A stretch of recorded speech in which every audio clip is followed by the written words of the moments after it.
Thank you for the warm-up song, Miigwech. So we'll get started in less than 2 minutes as I can match Tuman. We'll be right back.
I called him.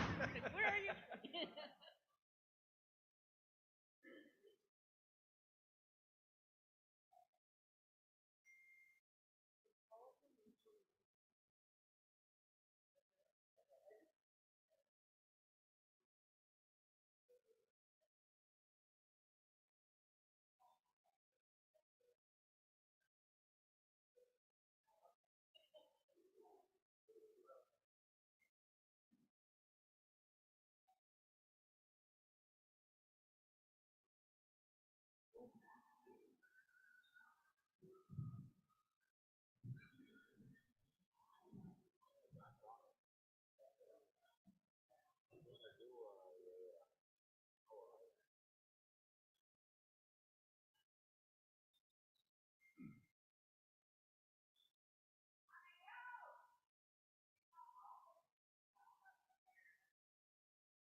morning.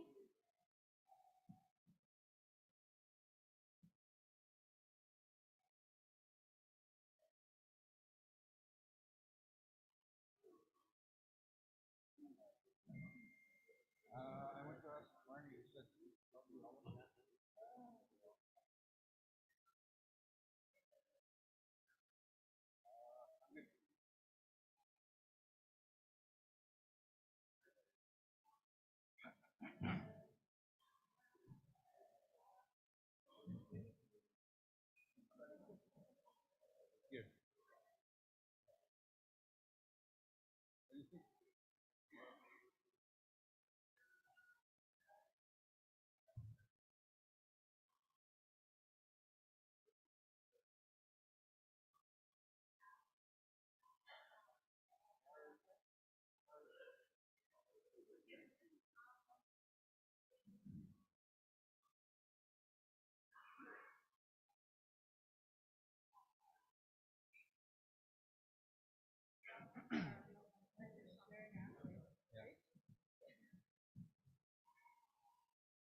Chargers are at 5, so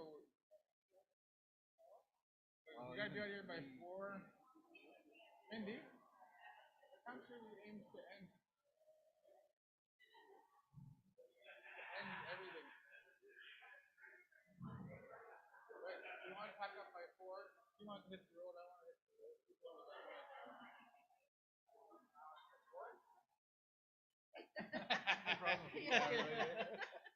4? 3? 3. 3. So you can say that again. Working lunch. 3 o'clock. 3 o'clock? Lunch. Okay.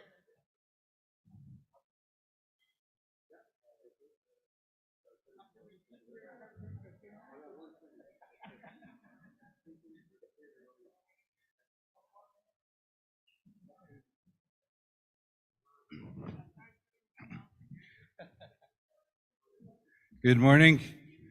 Good to have everybody back. We'd like to reconvene the assembly for this morning. And what I'm going to do is remind Dave Fletcher to get ready.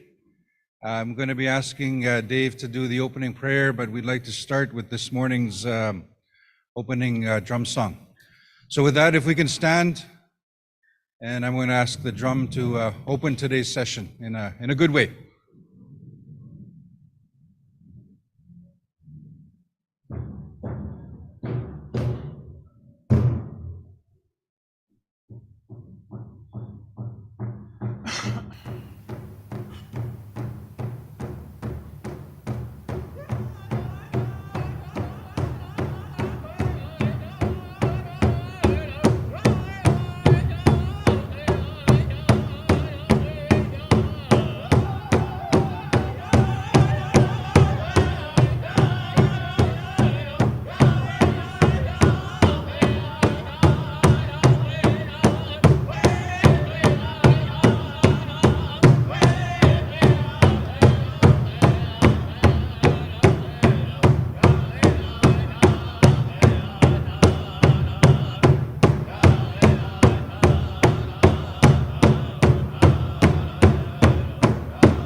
Miigwech, if you can please remain standing. So I'm going to ask Dave Fletcher to open today's session with a prayer.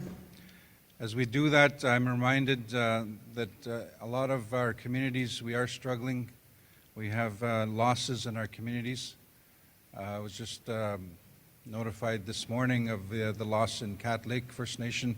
So condolences, Chief Wesley, to you and your community for the loss, as well as a funeral today in Thunder Bay for a member from Mashki-Ogmank, and other losses in our communities.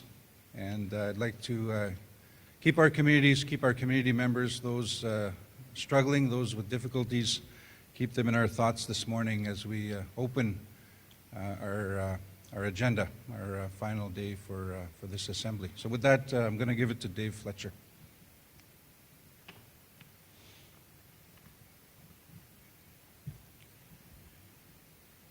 Good morning.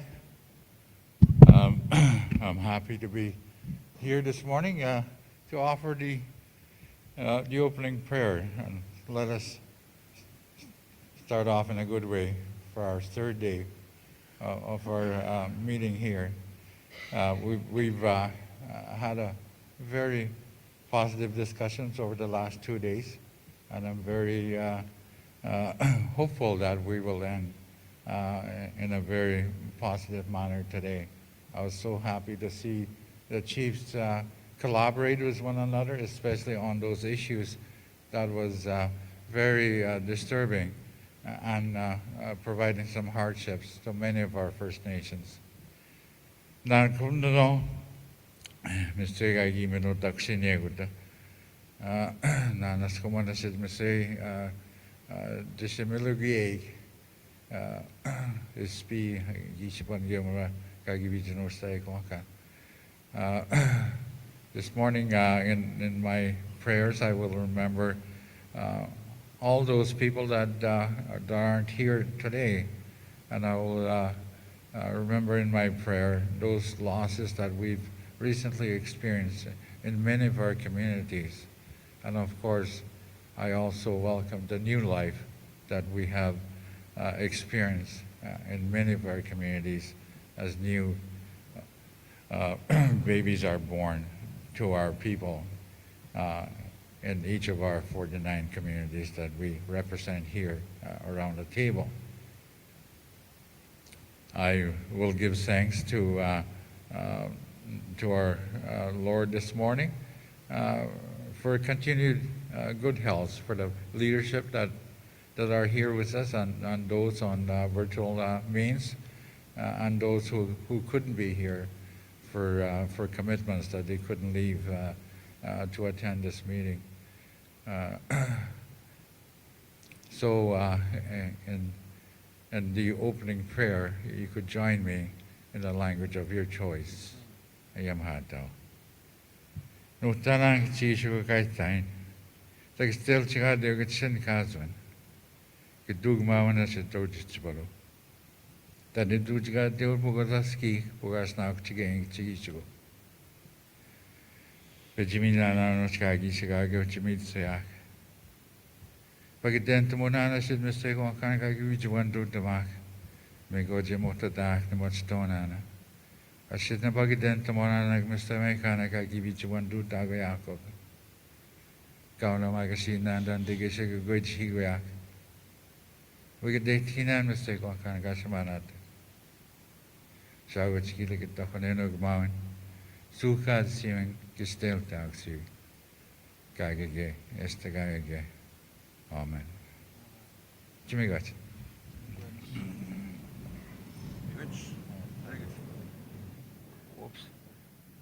Take your mic with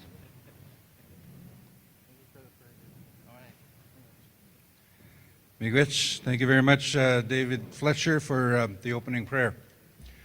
So at this point, I'd like to call the meeting to order and go through our agenda.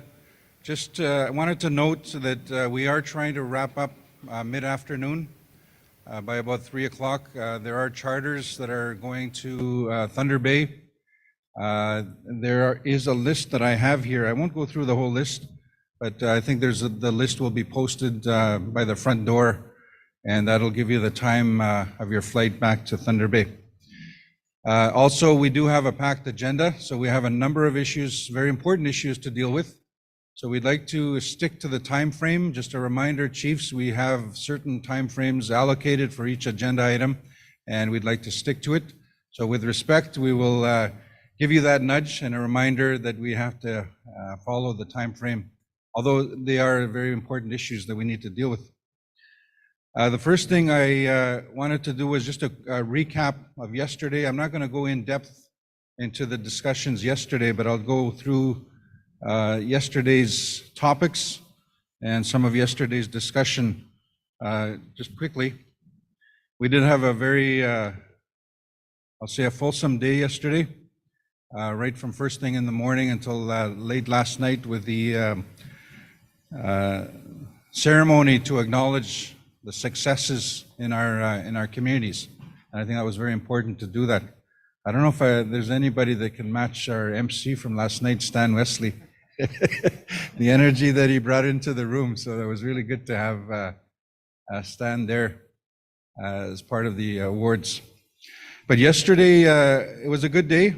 We did open by acknowledging the first Indigenous mayor of Timmins. And it was really good to have, we started because we were told that she was the acting mayor, Kristen Murray, member of Chapleau Cree. And we were told she was the acting mayor. So when she came in, she did say that the night before she was appointed the mayor of Timmins. So it was really good to have her here. And we had the honor song for the mayor, a member of Anishinaabe Nation. So that was a really good demonstration of recognition for the mayor of Timmins. We also had a very good in-depth discussion on the proposed nuclear waste deep geological repository, a very clear direction from the floor, from the assembly, that Anishinaabe Nation chiefs do not support the depository being in Northern Ontario, being very close to the area of the lands of the Anishinaabe Nation, especially when the river systems flow into our territories. We also had a presentation on UNDRIP, United Nations Declaration on the Rights of Indigenous Peoples. We had an in-camera session, a very important discussion that went through lunch, and we actually worked right through lunch, not much of a break. And I'd like to commend the dedication of the chiefs for working so hard on some of these very important issues. Then we had another very important, it's important to acknowledge our successes and the good things happening in our communities. We had the presentation ceremony for Anishinaabe Police Service Chief of Police Roland Morrison to acknowledge his 25 years of service to the people of Anishinaabe Nation and the Anishinaabe Police Service. So we had the honor song, and again, important to acknowledge the good work and the good things that are happening in our communities. As part of NAPS, we did have a presentation. We had some good discussion, dialogue with some of the issues regarding Anishinaabe Police Service, some of the challenges, and some of the steps that need to be taken to move forward. There was also a presentation on NAPS border control. We do have a resolution. We're going to fit that in hopefully this morning or early this afternoon. A reminder, we do need quorum, which is 23, to pass resolutions, and so we'll be monitoring that just to make sure that we do have quorum. We also had a presentation on the reclamation and healing strategy, the Women's Council update. We also had discussion on homelessness, addictions, community issues, and some of the social challenges that we have in our community, the struggles that we deal with every day, and discussion on taking action, how to move forward. And so we had a good discussion on that. We had some important issues and suggestions that were raised on how we can move forward in dealing with that. There's potentially a resolution that may be coming forward this afternoon. And again, we ended the day at the Keewaywin Awards banquet, acknowledging successes, acknowledging our youth, people that are doing well, and it's important to remind ourselves of the successes and continue with the good things happening in our communities. So that's just a quick recap of yesterday.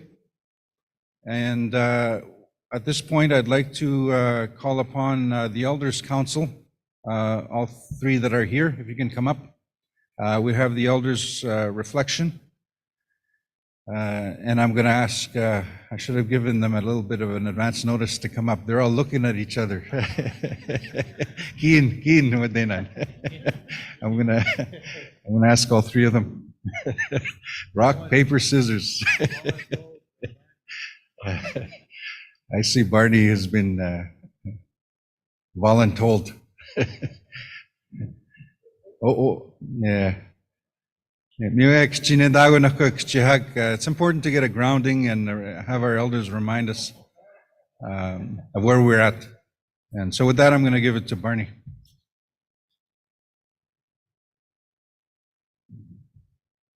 My colleagues are going to sit this one out, I think.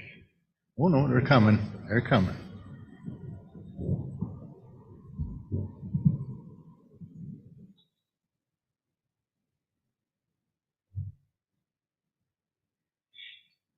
So we've had adequate discussions on matters that are before us, but we quickly learn, I do believe, that not everything is political. We need practical solutions to some of the matters that are before us. And we just have to look back. And you know, there's a saying that no one wins alone. There needs to be a togetherness in terms of some of the issues that surround us. And one of those issues, let me just pause here for a moment. Yesterday, I was with the Assembly of First Nations Executive Council at their meeting and listening to what was going on there and some of the issues that are happening there. And one of the issues they talked about is policing as well. And they talked about the need for the policing to have mental health and wellness. That some of our Anishinaabe police and some of the policings across Canada are in need of help with their mental health in doing their work. And so that's a subject matter I think that we need to take a look at in a real practical way and see how we can solve some of those issues that surround them. You know, we don't think sometimes, I guess it's one of those practical things. What if you were a policeman? And what if you had to go and face a marital dispute in somebody's house? And there's more than one person in there. And you have to settle the matter. You can think about the trauma some of these people go through when they're having to settle an issue like that. And so one of the issues then that we need to face is that looking at how we're going to support our Anishinaabe policing in terms of their work. And we talked a lot about social issues that continue to plague all the nations across the country. When you listen to the National Council and you listen to this council and you listen to the Council of the Chiefs of Ontario, they seem to ring the same bell pretty much. The social issues that plague our people at the local end. Drugs, alcohol, and those other issues that surround us. And continuing, suicides. So those are just, it's there. It's just there. And like you say, it needs practical solutions. I think Deputy Anna Betty talked about them at some length and trying to trying to do something about it. And so, you know, years ago, in our own tribe back my home, I asked my mom, how did you elect a leader back then? And my dad said, you know, it's kind of like a show of hands. But then they were talking to each other and he says, you know, they used to look at each other as a group and say, in our language, they would say, "Wen and each." Who is going to be strong? That's how they elected somebody. Who is going to be strong? And so when we look at Anishinaabe and look at us as a group, and we look at chiefs, who is going to be strong? That is required for us to be able to face some of these issues that we have and create some solutions in a practical way. In a very practical way. We need to do that in our own homes. So as I say, all is not just political, it's practical. What do we do? Wen Endish Games Cozies. And the only way you're going to do it is together, with help, with counsel. There is no other way. You need to do it with the community. I have the same issues back in my own community where I'm a counselor. Same thing. If we don't work together, it doesn't work. It doesn't go anywhere. We start to natter at each other, and it just doesn't happen. So it's togetherness that's required. So at NAN, what we have here is unity, strength, and success. Need to take a real strong look at that and follow the path to healing and wellness. And so, as well, as our chair has pointed out, you've done a lot of good work in the last 2 days, coming up to today, and you shared a lot of your concerns, which is all good. I think in the long run, it's headed in the right direction. And the only way through it again is to talk about it. If we cease to talk about it, it'll just go on. And so we need to talk about it. And we also need to have high respect for our executive council, the work that they're doing. We're living in a time when there's so many social issues, and it faces them on a daily basis as an executive council. So we need to support them to the best of our ability. I'll let Helen say a few words here.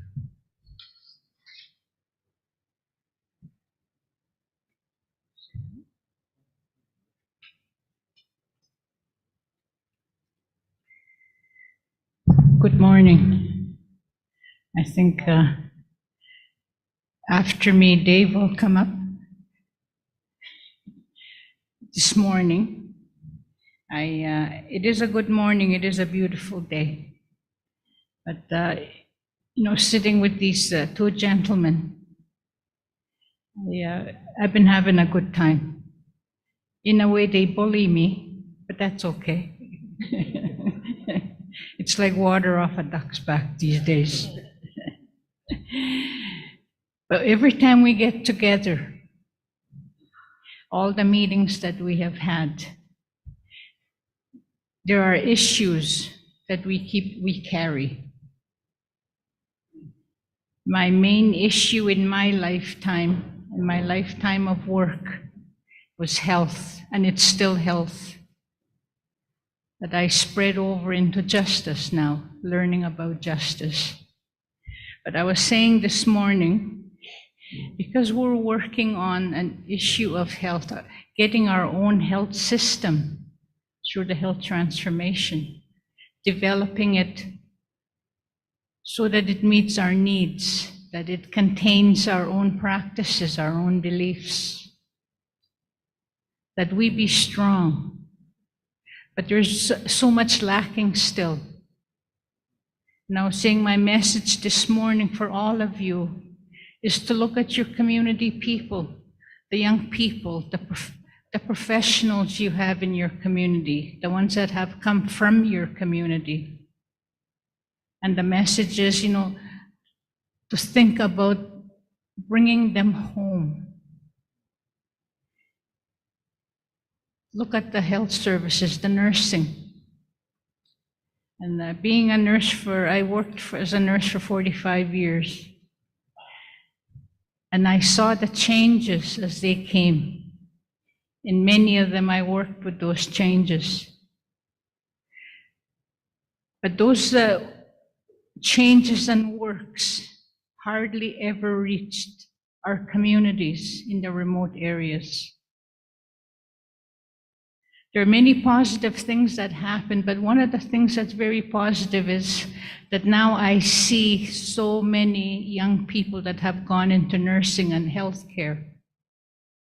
All of you have families. Many of you have nurses in your families, doctors, lawyers. You know, if we're going to get through to have our own health system, we need their professions, their skills and knowledge at our community level. And that's why I said, let's bring them home now. But they need your support. They need your support. And to make our health work, we need them.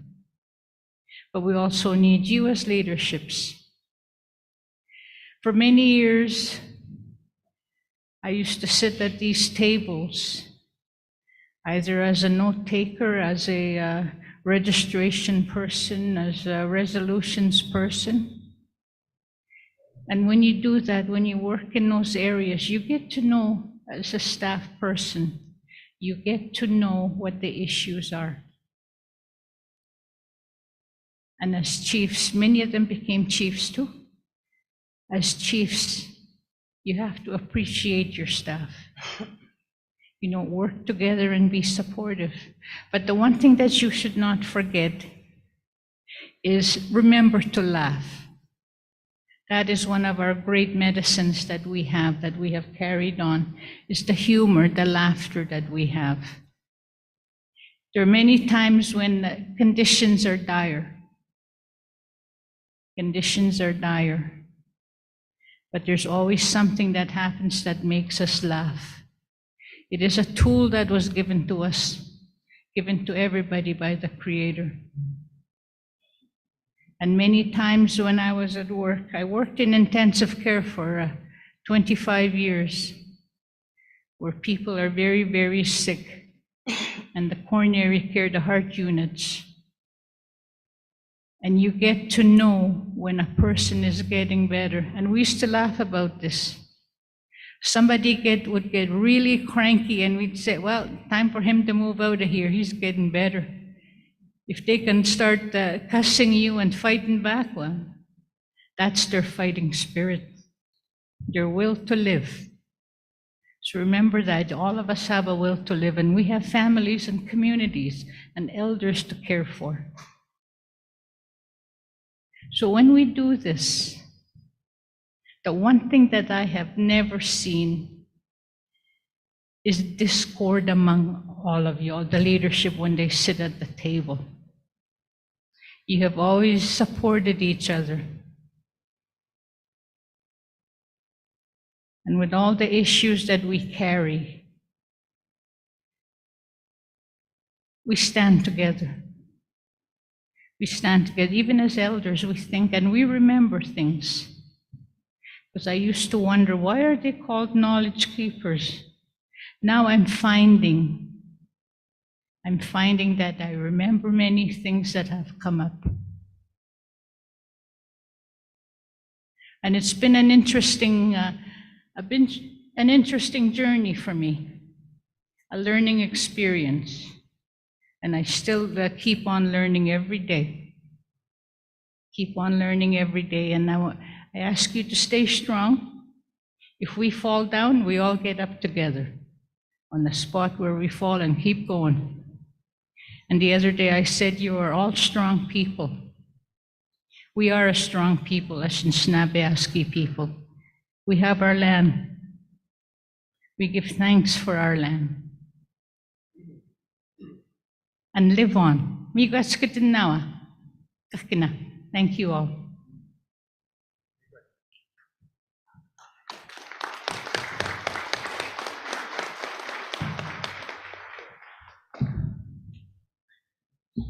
Good morning again. I'll try to keep my comments short. I know we're starting to get strapped for time once again. But I was just sitting over there this morning and wondering, okay, we're going to do some reflections this morning on how best can I express myself in terms of my thoughts and how where we came from, where we are today, and where we're going to be in the future.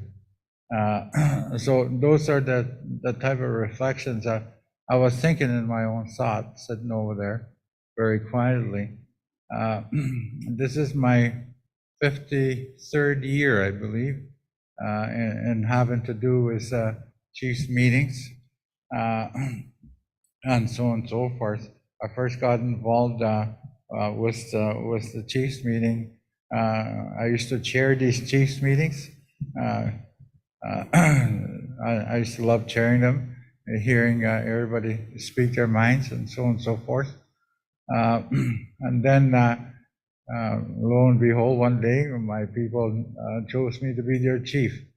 And so I was a chief of Moose Cree at one time in my life. And then I continued to chair these meetings after I had left that post.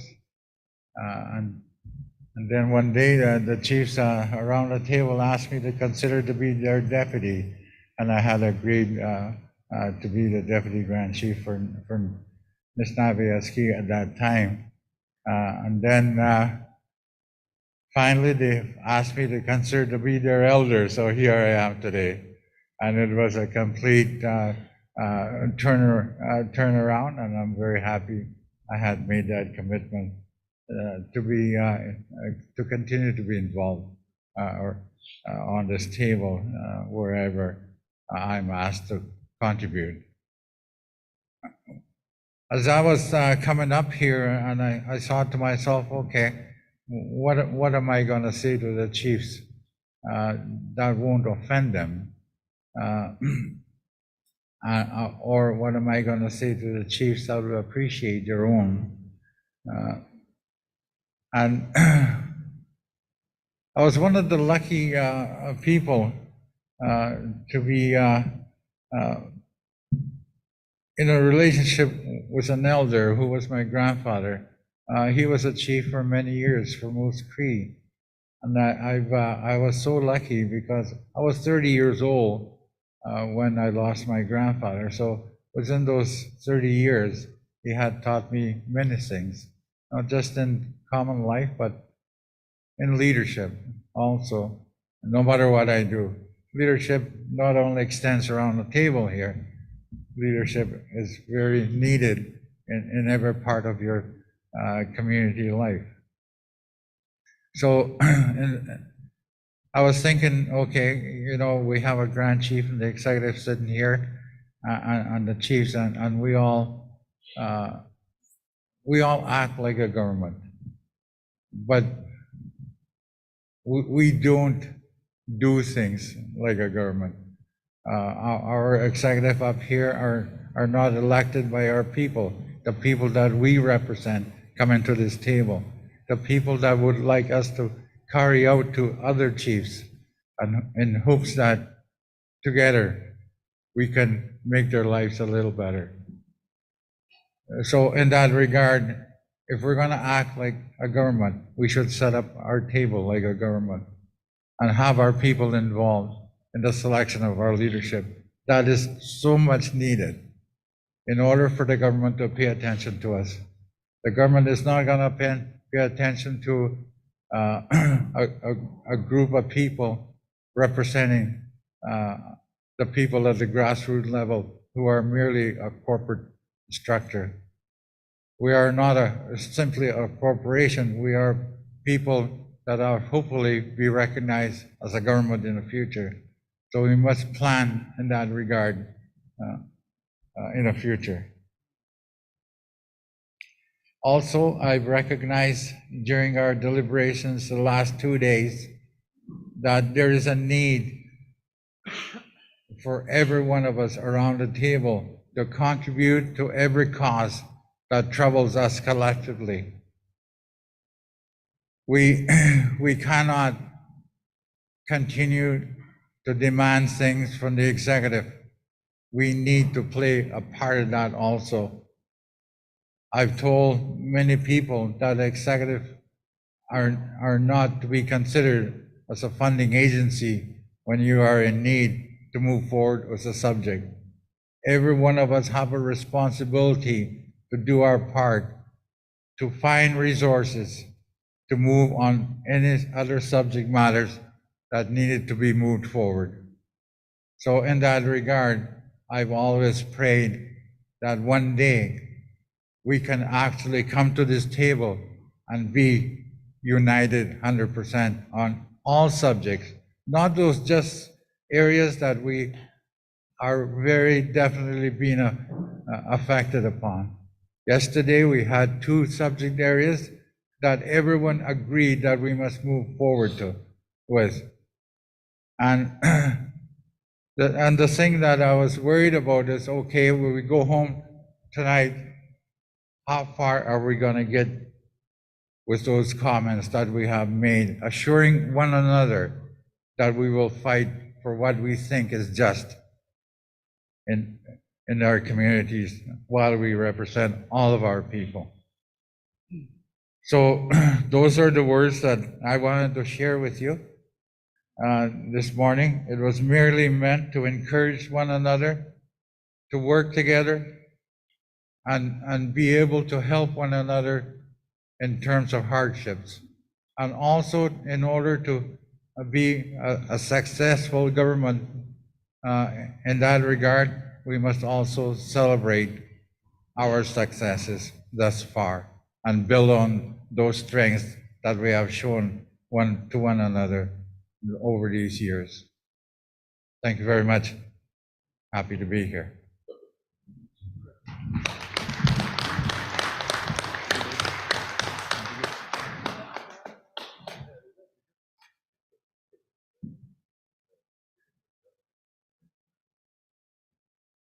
I'd like to acknowledge the elders, Miigwech, to Dave Fletcher, Helen Cromarty, and Barney Batiste for the words of wisdom, the guidance, and the support as part of the important discussions in this assembly. So with that, Miigwech, thank you very much.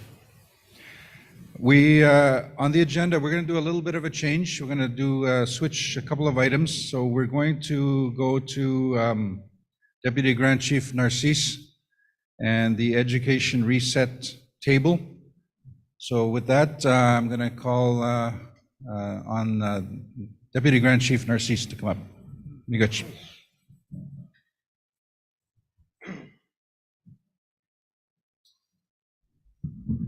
Good morning, everyone. NAN Deputy Grand Chief Bobby Narcisse, day 3. I'd like to start by saying Deputy Grand Chief Anna Betty Omi.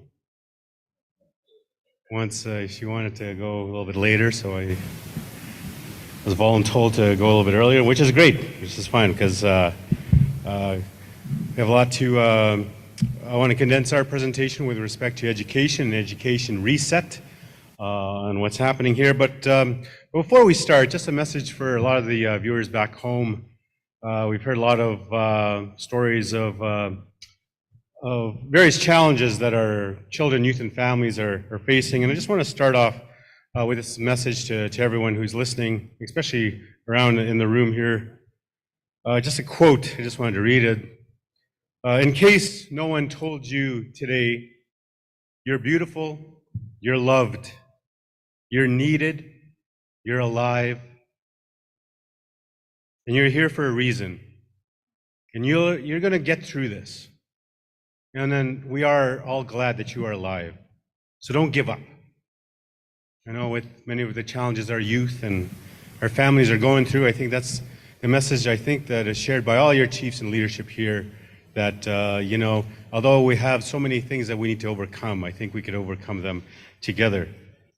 And I'm reminded of a story that was told by one of the elders from one of our communities. I believe it was in Sandy Lake. My good friend was sharing me the story about this elder who was tracking a moose.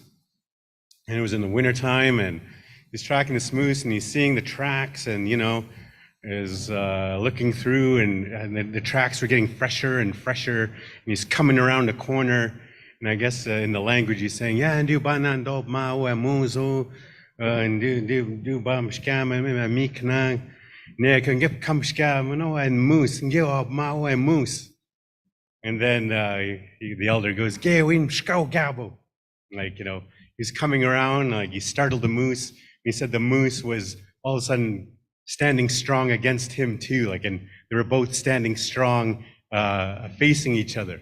And I think that was one of the words that Saul was saying yesterday about, "Shkau Gabman." We have to stand strong, even in the face of high adversity. And I just picture this elder just, standing strong head to head against this bull moose. And it's just a testament to the resilience and strength that even our elders have always taught us as well. That even out in the land where we have our own education system, we are required to stand strong at time and face the elements. And these are the different areas that we want to instill with our education systems as we move ahead as well. We reported back in May that we want to design a new education reset table. No longer should our youth and our students wait for this pace of reform that is so slow to really reach our communities. We all know that our education systems require great capacity. Our schools, everywhere from like early years, from K to 12, even going up to our post-secondary institutions, they require a rate of reform and a restart that ensures that the pace in terms of creating infrastructure, putting capital investments within our students are there as well. Like we've changed the paradigm in terms of also trying to listen to our education systems. We want to listen more to all the challenges faced by our education directors at the community level. We want to work with our individual tribal council education systems because I want to be truthful. I am not an educator. I worked at Dennis Franklin Marty High School for many years, working with youth and students as well in terms of recreation and student support. But I was never there in the classrooms myself. But I have this unique opportunity to work and collaborate with educators, with individuals who have been in the classroom and know the challenges as well. And also those various technical educational personnel that are out there that know the discrimination of the funding that exists in our education systems. And that's what we want to change as well with this education reset table. My experience within working with Child and Family Services, not just child welfare, by seeking intervener status at the Canadian Human Rights Tribunal, has really taught us that, we need to utilize our chiefs committees. Our chiefs also have, technical support that they bring alongside them to make informed decisions on very important things that they identify as priorities within their systems as well. We want to do the same thing in education. That's why back in May, we wanted a resolution to bring back a Chiefs Committee on education. So we are still looking at the nuts and bolts of how that system is going to look. But in the true nation-to-nation form, the decisions and direction has to come from our chiefs and our leaderships, the rights holders of both Treaty 5 and Treaty 9, which is under Anishinaabe Nation. And we have made inroads with Minister Patty Haiju in terms of she's agreed to really be part of this education reset table with Anishinaabe Nation. And over the years, there's been some great inroads working with the education system within Anishinaabe Nation over the past few years. We recognized yesterday all the different leadership that's been there over the years. We want to build on many of that momentum, but also we want to ensure that there are decision makers from Indigenous Services Canada and CERNA that are there with our Chiefs Committee and our negotiation team to ensure that the rate of reform is more quicker, which is more, we have many outstanding priorities within all levels of education that require basically a nation-to-nation approach, but also to really ensure that there is needs-based funding available for all sectors within our education. And we've sat around the table many times before identifying a lot of the challenges, But some of the area action items that we need to really identify, like I said before, the platforms that we always had is to have a NAN specific process, and we're doing the same thing with education. We want to ensure that our education negotiation teams have a NAN specific process that is reflective of the diverse educational needs of our communities. Basically, we're designing our own education system, that is reflective of all of our regions, whether it be in Mushkegowuk, whether it be in Matawa, whether it be in KO, Shibogama, Wendigo, with our independence. And we recognize and affirm that we have various language, very unique languages across Anishinaabe Nation territory. And our education system should be reflective of those languages, of our way of life, of our culture. Why are our students also still subjugated to a curriculum that is unfamiliar to them, that is not reflective of their true needs of where they come from, where they come from, your communities? So we're working with your education directors, with your tribal councils, and we want to work with you, the leadership as well, to really change the scope and change the paradigm in terms of designing an education system, designing a curriculum, designing our own standards, saying that, this is how we're going to move ahead with designing an education system that is reflective of the true culture and practices and languages of our communities. I want to also reiterate the fact that even that Matawa chiefs put in a resolution stating that they're against that the Ministry of Education is taking out all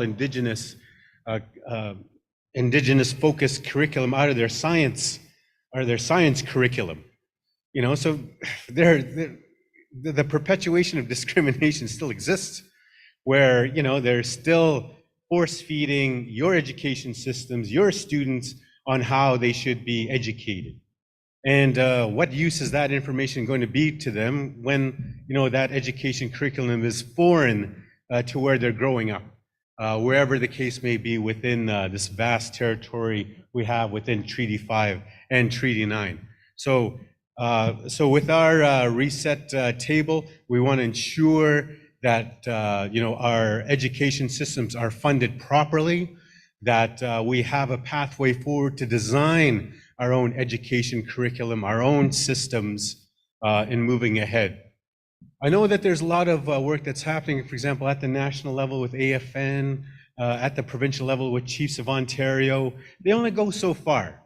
And we always mention the fact that, our remoteness, I shouldn't say our remoteness, I should just say the uniqueness of our geographical region, which we call our homes, require, a different set of parameters, a different set of curriculum to be developed to be more reflective of the true needs of our communities. And when I said about the perpetuation of discrimination, yes, it still exists.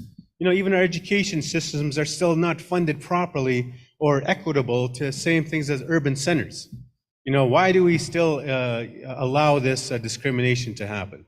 And this is where the action starts with our reset table to ensure that we are looking at ways to fund our education systems at a needs-based level.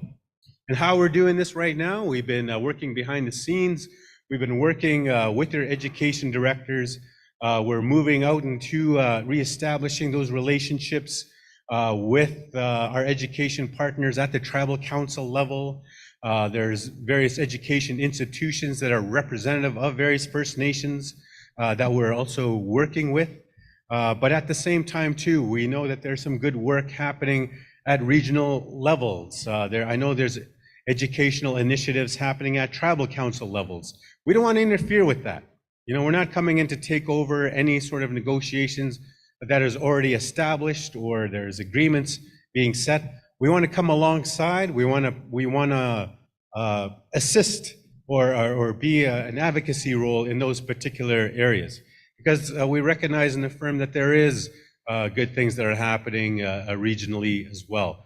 But we want to offer our assistance and also our platform in terms of a NAN-specific process to ensure that we are moving ahead with developing needs-based discussions and funding allocations for our education systems in the areas to come as well.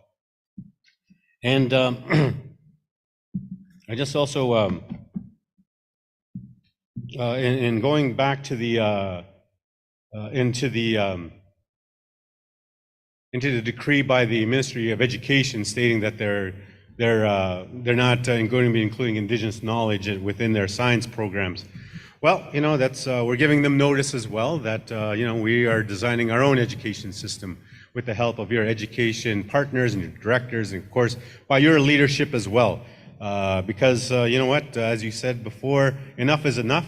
We need to design and create a system that is more conducive and reflective of the needs of our students in moving ahead. I know many times our focus, especially within the Anishinaabe Nation, has been the K-12, all those different areas with special needs. Many of our students, have special needs that we really need to really be adhered to, and that's where many of our work overlaps in different areas like health, like in social, like in infrastructure as well. So those are some of the coordinated discussions and the strategic sessions that we also want to have in moving ahead.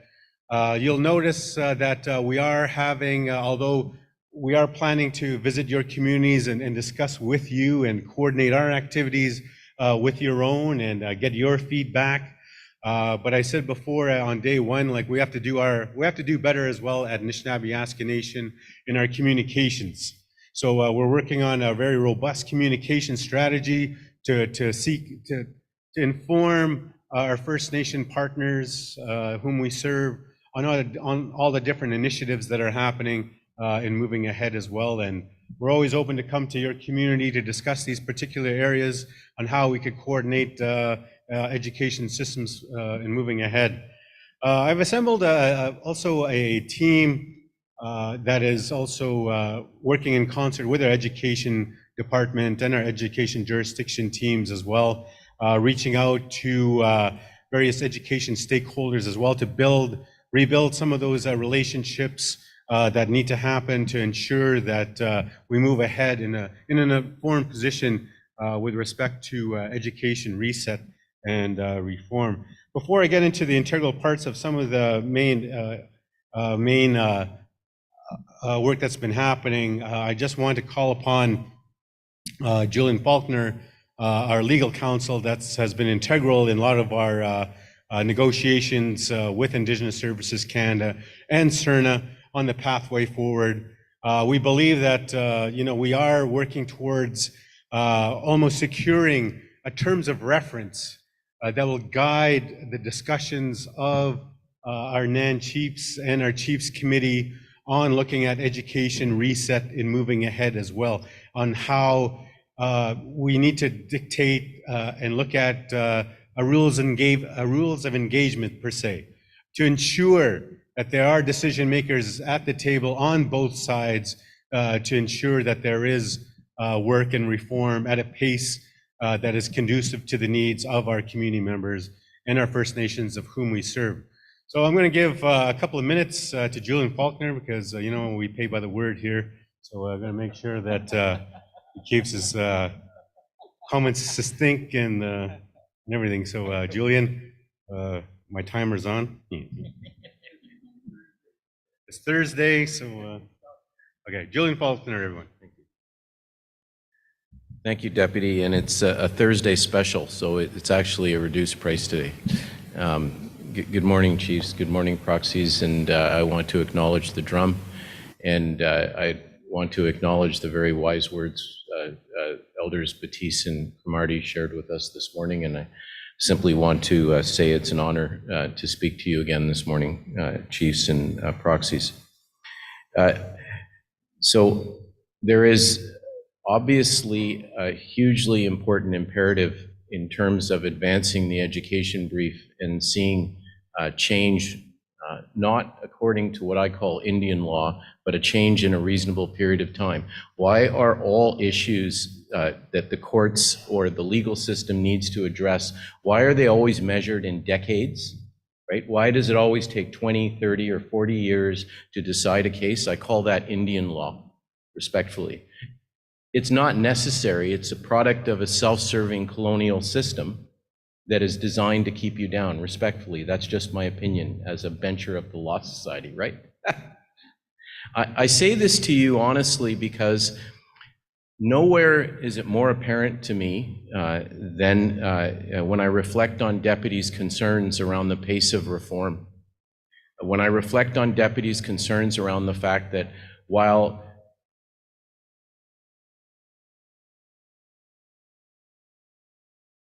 call for entering an agreement in principle, that's 1999 that NAN entered a protocol with Canada.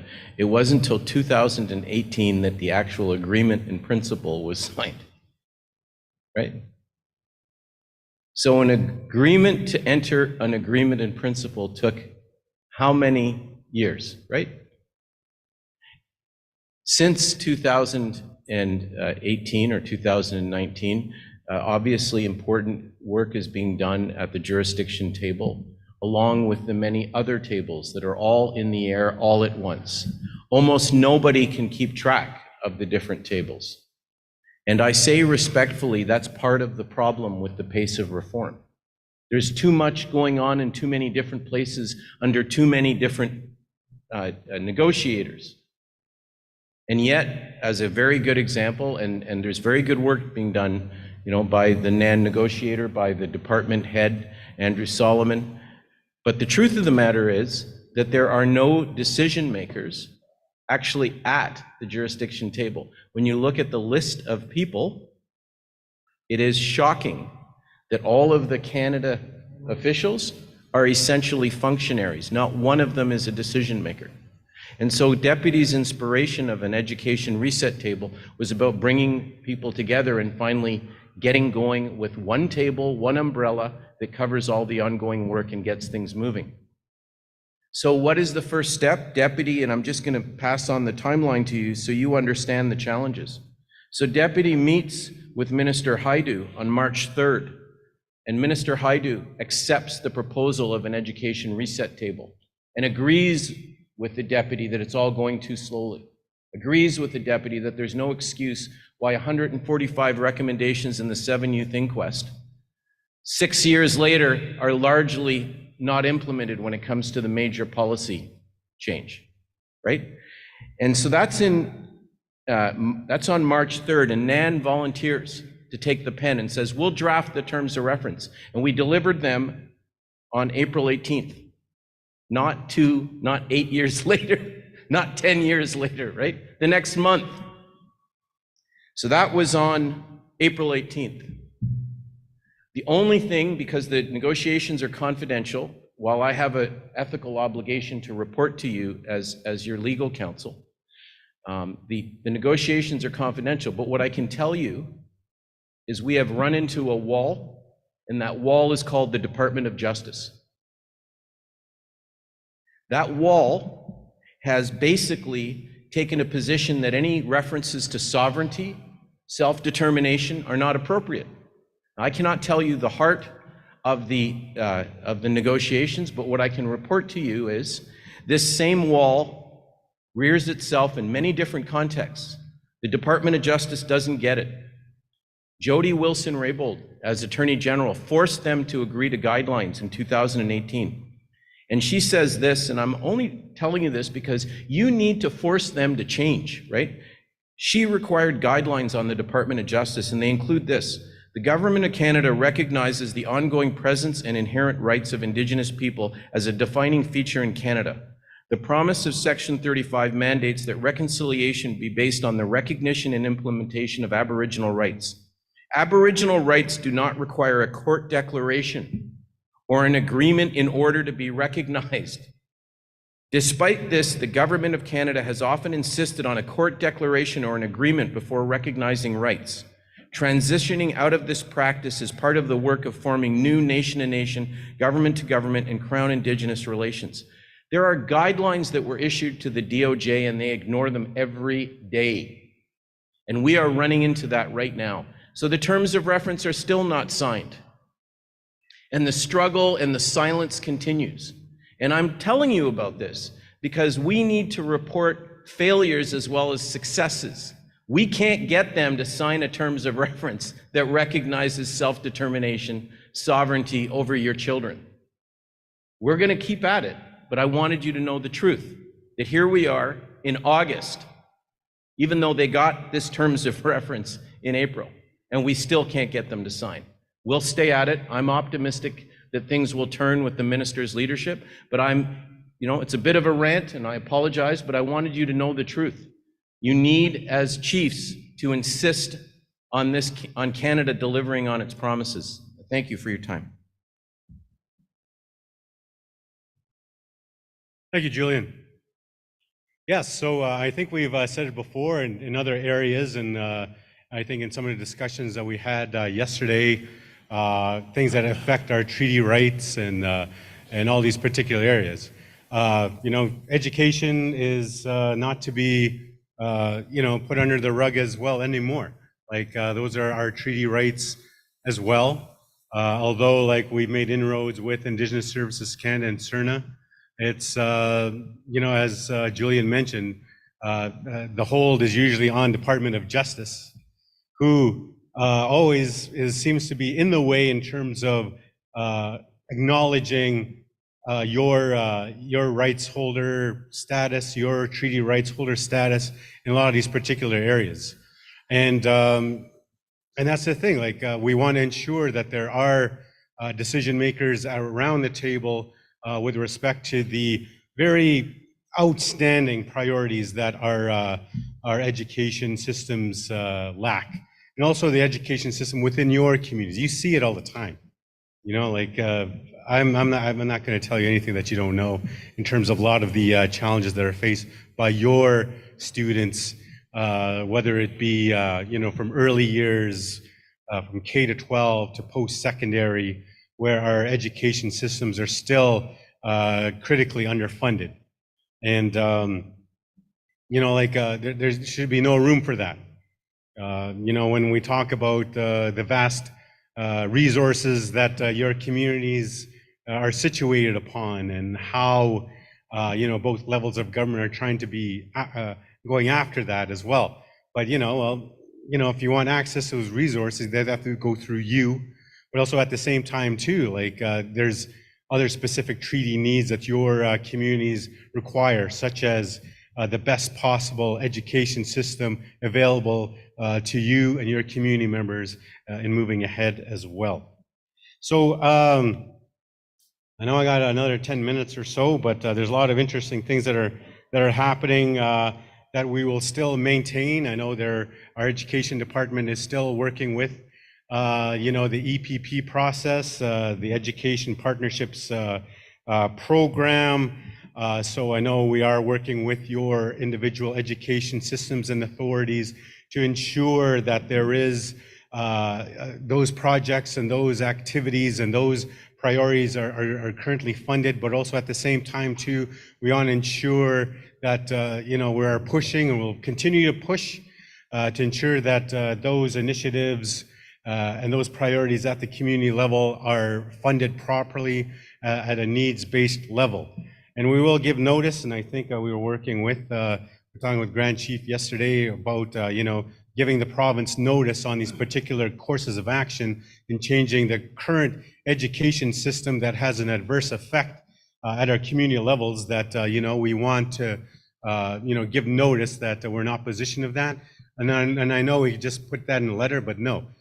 We want to ensure that during our education reset table negotiations, that many of these priorities are put at the forefront, and some of these outstanding areas that we have are put in the forefront in the negotiations that they'll be continuing to have. Just because we have a stall from the Department of Justice on our terms of reference on this education reset table doesn't mean that the work stops. So we had a education retreat just a couple of weeks ago, identifying many of these priorities and working with the Education Council on these particular areas to ensure that we want to bring these priorities to bear. But I want to assure you, chiefs, and everyone listening as well, that the work does continue, it does not stop. And, we want to work on action paced where we will be continuing to work with your individual education systems with this regard. There has been some information and briefing notes that have been sent to you as well. Please, if you have any questions or comments regarding them, we're always available to come and work with you and visit with you as well. Now that some of the travel has been lifted, but we will do our also due diligence to ensure that we follow those safety precautions as well. But like I said, there's other opportunities to meet and work with your current education systems in moving ahead too. So also, the Chiefs Committee on Education, we are still working with your tribal councils as well to identify a representative from each of your councils. But like Deputy Victor said too, like if you're interested in getting more involved with our education system and having a big, strong say in that regard as well, please come and see myself or us. We'd be really welcoming to any chief or leadership that is interested, or if you identify somebody as well from your community that would really have a great impact on the important work that needs to happen, please send those individuals our way. And like I said, the work continues. And so please, by all means, reach out to us for any support or help if you have any questions. But we're here to serve. So, sure. Oh yeah, I have a resolution. Okay. Very good. Thank you very much, Deputy Grand Chief. So we had 30 minutes allocated to this agenda item. We're at 30 minutes now. There is an education resolution, but I would like to allow for an opportunity if you have any comments or questions, but a reminder that we have a full day, a lot of other issues to deal with. Education is important. So if there are any questions or comments, the floor is open. Women's Council, Brenda Fox. Hello, good morning. I acknowledge the drum and the prayers for this morning to start off this third day.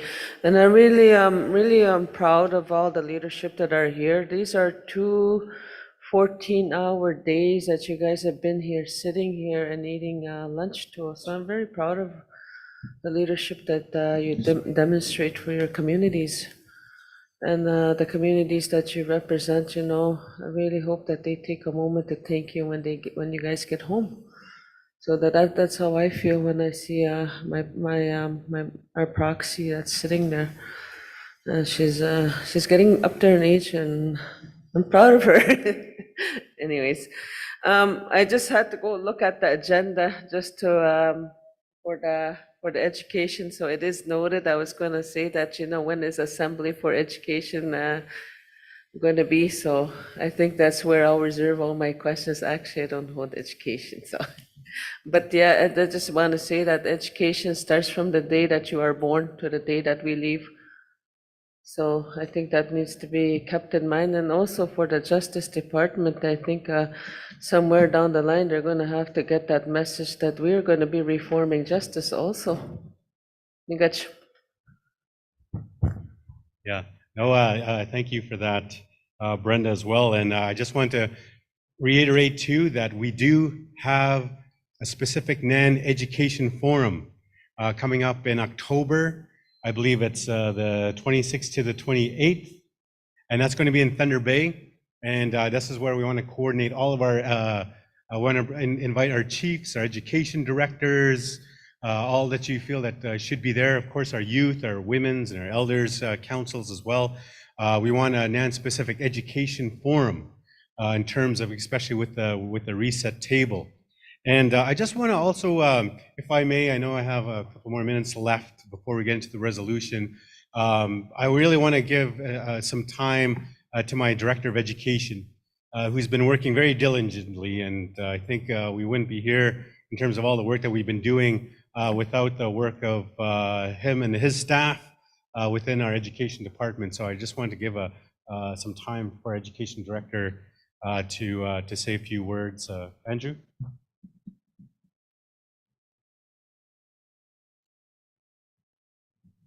Morning, leadership, proxies and chiefs.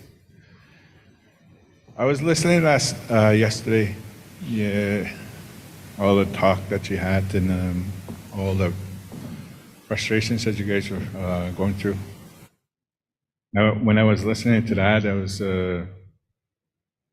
just want to give you encouragement. One thing that what I see you guys are doing is, as leadership, either chief, counselor, or any other leadership role that you have in the community, you're the beacon of that hope. That's what you are representing at your community. Think about it. Who do they run to when they have an emergency? They run to that beacon of light. And spend one. Ganama iniganap ya. Kiminano anemeno tiniminano spend one. Magandi taga ka naman spend one. Ante bugi sinaga ko ng Kristiyano. Iskisa ka naman mga bugi tamatagok. Just remember that. You're that beacon of light, of hope. If we don't have hope, there's going to be chaos. Right now, you think you have chaos in our communities. But without that, there's going to be more. The other thing I want to say is that we, the directors up there I sit with, it's always an honor for you, the chiefs, asking us to come into your community. It's an honor. And we want to do that more. We're waiting for your invitations for us to come. Because what we see is that we get to see your community. We get to see the laughter, all these interactions that you guys do. It's not just always that negative stuff. You got to stay positive. And that's what we see. And then when we go back, we feel your frustrations and we carry on those frustrations. It was an honor to go to your community and do your interviews with you, Chief. That was an honor. And if you need interviews to come into your communities, call us.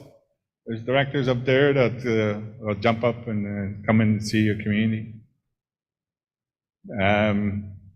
That's all I want to say, but I want to say something to you, the listener, you, the community. If you want to see a stronger leadership, all you have to say to your leaders is say thank you. Thank you. That's all you need to say. And that's going to lift them up really strong. You go through a lot, because I know I was there.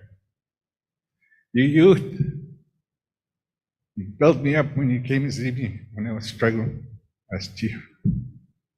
When you came to see me and talked to me like a normal human being, you lift me up. And I want to tell you that it's okay what you're going through, not alone, but you got to learn to work together. Make it easier on yourselves. And with these assemblies that we have here, I think we're doing that. We got to do it more. With the reports, it's on there. We have our contacts is there.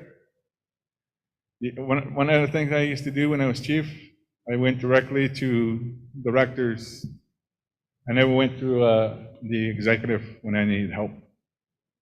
But I know that when Bobby was there, I would contact him directly, and he would report to his portfolio. That's how it works. It used to work faster for me to get the information or create meetings with them, and just the help that I needed. All right, thank you. Thank you, Andrew. And yes, so the work continues, and but please, like I know we're moving in such a way in terms of We want to create a path forward for NAN-specific processes, but we know and understand and are open and affirm that there are individual First Nations priorities and goals that need to be respected. We want to collaborate and support those initiatives as well. But if at some areas where you need, us to step aside because you need to do this yourself, of course, we respect First Nations processes as well, your regional processes as well. But we want to ensure that there is a process where our specific and unique needs are adhered to and are given a forum and a process to move forward to ensure that our First Nations priorities are given their due diligence in terms of looking at what they have, what they need, and what you want in terms of creating an education system that is reflective of your needs. So looking forward to working with you with that. We do have a resolution.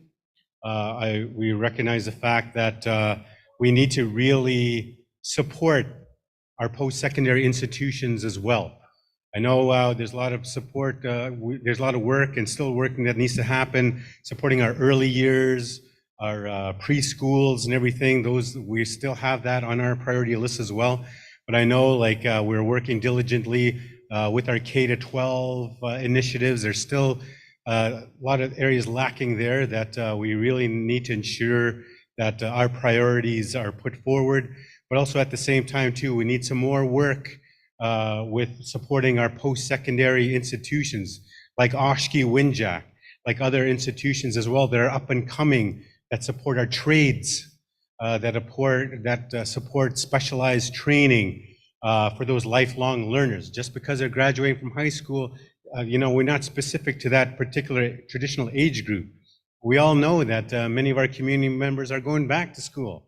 They want to go back to school after so many years. So what's stopping them from doing that? So we need to also ensure that there are ways there that we're supporting community-based, community-led initiatives that allow our community members to access more training, whether it be at Matawa, whether it be at KKETS, whether it be at Oshkee, KO, Kirk, you know what I mean? There's all these community-based education systems that are underfunded, and many of their hands are tied due to strict funding and resource requirements. We need to change that in terms of moving ahead, and we need to really support those initiatives, and that's what this resolution coming forward is going to address. Chief Achini-Peniska. Oh, sorry, Chair. I will. Thank you, Deputy Grand Chief. So we had another hand that was up, so I'd like to follow the order. So I know there are questions on the education presentation, but Chiefs, here's the challenge. We have an agenda before you. No item is more important than another.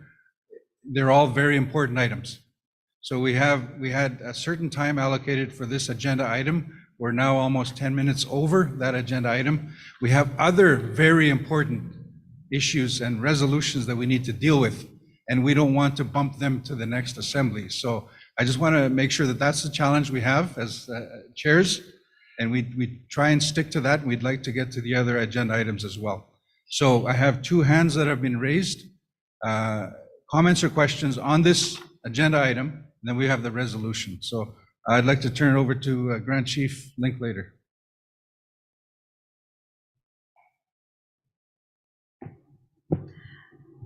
Thank you for allowing me to speak. I know we have time constraints, but I also just want to say that, our education system is at risk. We talked about the nuclear waste and how our backs are against the wall, like there's decisions being made in the next few months. But, this is a long-standing issue, and COVID really, really disrupted our education system with our children. And to have this continually delayed, as NAN chiefs, you as NAN chiefs should be looking at a way to stand with our Deputy Grand Chief Narcisse, his director, his support staff, to make sure that the Minister of Justice does not hold this back anymore. You know, our children are suffering with their education system. They were set back because of COVID for 2 years. We can't wait anymore. You know, there needs to be something in place to support Deputy Grand Chief in moving forward. We need to all stand with him. You know, we talk about supporting our youth. We need to do this. We need to stand with him and work with him to make sure there's no more, to take down those barriers. You know, education is important for our children. You know, I just went to Camp Chickapec last night, and I have a youth that's going to Timmins, leaving his community, and he's very nervous. Why? Because better opportunities in the South. You know, this is very important. You know, we can't be continually waiting on someone else to take down the barrier for us. We should be taking it down. And it's really important that we stand with our Deputy Grand Chief and pushing this, making it known. You know, it's not just to wait till a forum. You know, this is really urgent. So I just like to show my support for Deputy Grand Chief here and his work and what we need to do to go forward. We're always sitting here waiting. We need to stand together and support what this work is for. You know, it's for our youth. We talk about it. Let's do something about it now. Thank you. Miigwech, Grand Chief Linklater, thank you.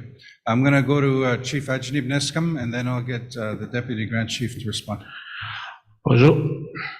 Miigwech, Chair. Where's Ajnib Neskam, Naznakaz, Martin Falls First Nation, Donji, Wakwajanangesh, the Kate, the Mustotem. Miigwech, Pagnashan Bangich, Gren Ganin. Nandana Moyayan Wamaka, which in the Schnabek, as a Weskach Nungamakano, I got 8 years. Nandana Matibane Oma Nungam Ishkak. I just wanted to say greetings first and foremost, letting me speak. You know, this is a forum for the chiefs to speak on the issues, and there are many issues. As I listened patiently yesterday and intently, I didn't find anything that was too disagreeable. That you know that the nations needed support on moving together. And I think that's the common thread we have to move on. But today I want to get back to what I wanted to comment on was the state of education in my community and other communities. You know, and there is that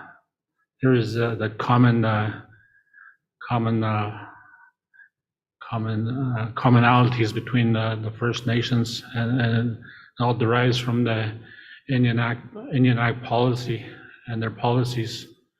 And you stated already that there is underfunding, and they throw other programs at us that creates a lot of confusion. What we need at the community level is capacity dollars.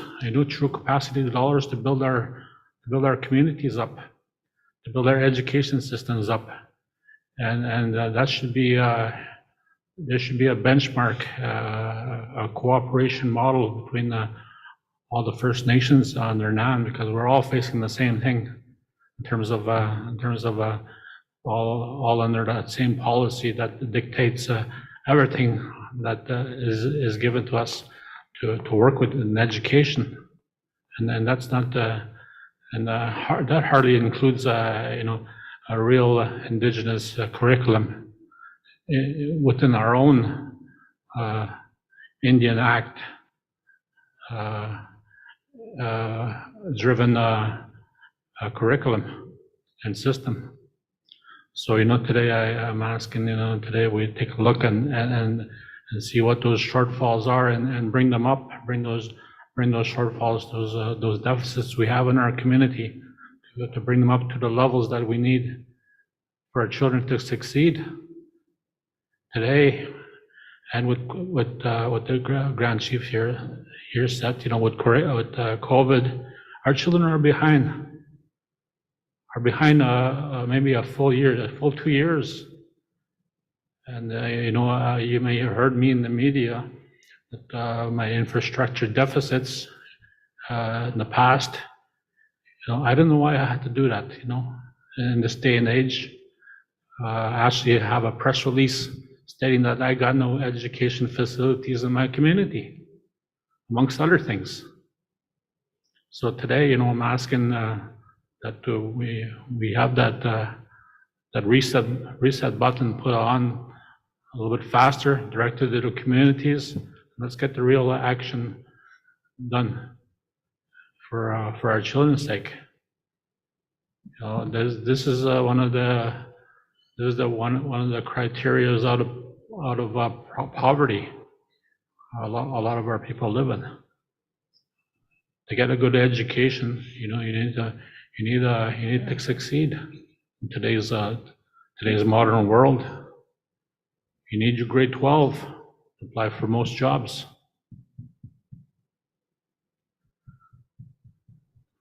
This morning I had the good fortune of meeting up with my old classmate from a public school system, and that's a different system I went to than the Indian Act system. I was put in that system just because of what my parents had seen at the reserve school system at that time. And it's a different system at all than what we have today, and it's still ongoing. It's not at par to what we should have. It should be. So when is it going to be at par?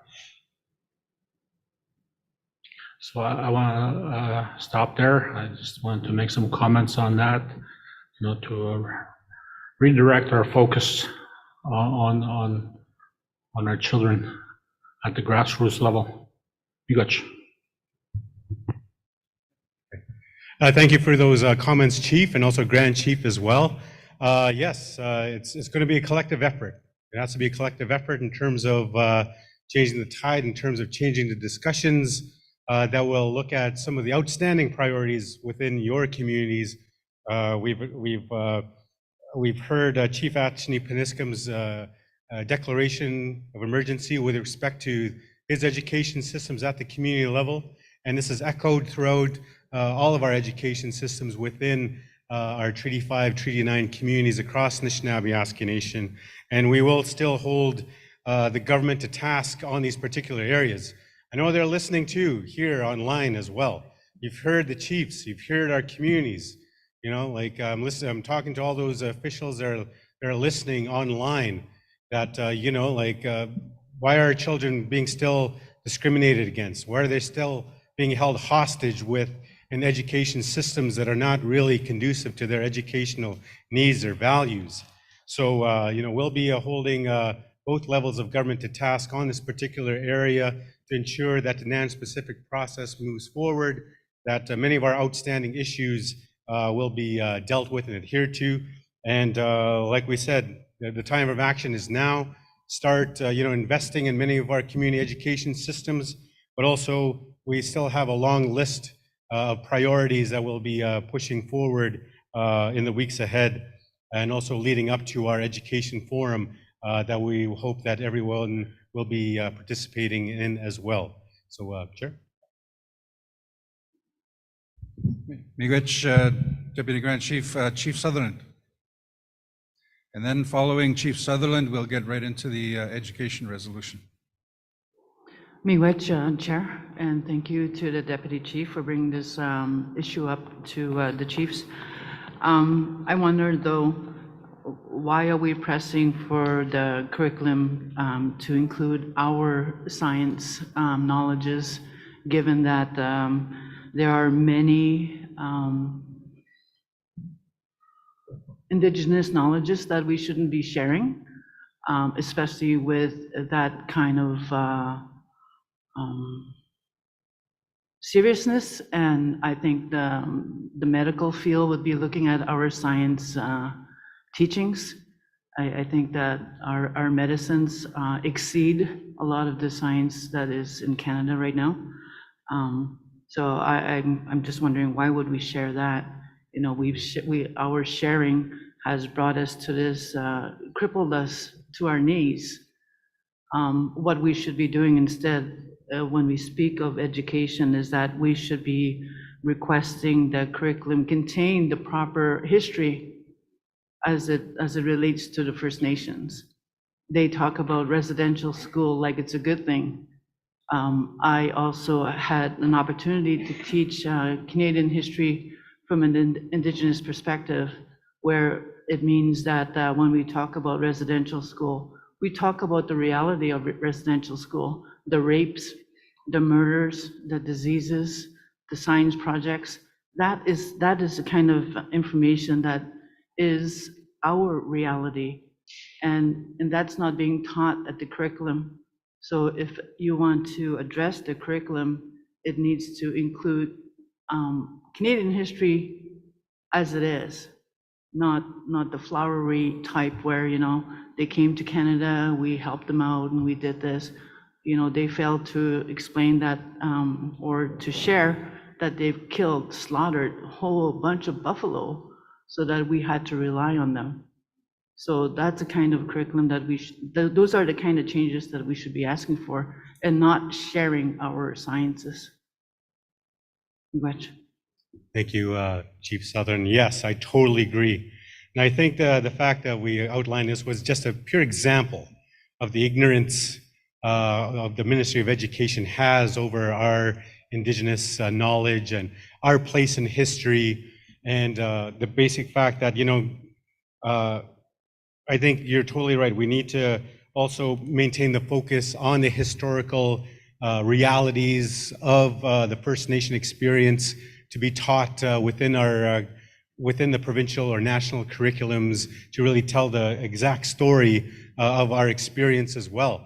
I'm reminded of the time when I was at university. I did a research project looking at first-year textbooks of political studies. And I wanted to see what kind of Indigenous content or laws or legal interpretations were in there. There's only one chapter, if not a paragraph. And this was back in 1994. I'm dating myself now, when I was in university. But still, back then, this is how far we've come, and we need to come as well to ensure that even in post-secondary or in secondary school, we need to ensure that the residential school experience, all these different experiences are told properly. And I think Deputy Grand Chief Achi Paniscum is also leading that charge as well, and we'll be working with her. But yeah, these are our teachings, these are our medicines, and these are our knowledge keepers that we should keep to also ourselves in developing our own education curriculum that is conducive for our use. So thank you for that, Chief. And yeah. Okay. Thank you, Chief and Deputy Grand Chief. So we'll get to the resolution. It's not dealing specifically on the presentation, but it is an education resolution that was explained by Deputy Grand Chief. If I can have it put up on the screen, please. I don't have the resolution number. I have the draft. Okay, it is Resolution 2215, and it's titled Support to Keewaywin on Equitable Post-Secondary Education and Training Funding. I won't read the entire resolution. I'll read, therefore be it resolved that NAN Chiefs and Assembly hereby support Keewaywin and the IIC in their respective engagements with Ontario and Canada on addressing inadequate funding to post-secondary education and training. Just checking, I think that's the entire, therefore be it resolved. Dated at Timmins, Ontario, this 11th day of August 2022. Moved by proxy Frank McKay, Whitewater Lake First Nation, who's here. Seconded by Chief Anne-Marie Beardy, Wawagabuin First Nation, who is also present. Any comments from the mover or seconder? Frank.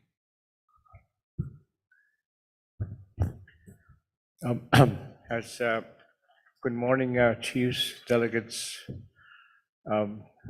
non-executive, and all the other guests that are here.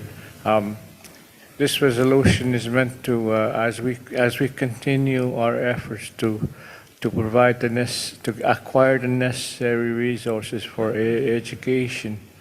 And Jack has a mandate to provide these services, and was established to provide those specialty services and training courses that they are undercarrying.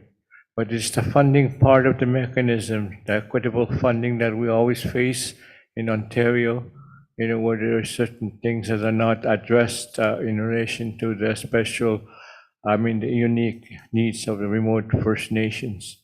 We want to make sure that we want this resolution meant to support non-executive to assist with Keewaywin in acquiring the necessary resources for our Northern First Nation remote communities. And we seek your support the chief's support in this endeavor. Thank you. Miigwech, Proxy Frank McKay. Chief Beardy, any comments? No comments? Any comments from the floor? Any more comments or questions? Looking around the room, Chief Cam, Bearskin Lake First Nation. Hi, good morning. Kwachim now, Magaik. Okay, this resolution, I'm very in support of it. The reason being is, I guess I have much experience with this Education Institute, this because I had attended several years back to upgrade my learning here, and they really helped me quite a bit. And one of the surprising things I found about this year was there's two of my band members attended and finished a program from this institute, and they wrote to us for financial assistance to attend their grad. And I was very surprised that I thought everything was covered expense-wise to attend their own grads, and I recognize that I guess it must have changed somewhat financially. So that's one of the reasons why I would support this resolution. Thank you. Miigwech, thank you very much, Chief Cam. So support with a bit of a good news story on the program. Any more comments? If not, do I hear a question?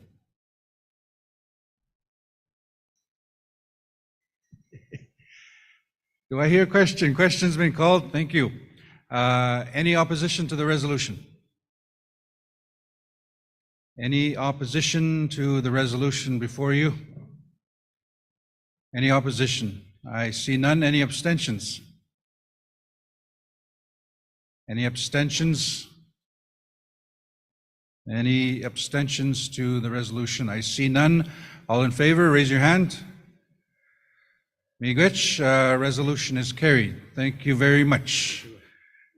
And thank you to Deputy Grand Chief Narcisse and the education program. Yeah, Miigwech, while we're on resolution, there was a request to have one resolution dealt with this morning that we were supposed to deal with yesterday. That's the NAPS Border Patrol. So I'm going to look to the resolutions team if we can deal with the NAPS border issue. So while they're going to have to call that up, just making a comment on Deputy Grand Chief's presentation. At one point he said, I shouldn't use the word remote. And that's what I was going to say. I was thinking about it, for our communities that are considered remote. Like I live in Sandy Lake. We're often termed isolated and remote. And my position is I'm not remote, It's probably the same as in your communities. We're the center of the universe. It's the rest of Canada that's a remote. Why are we called remote? But there's a reason for that language that's used. So I'm sure your community is the center of the universe as well. So I'm just waiting for the resolution. They may have to give it a different number, but it was to have been dealt with yesterday, and there was a request while the NAPS board chair is here and legal counsel is here, if we can deal with that resolution. Okay, there we go. So it's resolution 2216. It's up on the screen. The presentation was yesterday. It's titled Support for the NAPS Border Control NBC Strategy. I will not read the whereas. It's up on the screen. We'll just go through it quickly and scroll down to therefore be it resolved. So it reads, therefore be it resolved that NAN Chiefs in Assembly call upon the federal government of Canada and the provincial government of Ontario to provide their support to the NAPS border control strategy, including through funding and resourcing of the NBC strategy, which is an important endeavor for addressing a long-standing crisis. Further be it resolved that Chiefs in Assembly call upon MTO to work with NAN communities to ensure that airports serving our communities have the necessary tools, such as X-ray machines and infrastructure, such as private search rooms, so that searches can be conducted safely and that these airports no longer serve as reliable hubs for transport, trafficking of illegal drugs. Further be it resolved that Chiefs in Assembly invite Canada and Ontario to participate in a collaborative table comprised of representatives from NAPS, NAN, Canada, and Ontario to further develop the NBC strategy with a goal to implementation of NBC measures on an urgent basis.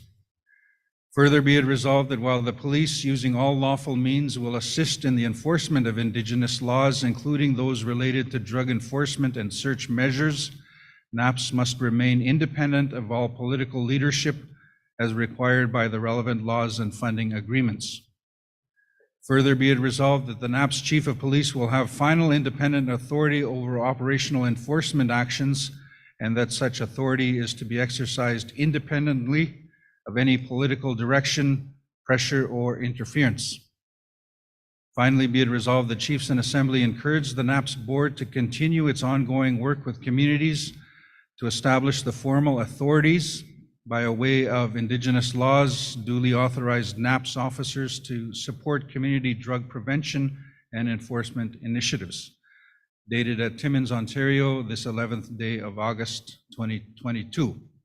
So I don't have a mover on record yet.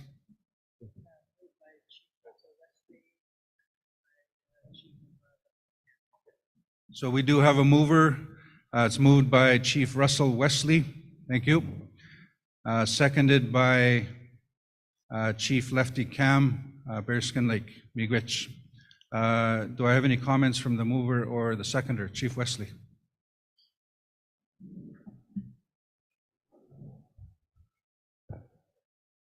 Good morning. Oh, it works. Somebody fixed it. Which, yesterday I lambasted the executive about our own organizations being barriers. And this is a demonstration of one of those barriers that our First Nations face on a daily basis when it comes to enforcement of our community laws. There's always been a gray area when it comes to enforcing our laws from the NAPS perspective because of the particular laws that our NAPS police services follow. And there's always been a clash there in that particular gray area. So in an effort to find a solution to these problems, And this is an initiative that came up as a solution. Oftentimes, we find that we need to very urgently search a home where there's serious contraband that's in that particular home that's being sold. Just recently in my community, we had fentanyl-laced meth that was a concern, and this particular barrier came up. In our First Nations, chiefs and councils exercise certain authorities when it comes to safety, public safety in the community. And we need to be able to bridge that gap with NAPS and our peacekeepers and our councils so that we ensure that the public is safe from any harm, regardless of what it is. So what this does is it closes that gap. And while we also need to address many other things within our NAPS police service that this will address in terms of bootlegging, access points, gateways into our community, and it will allow certain tools for our NAPS police services to acquire. They lack infrastructure and equipment resources that will enable them to help with that particular area that affects us in our communities. Miigwech, Chief Wesley. Chief Cam. Okay, thank you, Vacha.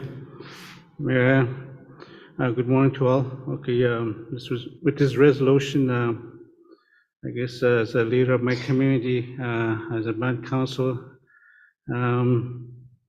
we always find ourselves doing the police work in our community, and in all hours of the night even, and that gets tiring at times, because even on the weekends we get calls. And one of the frustrating things that we always face is working with NAPS. And we always have one officer in the community. And for my community, we are a very spread out community. So almost like 4 little communities in one reserve. And sometimes when emergency happens, it takes quite a while, with that, well, you have to call out first, and they take 20 questions you have to go through. And in a time of essence, many times when our lives are on the line, when even accidents do happen, and when things that need to be done right away. So that gets frustrating and very stressful for us and for those that are, for our community members. And I think with drugs and alcohol coming into our communities, I think someone used the word a war on drugs. That's what it is now, today, is war on drugs. We need to officially declare a war on drugs. Because we've lost so many people now, even in my community, which is very sad. And the other thing too is those that smuggle drugs, they always find ways, to send in these contrabands into the community. And it gets hard, like even for our airport security to do their job, And we do ask the NAPS officers to be on standby, but still there's that block that we can't really do anything to these things coming into our community. I just remember I was here 30 years ago. I think there was a NAN conference here in Wagoshik. There's a reserve that was here. I attended a meeting there in that reserve, and I had the honor and the privilege of meeting the chief there last night. And So 30 years later, 30 years ago, I had seconded almost the same kind of resolution on that conference. And 30 years later, and here I am, I found myself in the same position, seconding this resolution. And I think it's time to move forward. I don't want to come back here 30 years later, because too many lives are on the line. I think we need to move forward. We need to take that initiative, to declare war on these drugs and these contrabands that are destroying the lives in our communities. Amir, thank you. Miigwech, Chief Cam. Chief Nakaji. Thanks, Chair. First, Miigwech, on this, I support this resolution, but I find there's something missing, and that's the railway stations. Also, the train should be included, because on the eastern part of NAN, we have a railway that connects to northern communities, and that does cause a problem as well. So that can be included, it'll be great.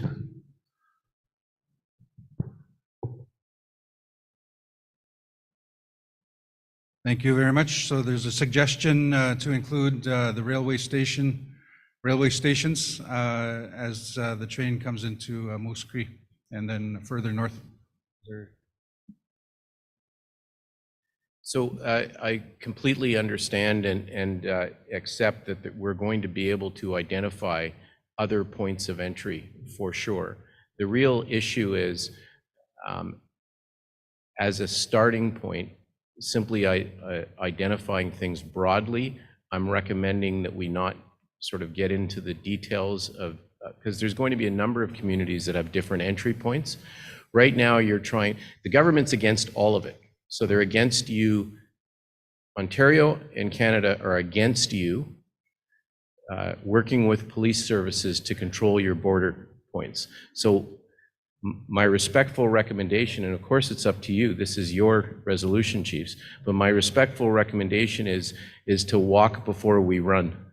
And so in essence, keep it general and make it clear what you expect out of NBC, and then work with NAPS to actually identify, as communities arise, the access points. And that access point could be by train, and I'm sure it is, right? And then for another community, there will be another obvious access point. And there's nothing about this resolution that would prohibit it. I'm just recommending that you stay high level for now, because it's such a battle. Just the question of you controlling your own borders is such a battle that getting into the weeds too early is probably not necessary, but you're the chiefs, and if you decide that's what you want, there's nothing wrong with it, right? Good. Okay, so I've got two more hands up. Proxy, Mashki Wagamang, Marianne. Hopefully that microphone is working. Bonjour. Oh, yeah. I was just thinking, getting it in our community, beginning this song with this drugs and alcohol that's happening in our communities. And in our communities, the highway runs right through our community. So both sides, making drugs and alcohol. Because when you go to Pickle Lake, there's a drug dealer there, and he's dealing in front of you sometimes. And sometimes, when you report these things, what's happening in our community, we see that the NAPS must have lots of maybe overloaded with their reports. As Chief and Council in the Magwang, we do report. And I know that it's really, like, even the community, the drug dealers and bootleggers, they get away with it, and yet it's illegal. And that's what we're told. I've said that it's illegal. It's not a liquor store, and yet they don't get charged. whatever needs to be done for them to stop that. And you know, it's a lot of our young people, like I said yesterday, a lot of our young moms or dads are leaving their children. A lot of liver gone tapinod. That's sad. And I think we really need to do something like yesterday. We've been at this need for a long time already, trying to stop the drugs and alcohol that's happening in our community. We know it destroys families, our community. You got So I think the question is for I'll say, remote communities, even though your community is the center of the universe. I think that's the question. So I'll turn it over to legal counsel.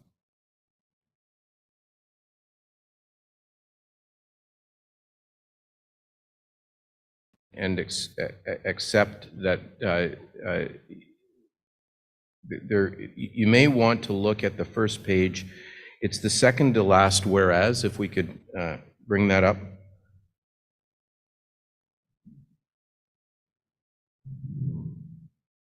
On the first page, sorry, it's the third to last. It ends with "and winter roads."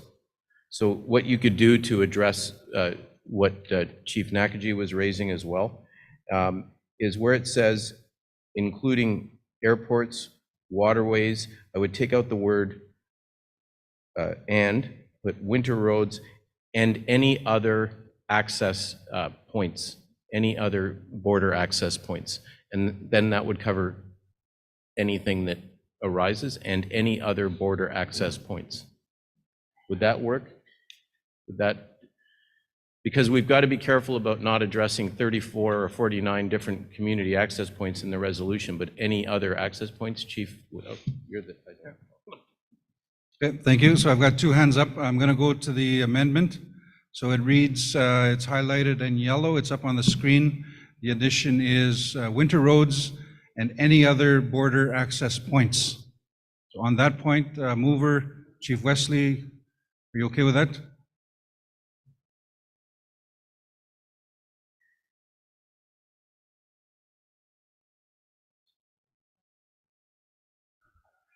Yeah, it's acceptable, but I was going to suggest just the simple points of entry.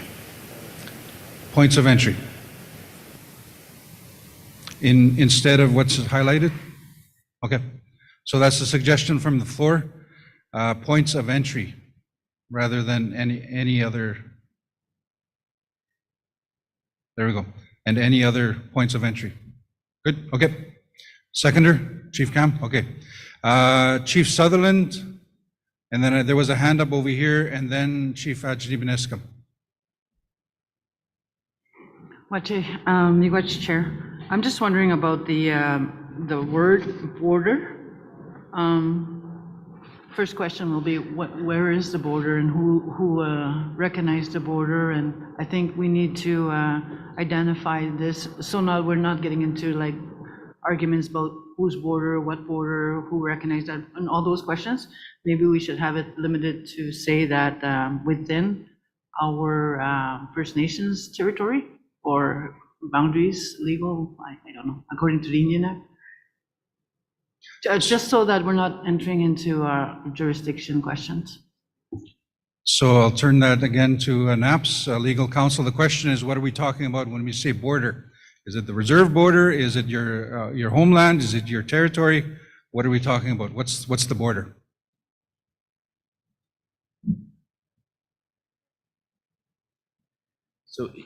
So in answer to your question, Chief, if we could, or I hope this helps, if you turn to the second page of the resolution, and in particular 5 whereas is down.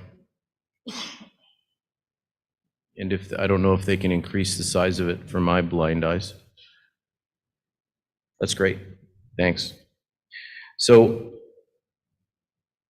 whereas the communities assert jurisdiction over the whole of their traditional territory, rooted in the pre-colonization occupation of land by our ancestors and our pre-existing systems of law and governance, whereas the right of Aboriginal title is both a right of possession and a right to govern the communal lands of Aboriginal title holders in accordance with their own systems of law and governance.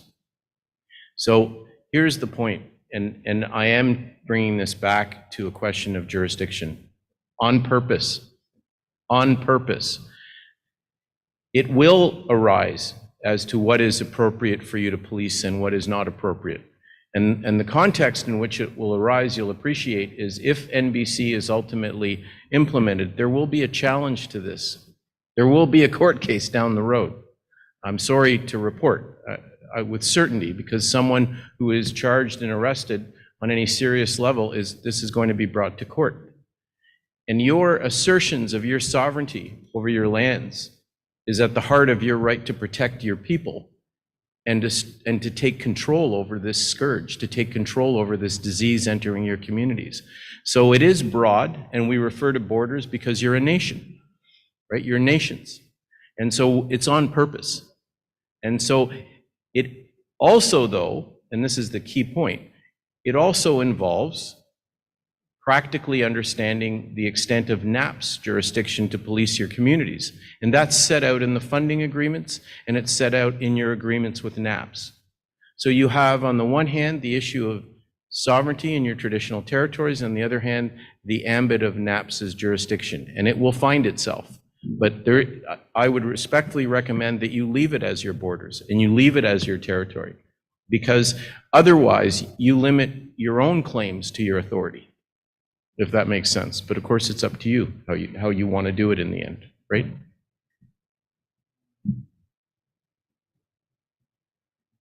Chief Sutherland, does that answer the question? I think the question is, what border are we talking about in the resolution? Does that answer the question? It's a big question that is too short of an answer. I mean, if we're saying, if you're anticipating someone bringing this matter to court because of, the legalities of this border control, you'll have that argument. What is the border? Whose border is this? And there goes your border control. So it just opens up more arguments. Here we are. Right. It's a simple question. This resolution hasn't been passed or anything, but the word border itself invites arguments and comments and what have you. And if we did this and we go to court because of this border word, then that's a lot of resources spent. When we could address this matter now and recognize what we're speaking about as it is, it's the entrance to our First Nation. It's not an actual border, because Quebec tried that. We know about Meech Lake, and this is what the argument was about, jurisdiction and borders. So that argument's been made. So what I'm suggesting is that we talk about this this drug enforcement plan that looks like it could happen. Maybe perhaps we can say, at the reserve entrance instead of using the word border. And I know we have to assert our jurisdiction always, but you yourself said that you couldn't even get the Department of Justice to recognize our resolution. So these are the problems with the white man's law. And it's all about wordsmith. So, and this is why I'm suggesting that, so that we don't have to go through this lengthy 2 weeks of arguing what is a border. And that's what I feel, or I believe we're inviting, is more problems when we use those kind of words. Miigwech. And thank you for your comment and your question, Chief. So if there was a shortcut to avoid going to court on this, I would be the first to recommend it. You will not bypass that. So you are going to court on it. As soon as you use a process like this to assert your authority, respectfully, and I'm not trying to deliver bad news, and I don't think it's a light matter to go to court, and I know it's expensive and it's not what you want to do. As soon as you use a process like this, it will be challenged. You will end up in court. So that there is this resolution, and whatever words you include or don't include, there will be a court challenge to this. So we'll not be able to bypass it. The Winter case, the one that I spoke about yesterday, Justice McCartney, very much is predicated and based on a First Nation being able to define its borders and announce publicly to people that when you enter our borders, you have a reduced expectation of privacy because we decide how we will protect our people. The reason the program is called NBC, the NAP's Border Control, is a recognition that you are acting as a nation. And I understand the DOJ doesn't get it, but respectfully, and it's always up to you, you're the chief, respectfully, you don't want to sing their song. Just leave them in the dust. You are a nation, and it's for you to make that decision, and it will be for you to decide where your borders are for the purposes of entry. And respectfully, if you take that out, then you're not controlling your border anymore, you're controlling something nebulous that I don't even understand. I don't know what it would be. Calling it a reserve works right into the Indian Act. I get it, but with great respect, I'm asking the question, why would one want to do that? The court speaks about, in the Winter case, the court speaks about you being very clear where your entry points are. And so each community that participates in this will need to announce where their entry point is and where they will be policing it and where searches will occur.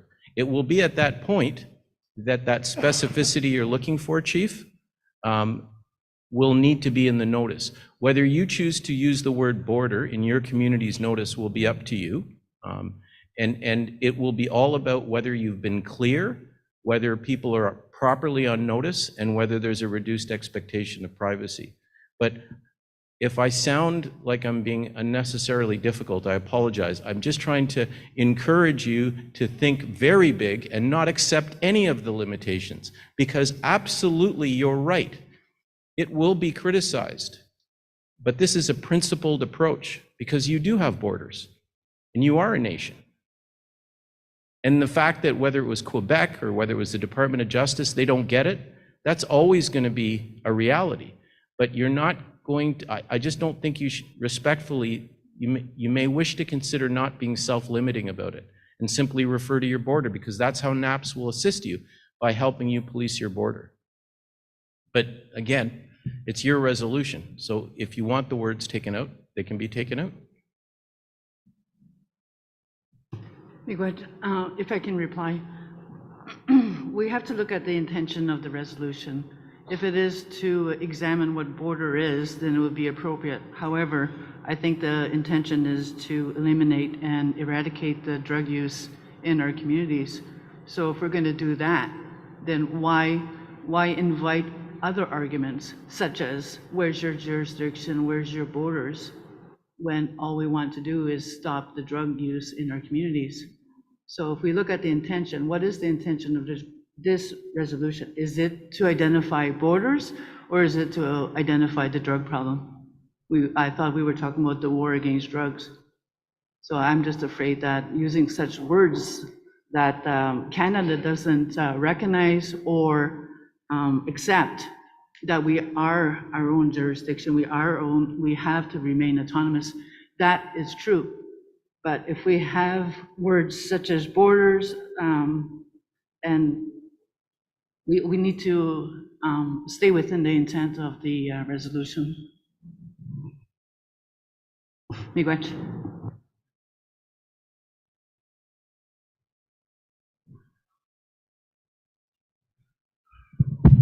Watch it, English. I hear you.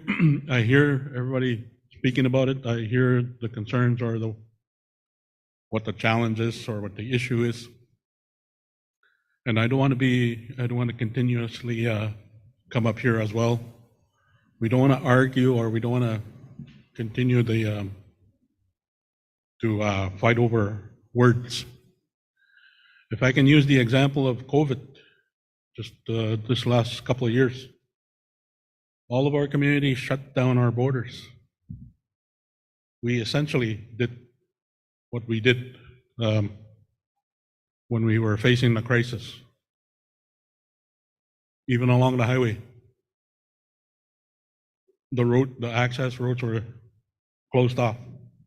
And the only points of entry that were open were where the gates were allowed to function. This is not an easy, it's not easy doing this work.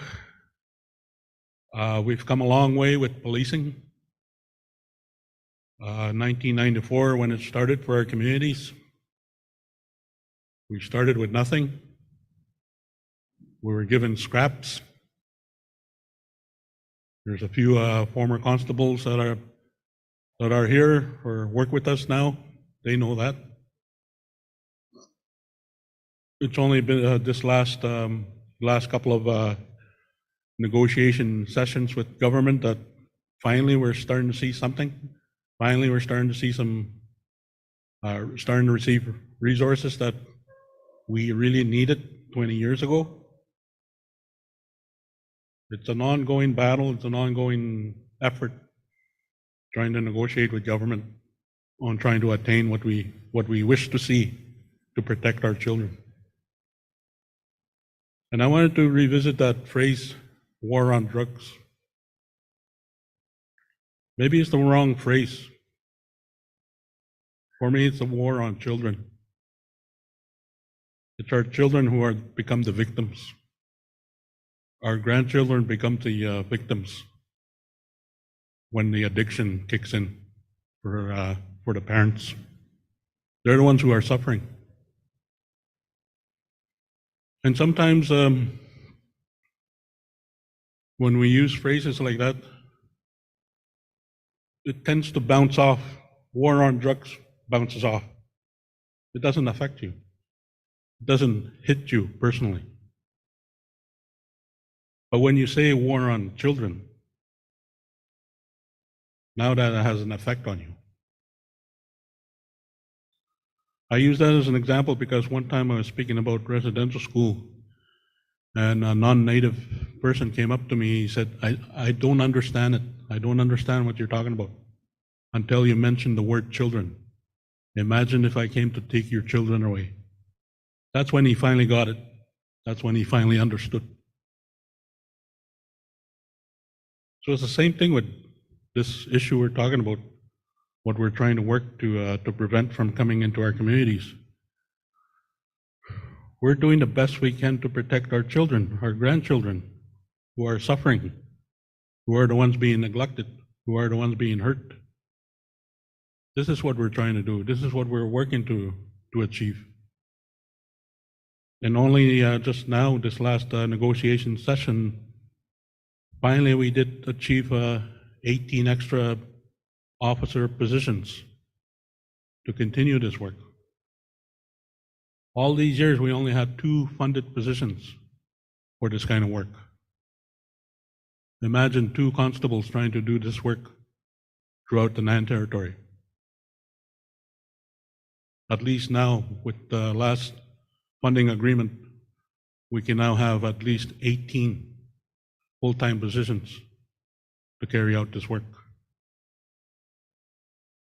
I'm just trying to help with the dialogue or trying to get your support. It is work that we've been doing. It is work that is ongoing. It is work that is mandated by the chiefs from your communities, from the communities. And this is what we've been able to come up with. And I hope and we ask for your support. Miigwech. Miigwech, Mike Matat, Board Chair for NAPS. Chief Sutherland, so that was your question. And then after that, I'm going to go to Chief Ajnibinescum. Chief Sutherland.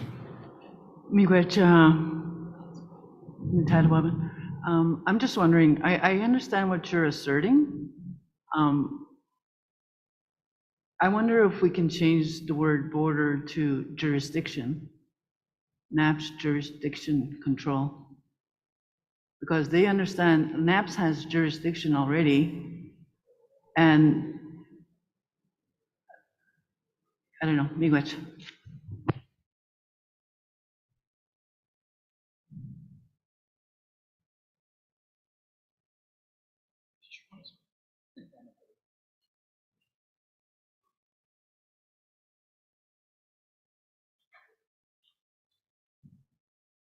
when it comes to using the word jurisdiction, it's a different context, it's a different meaning. And so we're trying to be very clear with the word border so that it's more as a protective mechanism, so that it holds the same weight as other prevention and other protective systems, entities that are existing in municipalities, in cities, in countries. So that's why we're using the word border. And so I hope you agree with that, Chief Sutherland. Miigwech. I'll digress. Miigwech. Thank you very much, Chief Sutherland. Miigwech. Chief Adjutant Niskum.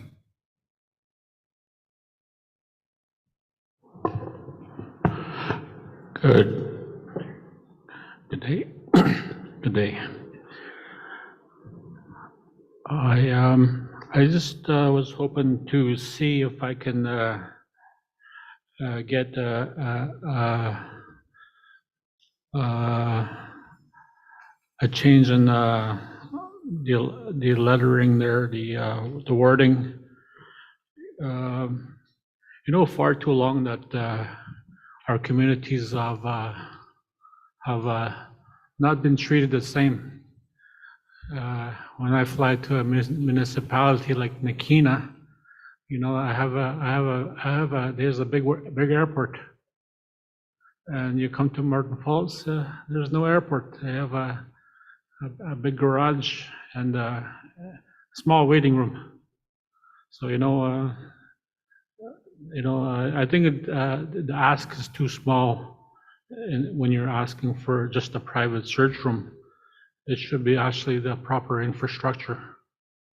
So I was wondering if you could make that change, because it's about time, that First Nations, have a proper infrastructure for our people and during the cold months and all seasons. And with COVID this past 2 years, we had a hell of a time trying to do testing, proper testing at the current facilities. So I'd ask for that change. Thank you. Miigwech, Chief Adjutant Niskum. So I'm looking to the Resolutions Committee. The suggestion is to include infrastructure, adequate infrastructure in that discussion. Although infrastructure is already there. If I may, Chief Adjutant Penescum, would this do it? The last paragraph on page 2 of the resolution, where it says, serving our communities have the necessary tools such as X-ray machines and other essential infrastructure, including private search rooms. So, and other essential infrastructure. So that would be much broader. And then we put including search rooms, etc. Would that work? And other essential infrastructure.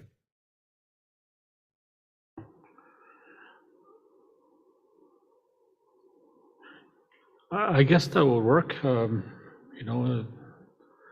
What we need is a building. I don't know if they'd.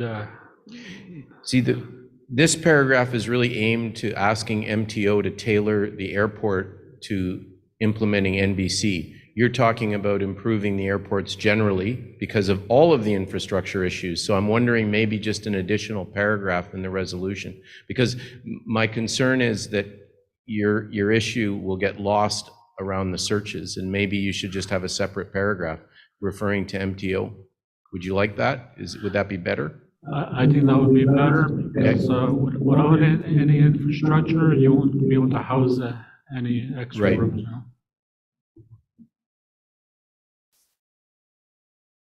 So the Resolutions Committee is just adding another clause in the where further be it resolved.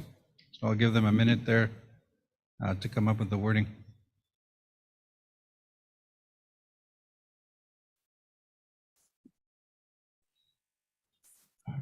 While they're doing that, Chief Nagaji is out of the room.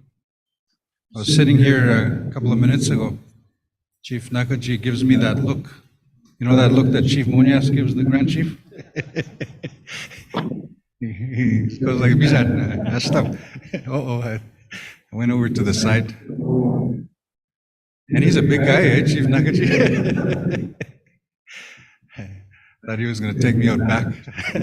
I have two hands up, but I just want to deal with this amendment first, and then I'll go to the chiefs. Okay, so here's the, we're good? Okay.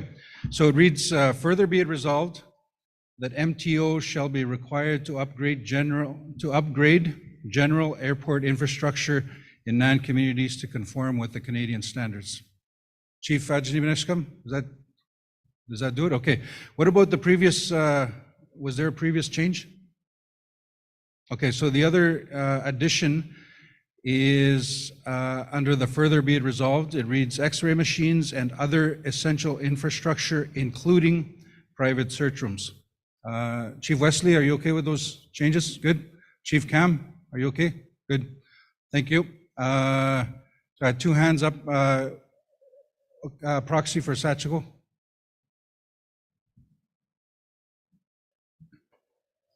Good morning, everyone. I am speaking on behalf of Chief Robert Beardy, and I just want to assure everyone that he's texting me as this discussion is occurring. So these are not my views, but his. He's asked me to make a comment about the issue around enforcing bylaws, and they have Sachiko Lake First Nation has been enforcing their bylaws. I can't speak to how long, but I do know, just based on my work with Windigo, they've been trying to do that over the course of this last year. And his comment was that their bylaw was challenged, but they came out as favored over the challenge in Regina versus Winters. The system that they have at the points of entry are visible to all travelers, and it's a public display of how the community asserts its jurisdiction and its rights. So I think that's an important comment to make in light of what we've been hearing from the lawyer for NAPS. My understanding from what Chief Beardy is saying is that there's not necessarily a court case or a court challenge down the road. He is concerned with this resolution not to be seen as a resolution related to jurisdiction, but one that relates to public safety. And I think that's an important piece. You know, you don't want to get caught up before you're even out the door expecting you're going to have court challenges. I mean, if it's a public safety issue, and I've been hearing the chiefs talk about the urgency of implementing systems that will help them address the problems that they're experiencing in the communities. And I think that's, you know, you have to distinguish between this being an issue related to jurisdiction. And I know that's an important conversation. I'm not suggesting it isn't, but for the sake of the conversations we've been hearing this last couple of days, it's really trying to distinguish between jurisdiction and public safety. So those are my comments on behalf of Chief Beardy. Thank you. Miigwech, thank you very much. Proxy Ann Shabbat for Sachiko. Proxy Hardesty for Moose Cree. Good morning, Chiefs. I just wanted to speak to my comments yesterday in regards to public education, in regards to reporting criminal activity. I just wanted to get Julian and Mike's thoughts on that, incorporating this into the resolution. You know, Julian, your initial comments of keeping it higher level at this point. I was wondering what you think about that, because, you know, like the previous speaker had mentioned that, you know, there's multiple ways that we need to address this, and I believe public education is really integral to that. So I just wanted to get your thoughts on, should we include that in the resolution, or will that be something that the NAPS Border Patrol portfolio holders will come back to us later as a part of this initiative? Thanks. Miigwech, Proxy Hardesty, so I'll give it to legal counsel for a response. So thank you for that question, Proxy Hardesty. Now I know your name. I apologize that I didn't the first time we talked. The last be it resolved, I think we might be able to add some wording that addresses what you're referring to, subject to your approval, Proxy. So where it says, finally be it resolved that Chiefs and Assembly encourage the NAPS board to continue its ongoing work with communities to establish the formal authorities by way of Indigenous laws, duly authorizing NAPS officers to support community drug prevention and enforcement initiatives, we could put, subject to your approval, ongoing work with communities to establish the formal authorities by way of Indigenous laws, duly authorizing NAPS officers to support community drug prevention, enforcement initiatives, and education initiatives. Would that work? Yes, that would work. Thank you. Okay. So I'm just going to deal with that friendly amendment. So it's up on the screen. The addition is at the end of the finally be it resolved, enforcement initiatives and education initiatives. So I believe the recommender is good. Mover, Chief Wesley, are you okay with it? Chief Cam is good. Okay. Chief Sutherland, and then I saw a hand go up here somewhere. Chief Nakaji, was that you? Oh, okay. So Chief Sutherland first. Miigwech. I don't mean to be animus, but I just need to assert my point, only because I think borders invite more arguments and contention, especially with those who have the authority to make decisions, i.e. the federal and provincial courts. My friend, Chief June Black, did a quick search on actual definitions of these words. Jurisdiction means the official power to make legal decisions and judgments. The second definition is to the extent of power to make legal decisions and judgments. And then the definition for border is a line separating two political or geographical areas, especially countries.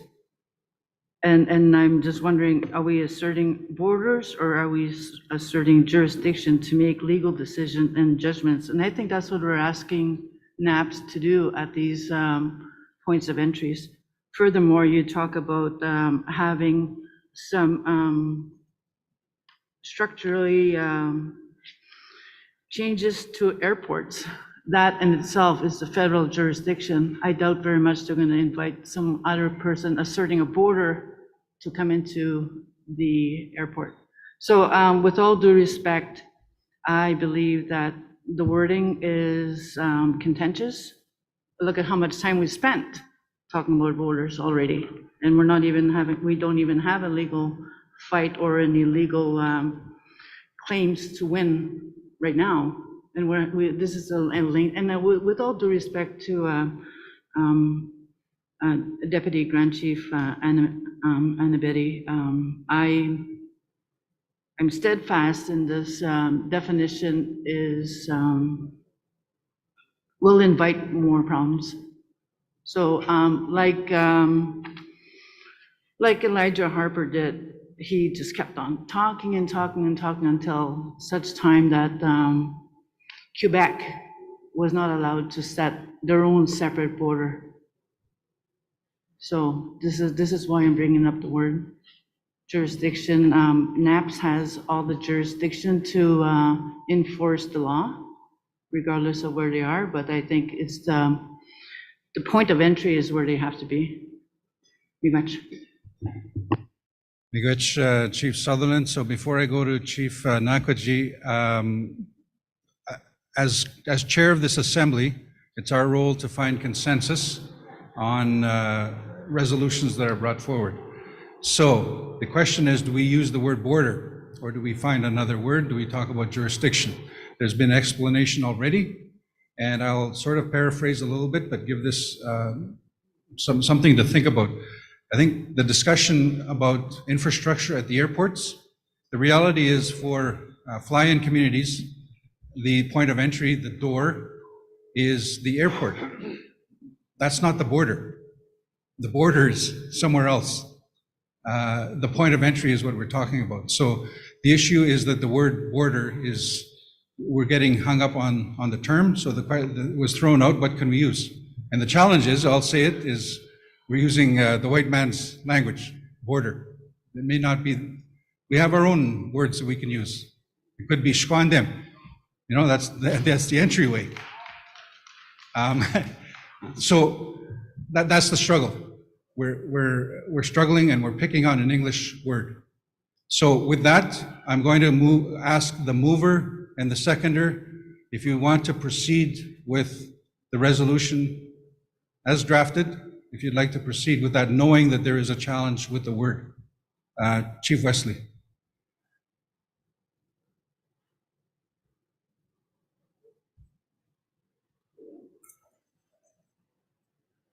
Well,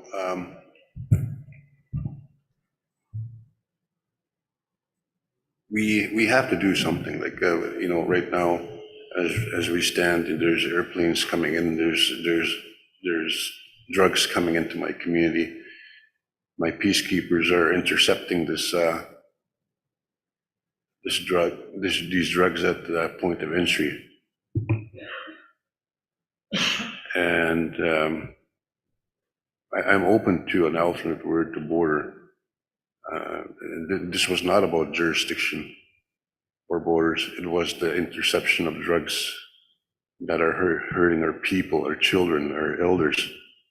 That's the whole purpose of this, and to establish processes with our police officers that on those barriers that prevent us from stopping drugs. That's the whole purpose. But you know, if our councils here can come up with an alternate word for border, you know, I'm open for that, and I'd be willing to set this resolution aside until that word is brought up. But I want to make it clear, this is not about jurisdiction or borders. This is about stopping drugs that are killing my people. A young lady died 3:30 this morning. This is about drugs. And maybe tomorrow another one of my members will die while I'm fighting over the word borders or jurisdiction. Thank you.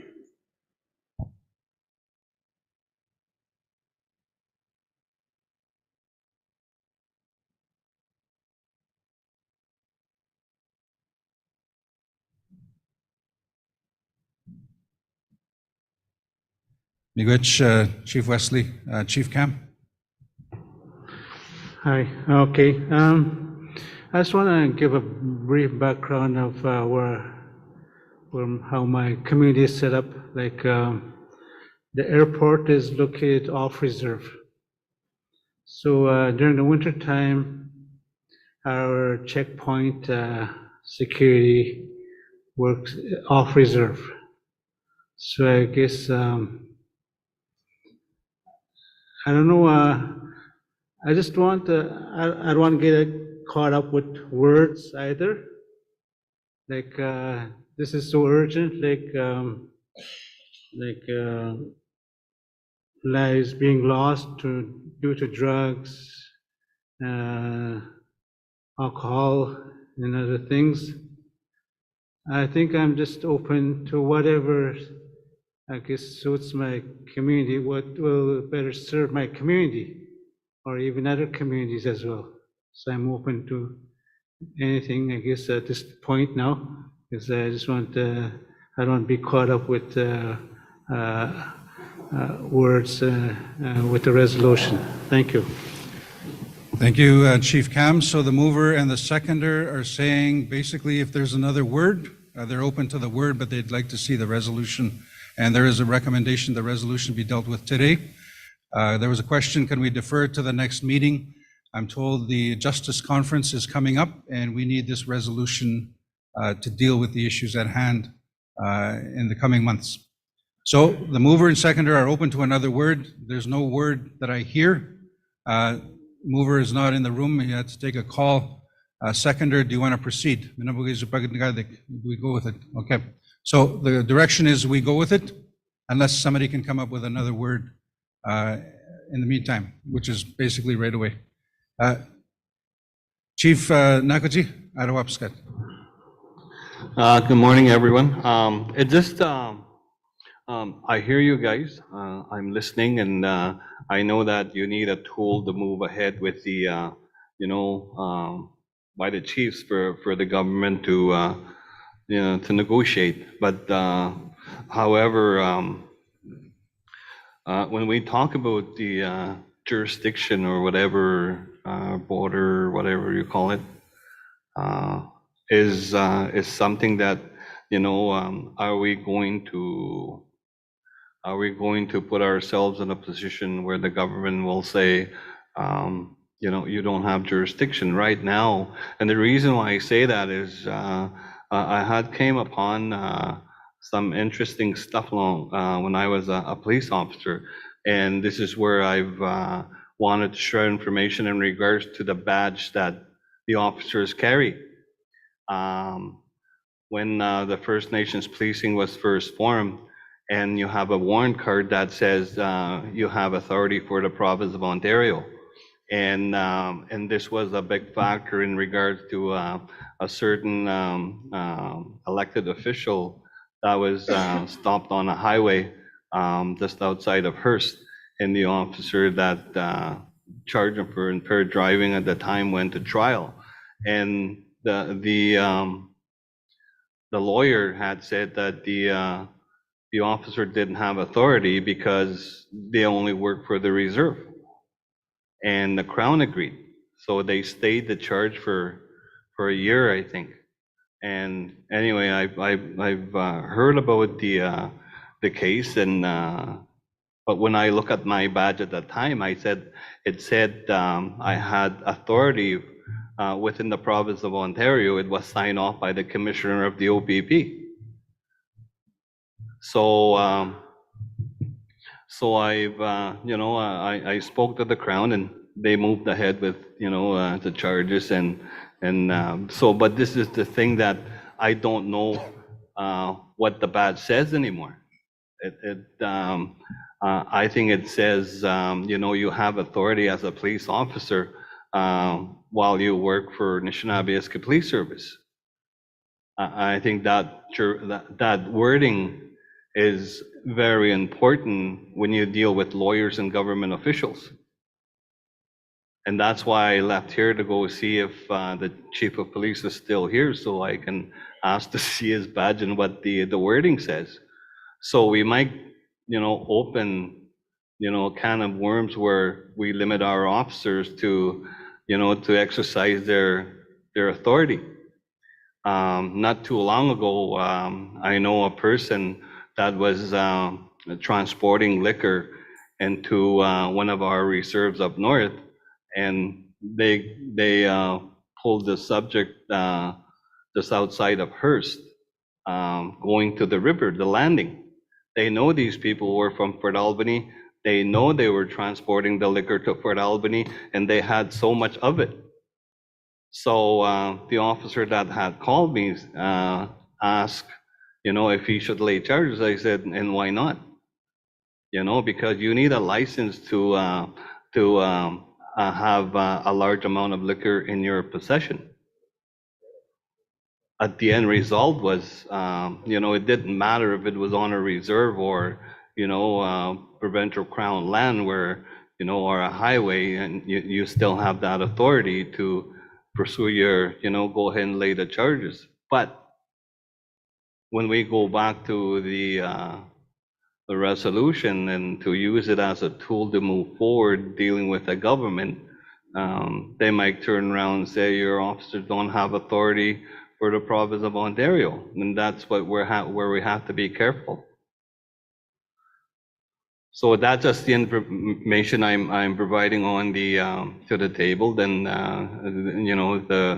to ensure that do we have that authority? I know that we did at one point in time, but I don't know what the badge says anymore, because the last time I had it, it didn't say I had authority for the province of Ontario. But we do have that authority because nobody had questioned it yet, nobody had contested yet in court when we deal with issues outside of our territories. So that might be an issue that may come up that, you know, the lawyer is talking about. But that's just the information, like I say, I'm putting forth to the floor that we may have to take a look at. I agree we need to do something. We have to do something, you know, because there's lots of drugs out there, there's lots of alcohol out there, but we don't want to limit our officers to lose that, to lose their authority, lose their, you know, because we talk about jurisdiction. Miigwech, thank you. Miigwech, Chief Naguchi. So to summarize the question, will anything in this resolution limit the authority of NAPS officers outside the quote border, wherever that is? Yeah. Okay, Miigwech. Thank you for the question, Chief Nakaji. The short answer is no. The resolution doesn't limit the authority. The authority of NAPS to operate in terms of the funding agreement and in terms of the agreements that you have entered, those communities that are serviced by NAPS, is determined by the geographical boundaries that NAPS operates within. So nothing in this resolution changes that. The reason the language is in the words it is because it was tailored on the Sachigo Lake case that Chief Beardy again referred to. And I apologize, Proxy, you had raised the Winter case. That was the case I was quoting yesterday. It is this premise, this theory, and that's why Vice Chair McKay, Frank McKay, has been a big advocate to push NBC, is he was doing it based on the proud reality of Sachigo Lake, including Elder Helen Cromartie over there, who always reminds me she's also from Sachigo Lake, so I wanted you to know, Elder. I haven't forgotten. But I want to emphasize that during COVID, then Grand Chief Fiddler stood up to the Attorney General of Ontario at the Chiefs of Ontario meetings and said that he wasn't going to use the Indian Act to protect his people. He actually said this and said that he expects the government's support in closing the borders of the communities to control and protect the health of the communities.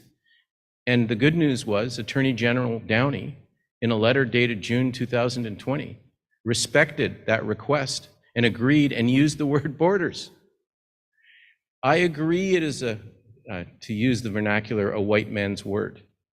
I agree that you define your traditional territories not according to the white man's borders, and I want you to know, being a son of a Black Jamaican and a Jewish mother, I'm a strange kind of Jamaican Polish weirdo. So when I talk about white man, that may not include me. But what I want to emphasize is that it does help. I have been negotiating with NAPS, for NAPS, and negotiating with governments well over 10 or 12 years. It does help to have some language they understand if you want them to help you and do something. So they understand the word border. It's not your word, it's their word. But your concern, of course, is entry points. Your concern is entry points. And the legality of your actions will not honestly be decided by this resolution today. It's going to be decided if you gave proper notice, just like Chief Beardy talked about, gave proper and clear notice to people that at these entry points, they will be managed. The reason border matters is it's a way of conveying to the rest of the world that you're protecting your communities. I agree it's a white man's word, but it's a way of communicating your position. You can tell me it's a bad idea, fair enough, but it's a way of communicating your position that you're protecting your territory. You don't have to do it this way, but I say respectfully, it's been going on too long. These drugs have been coming in unchecked too long, and your community members have been responsible, untrained as they are, for ensuring the physical safety of your communities and putting themselves in harm's way. So, you know, just for once, the lawyer is trying to say, can we keep it simple? This is about controlling the entry of drugs. And I only use the word border because that allows me to communicate with them to get the money. So I hope this helps, and I hope it answers your question, because the issue of the officers and their jurisdiction gets decided by that funding agreement, and nothing in this resolution changes that. I hope that helps. Yes, thank you. No, and that was the only thing I wanted to bring to the floor. And but when you talk about funding and the mandate, you know, no lawyer is gonna care about that when it comes to defending their clients. It's gonna be based on what the officer has as an authority within the province of Ontario, and that's why I was providing that information, because I don't think NAP's officers have that on their warrant card. I think it's changed. It doesn't say for the province of Ontario anymore. So, thank you. Thank you, Chief. You're good, Sheriff. Shut up. Thank you, Chief. I've got two more chiefs that have raised their hands. We've had a long debate, very important debate. The mover and the seconder would like the resolution to be dealt with, unless somebody can come up with a different word. We have not done that yet, and the mover and seconder have said they'd like us to present the resolution. So at that point, I'm going to call for a vote. But I have two more hands that are up. Chief Buzzino. I won't be long. I'm just curious to know, is the fear of this word border going to be that our communities are going to get sued from these drug dealers because we did use a legal word? When are they going to get their drugs back after a year because of this one word, or what? At least you're getting the drugs off the community. No, the answer is no, that's not. They're going to, if they take a legal action or they challenge it, it'll be based on their argument that they shouldn't have been searched randomly, that you would have had to have had grounds. And the answer to that is, hey, you get on a plane at City Center to go from Toronto to Thunder Bay, you can be searched. Why shouldn't you be searched when they go into your communities? So yes, there will be legal actions, and no, you're not going to be able to duck it. I'm sorry to say, but it won't because of the word border. But it's going to take 2 years or so to do this process, and by that time we could stop 200 people bringing in drugs, right? That's right. And I need to make clear that, you know, we have a lot of hurdles to get through with different authorities to get this done, but Chief Morrison is 100% committed, as is Chair Matatuwabin and Vice Chair McKay. So this is the start of the process. But absolutely, you're correct, Chief. Very good, Chief Buzzino. Chief Sutherland, I believe your hand was up. Chief Sutherland, go ahead. With all due respect to legal counsel, our whole discussion here is to make this as simple as possible. And the word border is, again, to reiterate, it's contentious. It invites a lot of contention. Miigwech, and I did get a message. We have chiefs that are watching virtually, so one of the chiefs, the message is maybe we should stick a word in the title, word in our language. We know what it means, but we'll let the Justice Department try and translate and figure it out. That's the comment I got from one of the chiefs watching virtually. Again, we don't have total consensus, but the mover, do you want to proceed with the resolution? Yes, seconder? Yes, okay. Was there any more discussion before we deal with it? We're just taking all the feedback. Go ahead. Thank you very much. So the resolution is before you. Chief Wesley has commented. Chief Cam has provided comments. We've had an open discussion. So, any opposition to the resolution before you? Any opposition? I have to remember to look at the virtual. Can I just put on record that I'm not opposing the actual content of the resolution. The title needs to change. Apart from that, it's a good resolution. Okay, so you're not opposing the resolution? I'm not. I'm opposing the title of the resolution. Okay, so we'll make that note, that you're opposing the title, but you're not opposing the resolution. Okay, thank you. Second call, any opposition? Third call, any opposition? I don't see any on the computer. Thank you. Any abstentions? Proxy Beardy, Muskrat Dam, do you want it noted on the record? Okay, so for the record, abstention, proxy Doug Beardy, Muskrat Dam, First Nation. Again, second call, any abstentions? Any abstentions? I see none. All in favor, raise your hand. Thank you very much. Resolution is carried. So it's now 12:07. I'm going to turn it over to, did you guys switch or Connie, you doing it? Co-chair Connie is going to deal with the next agenda item. So what we're doing is I see lunch is being brought in. We're going to work hard again. Thank you, Chiefs, for your dedication. We're going to have a working lunch. So with that, Connie will deal with the next agenda item.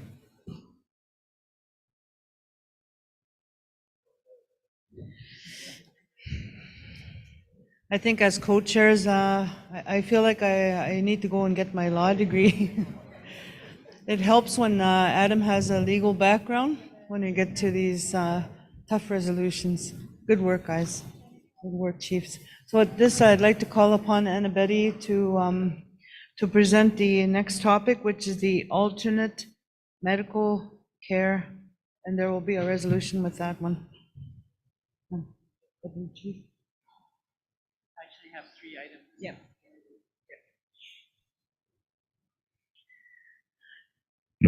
Thank you very much, chairs, and thank you very much, leadership, for such a very healthy and debate and conversation on an issue that is very important to each and every one of us. And I also want to thank you for your commitment to ensure that we take care of everything that we have to take care of today.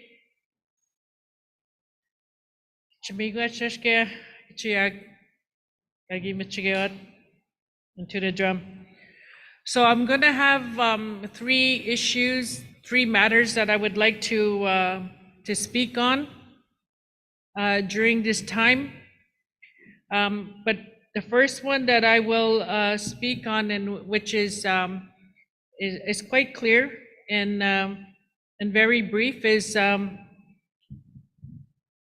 the issue of and support for policy reform and the recognition of traditional cultural practices, medicines, and developing a framework and implementation. Yesterday, we had quite a discussion in terms of dealing with drugs and addictions. You know, we believe that this is one of the solutions in terms of dealing with this issue. Some of our communities are presently delivering land-based detox programs. And also we have a few communities who have healing centers, and where they want to utilize the land-based practices and traditional medicines. But there are some barriers and gaps in order for us to do that, because the existing policies, legislations, criteria does not recognize those things. So I'm going to be working with Deputy Linklater, because he has health transformation, for us to address those things. And I'll tell you a little bit about as to why I'm the one speaking on this right now. During the time our communities and our people were dealing with COVID, our crisis team under our community wellness, which is one of my portfolio items, when we would get those requests for supplies and food, one of the other common and regular request was that we also provide medicines, traditional medicines, and that they be able to access those particular traditional medicine knowledge keepers. And at that time, we found that there was no funding for that.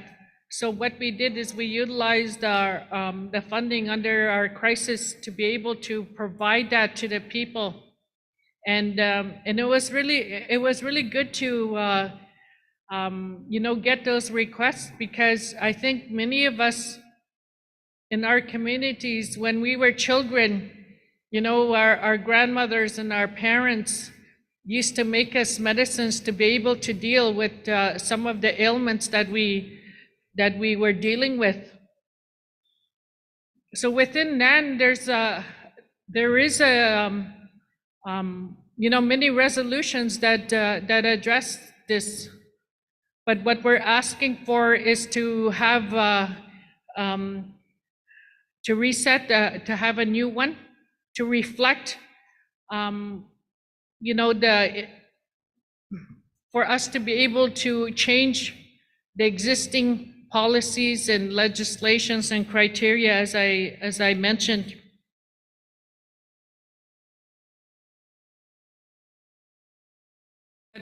Any existing health services and resources, and including changing, what is covered under our medical services, that it also includes those prevention and traditional medicines. So that's what we are looking for, and I believe it's very important, and that we need to support those things that our people are asking for. So that's my presentation on that particular issue. And as I said, I'll be working with Deputy Linklater on that. So the other two matters that I would like to speak with you about, Chiefs, is the issue of government-issued identifications. In the past few years, we've been having a process in place to assist our people. And during the time of the pandemic, it became another issue again, that a lot of our people had. It was a challenge, because when they didn't have their health card or other forms of identification, they had problems getting their vaccination. They had problems with getting on, even having that barcode to be able to have their proof of vaccination, because they didn't have their health cards. We have a high number of children and adults who don't have their treaty number identification, because they don't have, they weren't registered, or else they weren't registered to get their treaty status, and that has an impact on the well-being of our people. So we met with the province. We set our, we had that conversation with them and told them that this is something that we needed to have that financial support on, and that we also needed to, look at the existing criteria and the process to apply for birth certificates and those other documentations, because it continues to be a barrier for many of our people. So that's what we're working on right now, and the province has been very cooperating with us, and so I just wanted to provide you with that with that particular update, and we will continue to go into the communities to have the identification clinics. We went to a few Matawa communities already, and we also went to a few Kiwetnuk communities as well. So we will continue to do that, and we just want to we just want to ensure that you're aware of that, and that you will continue to support us on that particular process. And the other matter that I would like to speak with you on, and I'm going to have one of our staff members assist me with this.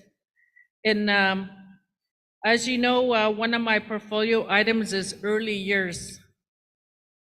And, this is our children during the years of 1 to 6. This is a very crucial time in their life to establish certain, an opportunity to have an impact on our children, which could affect them for the rest of their life. We need to ensure that we have, these nursery schools and daycare centers where our children can go to. I think we only have 7 daycare facilities throughout Anishinaabe Nation. We ask that you consider that as one of your plans. Get those feasibility studies to get those daycare centers in your communities. We do have an existing early years framework, and that is something that Christy will be sharing. And earlier you heard Deputy Narcisse talk about education. Well, we need to consider the education piece of our children in those particular years before they go to school as well. And we need to ensure that we have those spaces for them. And when you in your plans and building new schools and other places like that, or a children's resource center, a family resource center, or building a new school, this is where we can have a space, like a daycare or nursery school for our little ones that are really counting on us. And and this is where you can have these language programs and other things like that to support the well-being of our children. So I'm going to invite Christy to do a presentation, a brief presentation here, and we thank you very much, Chiefs,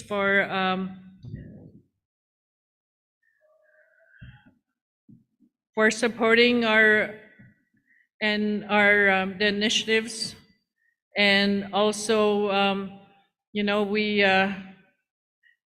we are fulfilling the mandates that you have provided to us,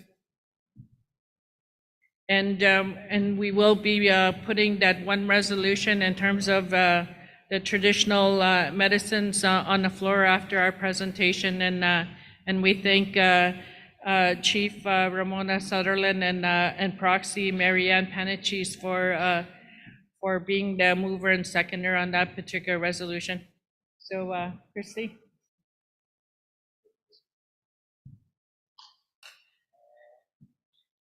Thank you to Deputy Grand Chief and to Chiefs and Proxy for listening to these very important issues and for having me here. It is my honor to speak about these. They're very near and dear to my heart. I think the presentation will be coming up here.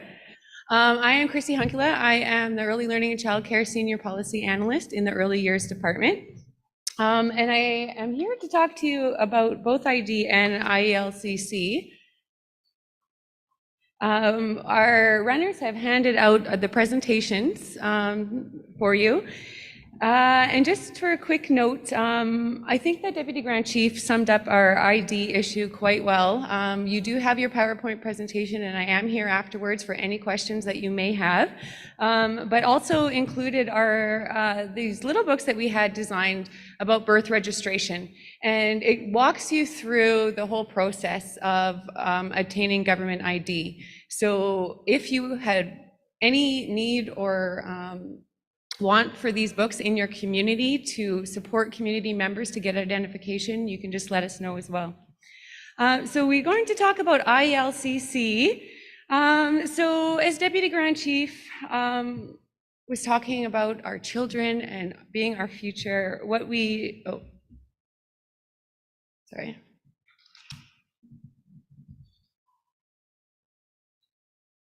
There we go, sorry about that. Technology is not my friend.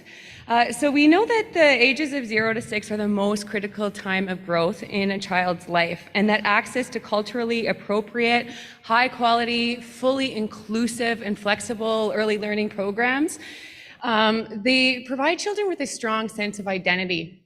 But what these slides don't say is the benefit that these programs can also have on an entire community. When I was listening yesterday and listening at the Mental Health Summit and listening to so many of us wanting to reconnect to land-based activities, to language and culture, we can really look at the early years as the foundation for that, as building upon that for an entire community and a community's well-being. So the Truth and Reconciliation Commission has called on our federal and provincial partners to develop programs for Indigenous families.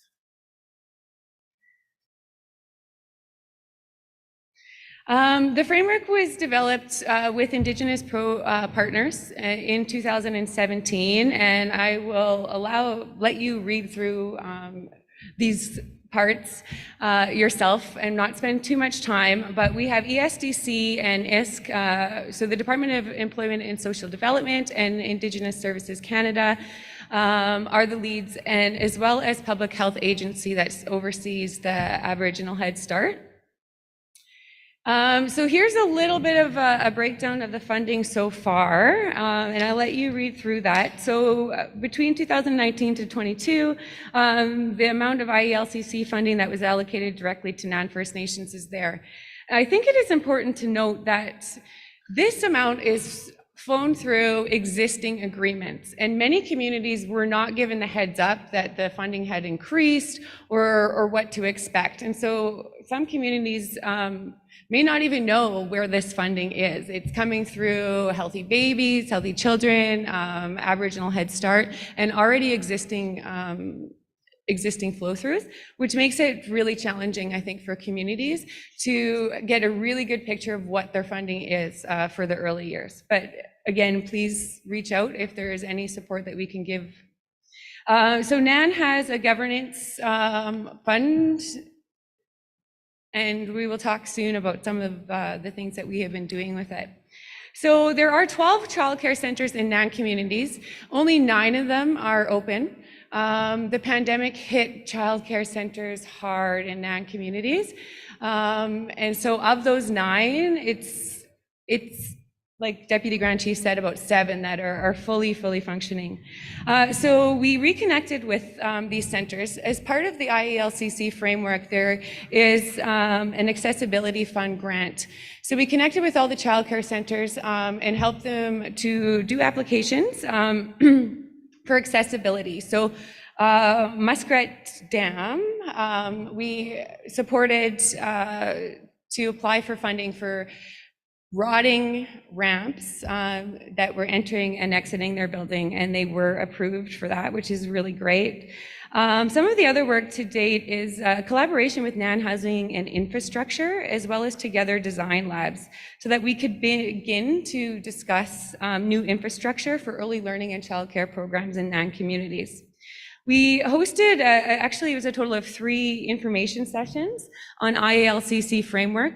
and had the opportunity to ask questions. And then we sent a whole bunch of resources, and this is just a picture for fun, but we sent all of the childcare centers Muddy Buddy rain suits, snowshoes for every child to get outside, air purifiers, toys, sensory kits, many, many, many resources that our mainstream counterparts have taken probably for granted, but our children's centers in First Nation communities do not have access to. So we're trying to level out the playing field by the purchase of many different resources and sending them into the communities. We've developed a survey with support from NAN Housing and TDL to gather more information on the infrastructure of our current centers, as well as all of their needs. As I said, we supported Muskrat Dam in applying for an accessibility fund grant, and they were approved, and they will have their new ramps built for them. We developed a professional network for childcare center coordinators to bring them together and to help them support one another. And we've already seen some really great things come as a result of this. Our childcare centers report to be feeling very isolated, and having the opportunity to hear from other centers facing the same challenges has been empowering, and they have already started to make some changes to their programming as a result.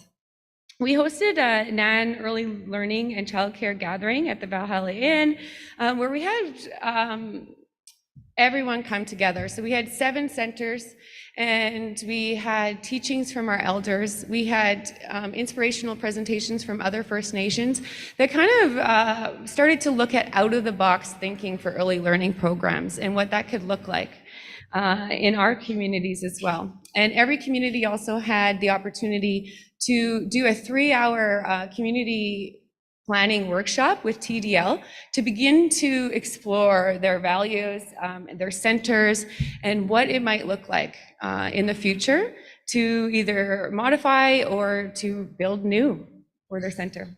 So from all of the work that we've done so far, we have learned, and you could read that where the 12 childcare centers are. The centers, they report this very similar challenges. Every single center has a very difficult time hiring and retaining staff. It is by far one of the largest challenges. Every center has a very long waiting list as a result to not being able to find qualified staff. Also, a very, very high burnout rate of staff, and mental health of their staff is a very big concern. Accessing education and training opportunities for staff, and also accessing resources. So not just physical therapy and OT and these things, but also centers reported that they're unable to access language resources and other resources that they feel are integral to their programming. Every center reported a lack of funding that as a primary concern. Access to healthy food. So this is something that doesn't happen in mainstream daycares, but every childcare center has reported that lack of access to healthy food has directly affected their programming. Parental and community involvement is a concern. Most of the playgrounds in every single childcare center, I cannot think of one childcare center that is satisfied with their playground. The playgrounds are falling apart, or they do not exist. They are rotting. And 3 of our centers need significant health and safety. So right now, repair and renovation funding as part of the ILCC framework has been announced. And we will be supporting 3 different communities to apply for that funding. So for our NAN center, some of our current steps, and we've already kind of talked about them, is the repair and renovation funding to increase the support with the goal of improving staff morale and overall programming, increase resources and access to resources. We're finding funding opportunities. So unfortunately, the IELCC funding framework is not enough. It isn't enough. And it actually kind of works out to about 1 new paid position per year per community with the addition of new infrastructure funding that also is not sufficient. So one of the biggest things that we're working on is there are so many different funds and grants, especially in terms of children and childcare, that we are collaborating and combining to make a resource file for communities to support all of their initiatives. We are using the governance funding to complete all the pre-build work for new infrastructure funding. So the new infrastructure funding will be released next year, and communities, they're not exactly saying it, but it feels that communities won't be considered if they are not completed that pre-build work. So we really urge you, if it is something that you are interested in for your community, that you reach out and we begin the steps and the processes before that funding is released next year. Increased opportunities for training and connection for staff, and following up with the TDL and the NAN housing and infrastructure to take that community planning workshop that we did and discuss what the next steps are for each individual childcare center. Now, for all NAN communities, and Deputy Grand Chief referenced this, but in Resolution 1409 in the formation of a NAN early years framework, this is one of our big focuses right now. So we have a project with Nicole Anise Nash. She's a professor at Toronto Metropolitan University, and she's also a member of Constance Lake. And she has started a research project with us that will begin to identify the barriers of that mainstream legislation and practices pose for First Nations, and it will begin to take all of the work that has been done to date, all of the early years framework that chiefs and community members have provided input on, and it will start to develop an early years framework for NAN. And hopefully that framework will include our own licensing body, our own education and training center, and other components that will ensure that NAN communities are ready for their childcare programs. We are looking at what a NAN-based model of care looks like, and working with NAN housing and infrastructure in the hopes that we can provide every community who would like it the opportunity to do a community planning workshop, to start to explore your own values for children and members of your communities, and begin to look at what that could look like for you. We have Early Years Summit planned for November. The goal is really to inspire communities to kind of look at that out-of-the-box thinking. As I said, that new infrastructure funding, it is small. It's supposed to cover all of, it's $4 billion for Canada, and Ontario's share is less than 20% of that. So it is not enough money. So we need to start thinking about out-of-the-box solutions. Realistically, a full-fledged childcare center is probably not going to happen for all communities, nor is it what all communities would want. But every single community can have something, some kind of early learning program that really speaks to their own values for their community. So in November, we want to inspire things like language nests, buildings that children visit that are filled with elders and community members, and they go and they visit these homes, and they're just immersed in their language and in their culture. Land-based activities for and programs for young children. These models have been done by other First Nations in Canada, and we would like to provide NAN communities the opportunity to learn as well. Promoting the early years in all communities. So this is going to be one of our big focuses as well. Through radio programs, poster campaigns, we really want to get the message out there from NAN elders and community members, the importance that the early years can play in the role of a child, the role of their family, and in the role of their entire community. We are advocating for increased funding and extensively searching for all funding opportunities, and continuing to work with funding partners to ensure seamless access to opportunities. So when the accessibility grant was released in December, it was released at Christmas time. And First Nations were given 4 weeks to apply and over Christmas. And so these attentions brought to our partners have made a difference. We are now getting notified immediately, and I feel like we will continue to work towards a seamless relationship to ensure access for all communities. And we've also started to do some asset mapping within NAN. So looking at every program in NAN and department and what they have done for the early years and trying to combine it and pull it all into one place so that we have a better idea of what is happening in your communities for the early years and how we can best support you. So I will wrap it with that, but I please urge you to reach out to me if there is any support that we can give to the development or enhancement of your early learning and childcare programs. Please reach out, and I look forward to any questions that you may have.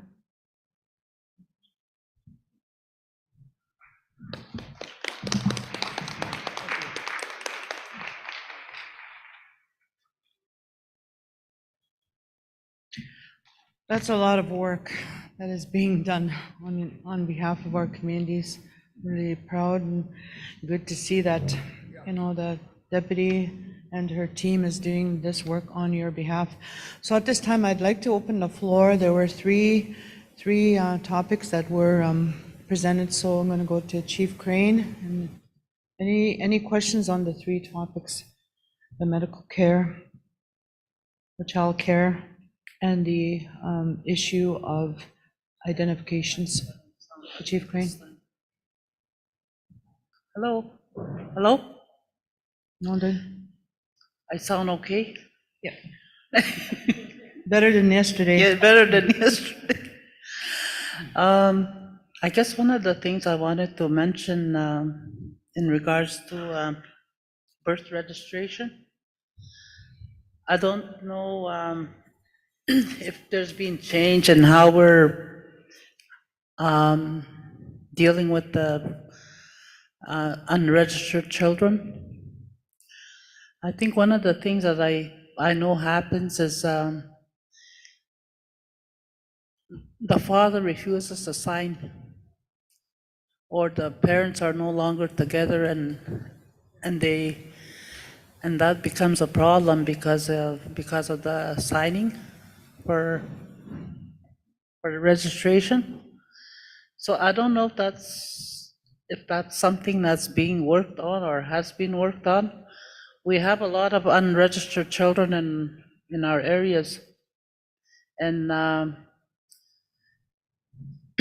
and because we are the voices, the children don't have voices. We got to be their voice, and it's very important that we consider the children, all the unregistered children. Some kids are in the system; they're in care, and I suppose the agencies pick up. It's something to think about. I've always thought about this because we have a lot of unregistered children.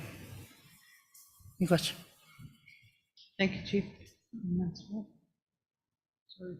Yeah. Thank you, Chief Crane. And those are issues that we have identified in our options paper, and how we're proposing to deal with that is, the first one was in terms of children that did not have a father registered in their birth certificate. We have to bring that awareness that it impacts the treaty status entitlement of that particular child. And, so that's really important, that's impacting the rights of a child when a father, is refusing to be placed on the status registration. And so we're continuing to try to bring awareness to that. We know that's an ongoing issue. And as for children that are within the child welfare system that do not, that require identification, we have sent, back in October, we sent out letters to our child and family service agencies to, have, for them to implement some kind of process so that the children can be registered. So we are working on that, Chief, and it is something that we have identified in one of our in our documentation in terms of a gap. Language. Thank you, Deputy. Thank you for that question. The floor is open still. Proxy Frank McKay. Good morning again, Proxy Frank McKay from Whitewater Lake First Nation. I wanted to ask a question in relation to the child care centers. I know that in your presentation you have 12 existing child care centers. Is there any plan to expand the program to other First Nation communities that require child care centers? I know over quite a number of years ago, the Sulakot Area Management Board submitted a proposal for additional child care centers for our region in Sulakot area, but we never got any response from the federal government at that time. And I was wondering if there's a plan or process established that would address the need for child care centers in the rest of the NAN territory.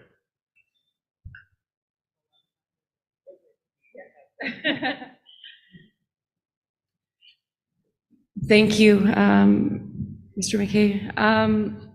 It is our goal that every single community will have some kind of early learning and childcare program.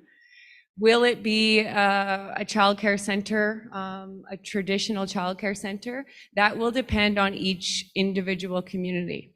So there is one pot of new infrastructure funding, and it is fair game for all communities to apply for. So this is the work that we're trying to do right now, is to get a better idea and understanding of which communities would like or have need for a full childcare center. But this is the period now over the next year that we have to do all of that pre-build needs assessment work. But it is up to each individual community, and that's where we are here to help. So please, if you are interested in a childcare center, the sooner you reach out, the sooner that we begin this pre-build and needs assessment work, the better. But we definitely will ensure that there is some kind of early learning or childcare program for every community in NAN who wants one.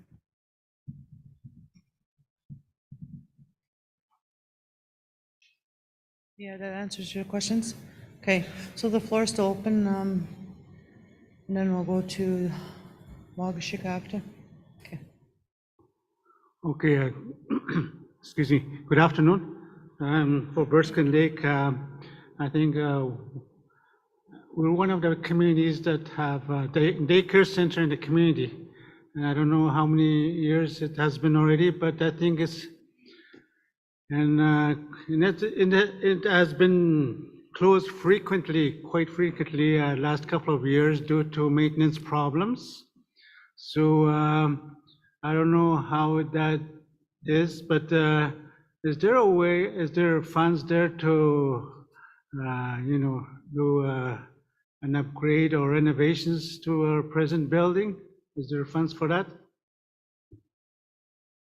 Thank you for your question. And yes, right now the Repair and Renovation Fund is open and available. So I will reach out again to ensure, because this is the time that we would want to apply for it. And NAN is actually going to do one work plan for all repair and renovations for any childcare center in a NAN community who wants to apply for that.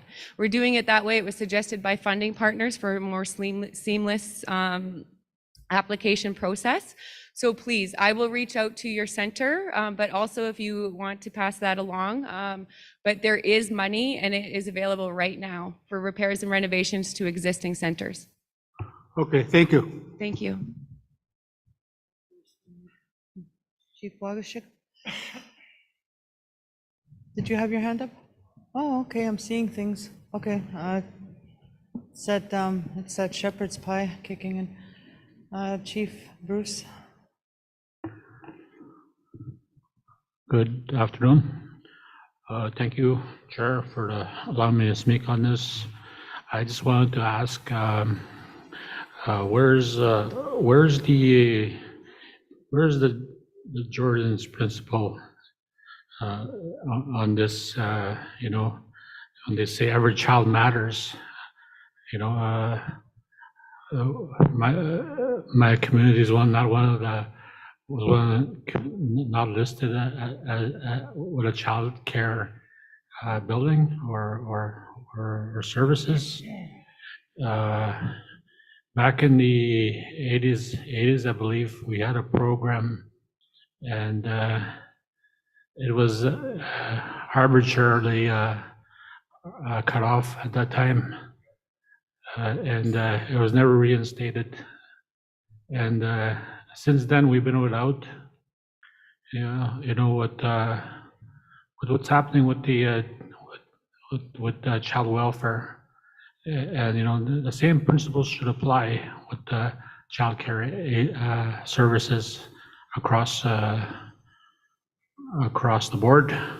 So I know that's what I asked. Where is the Jordan's principle on this and the human rights case, the Cindy Blackstock case? Thank you. I'm going to call Deputy Grand Chief Narcisse to answer that. Thank you for that question, Chief Etchin-Kniskim. Yes, as you know, Anishinaabe Nation has intervener status at the Canadian Human Rights Tribunal that found the federal government guilty against discriminating against your children within child welfare. And yes, Jordan's principle is under our purview as well. We do have a seat at the national table with respect to Jordan's principle and Jordan's principle reform. And what's been happening is too, like we asked the First Nations to reach out to us as well. We have Jordan's principle secretariat at Anishinaabe Nation to assist and also help advocate for your individual First Nation communities' claims on Jordan's principle. We've noticed the fact that, you know, the turnaround times are supposed to be at a specific timeline, like 30 days, I believe it was, or 15 days for every Jordan's principle application. That is more so very important within our First Nation communities across NAN. And I know our department, our Jordan's principle department, is there to also assist and also help advocate for your individual claims on a claims by claims basis. And like we'll sit there with you and say, well, you know, the true intent of Jordan's principle was to ensure that, you know, I see the flag back there, every child matters and every child should not go without. You know, it's our, you know, like we're charged with responsibility to ensure that every claim, everything that goes through Jordan's principle adheres to those mechanisms or those principles that made Jordan's principle what it is today. And so I beseech all the chiefs and leadership here that if you have outstanding claims or outstanding issues regarding your individual Jordan's principle claims, please visit us in our department, and we will stand with you with your claims to ensure that they're processed in a timely manner. So we'd like to offer that.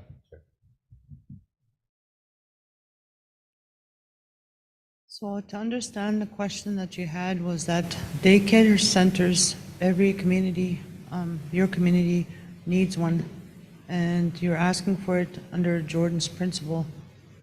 Is that what you were saying? I just wanted to make sure I got that correct. Well, it seems that the government's at liberty to discriminate, against some communities, and I don't know why that is. So that's the crux of my point. Why is it some have and some have not? And how can we fix that? I thought Jordan's principle was to make sure that all children are with resources. So I'm just politely asking: is there any way that through the resources that we have to force that issue? Thank you. Okay. Thank you, Chief. It could be incorporated in the work plan. Yeah. Thank you very much, Chief Achnebaneshko. In terms of moving, we're striving, that every single of our First Nations has a daycare center, has an early years or nursery school center. That's what we're striving for. And we will continue to advocate for that. There is opportunities there for us to do that, and we will utilize and as such processes as Jordan's principle to ensure that happens.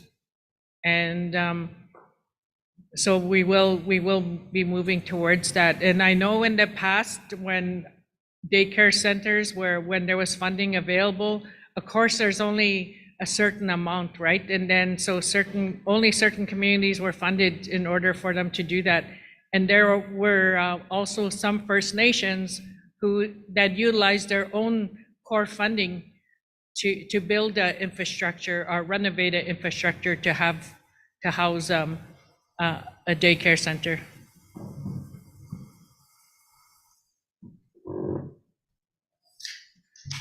Okay, so the floor is still open for any questions on the three presentations. I know it was a lot of information. So the floor is still open. Proxy Mishkigogmak.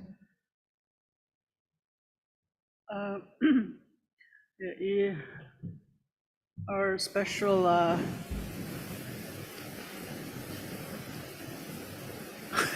okay. There was a proposal from Mish, early years proposal that was rejected.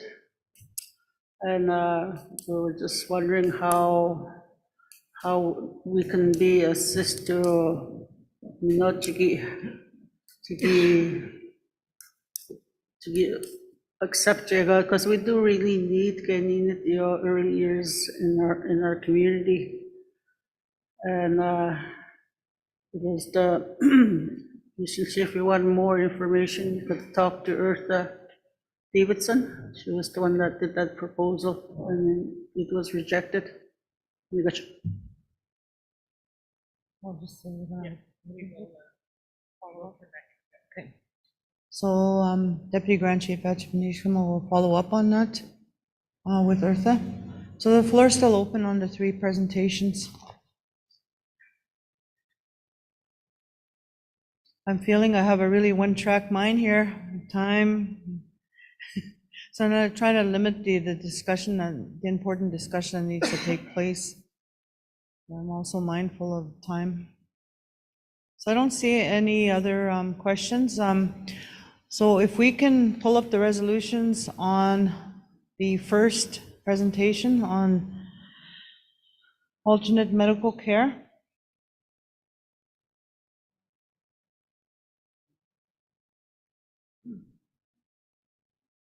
Okay, So, Resolution 2217. I don't even have a copy of it. I don't think. Hang on. Yeah, hang on. Okay. All right. Titled Traditional Cultural Practices and Healing Framework Development, Implementation, and Compensation Equity. So we'll go through the whereas, and we'll get down to the therefore.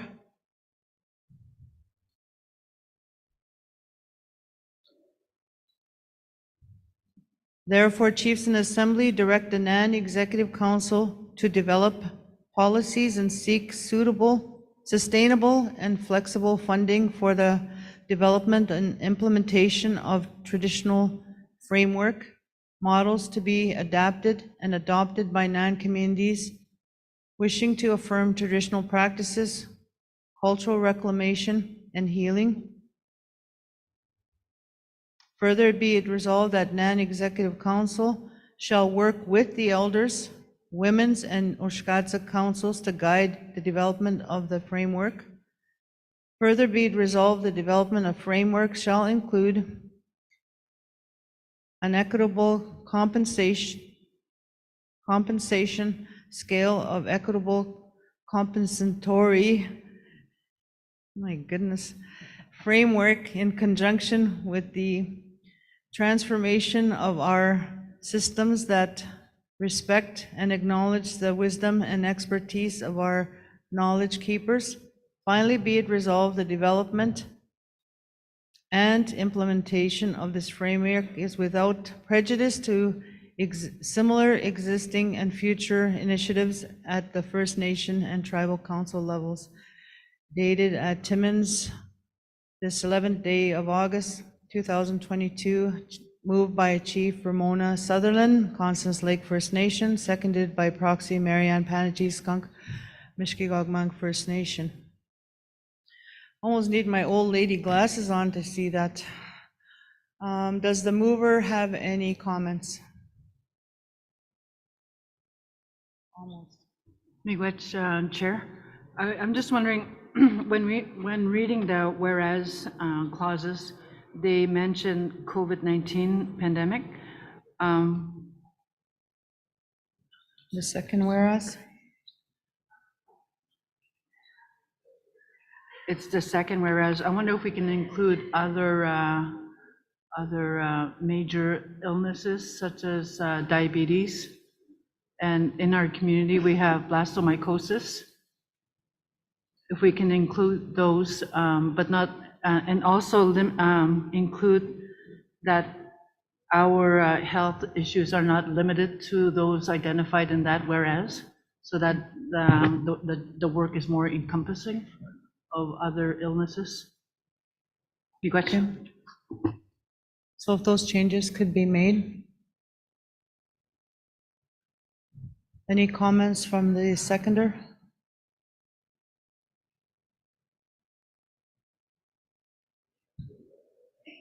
Hi, yeah, I guess as you get needed, we're starting to use our traditional medicines in our community. We're getting seeing with the COVID, there was a lot of traditional medicines that was circulating in our community. And you know, I find them, Kenyan go, I'm in that stage, I won't say age. As again, I'm not a pill person or medicine person. I usually try to look for other ways to get in with the sicknesses. Even with I really have a problem when I take aspirin or Tylenol. So I'm very I'm looking in and in this son with my health as you go.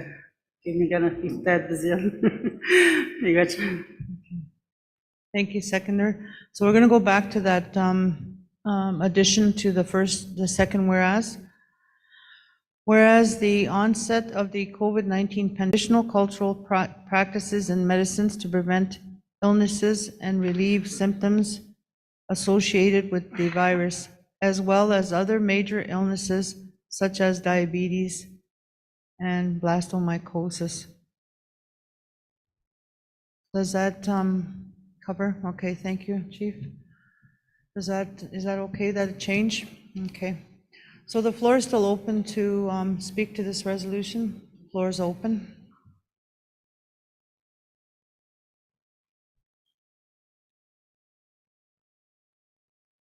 Second call. Third call. So I'm going to ask if there's a question to the resolution. Anyone going to call question? Can vote on it. Do we even have quorum? We should be checking on quorum.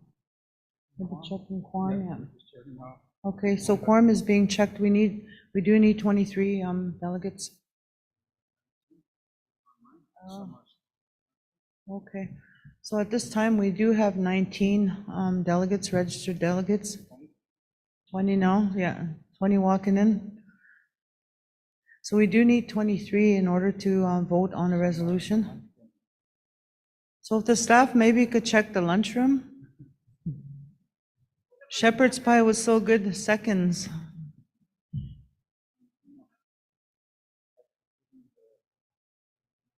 That includes those delegates that are online. So we got 2 more, so we need 2 more. 2 more, yeah, 1 more.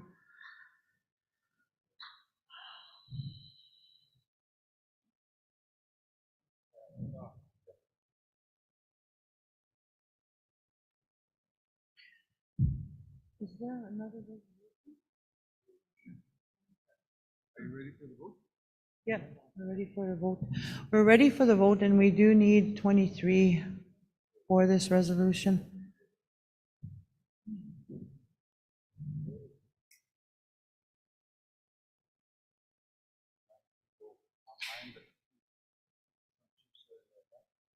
Yeah. While we're waiting for 23, the 23rd delegate, last night there was a winner of one of the awards. She's a quilter, and we've been asked to announce that if anyone is interested in checking out her shop, her address is 340 Spruce Street, South Apartment B. So, okay, so we do have 23 delegates now. So I'd like to take, hear if there's question on this resolution, and then we can vote on it. Do I hear question? Okay, question has been called. Any opposition to this resolution? Any opposition? I see none. Any abstentions? I see none. The resolution is carried. So at this time, I've been asked to call up Anna Betty, who is going to introduce the a minor change to the agenda. You want to do Chief Busnell first? Yeah. Okay. So I'd like to call Chief Busnell. Sorry, guys, I had a quick request there, and as being the host community and how important Choose Life is to our community and the work that the delegates have been doing for all the communities that on behalf of Choose Life. I'm asking for 5 minutes of your time so I could have my Choose Life workers come up and have a picture photo op taken with the delegates and the people in the assembly here. So if you could do that real quick, I'll get my Choose Life workers to come up, plus their coordinator. So introducing first, coming that way. Yeah. Was Brent Busno, no relation. Ashley Gignac, Corey Naview, Scott Luke, or Reese, sorry, and Betty Naview. So if I could get the delegates to come up for a picture with them real quick, I'd appreciate that. And Eileen Busno, can you come up here too, please? Because you're a big part of this application. And Derek, or Bobby, if you could get in a picture with us. So all the delegates? Are you asking for all the delegates around the table? Sure. No. I'm just, if I'd love to, but if the NAN executive? Executives, yeah, Okay. please. All right. Apologize. Yep.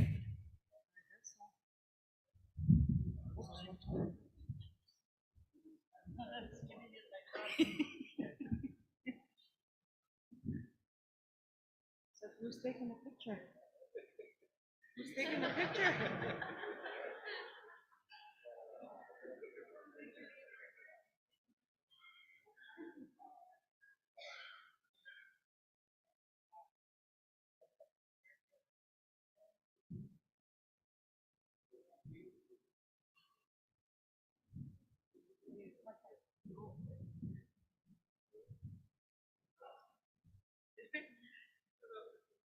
There you go. Oh, Betty too.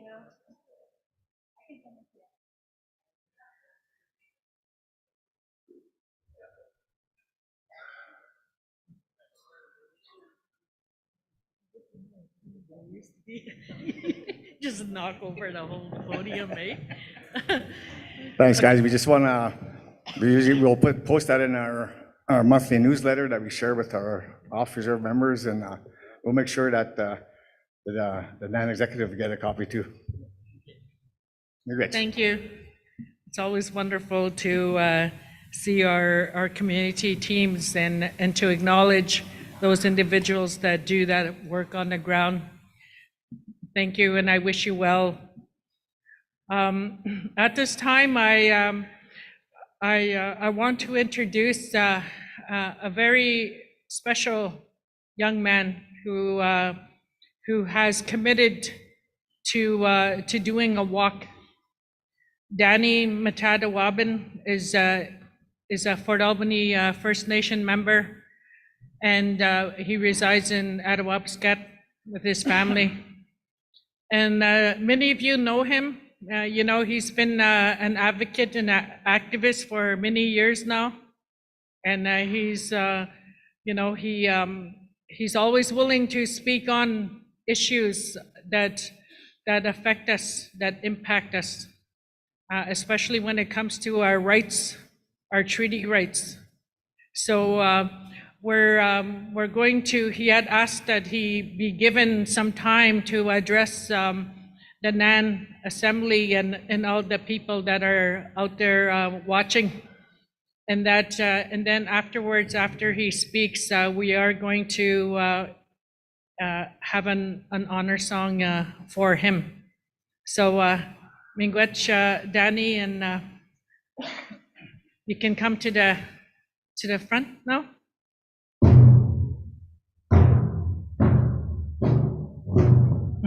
Stand.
Chikis kwa chika puik.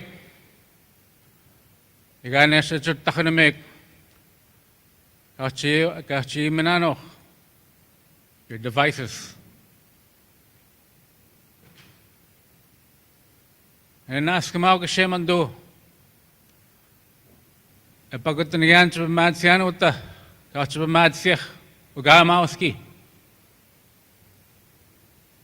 And ask him on Nesta. Epamotean. In a nog usche. Meswe in a nog. Otamachanach minister Hachgatik.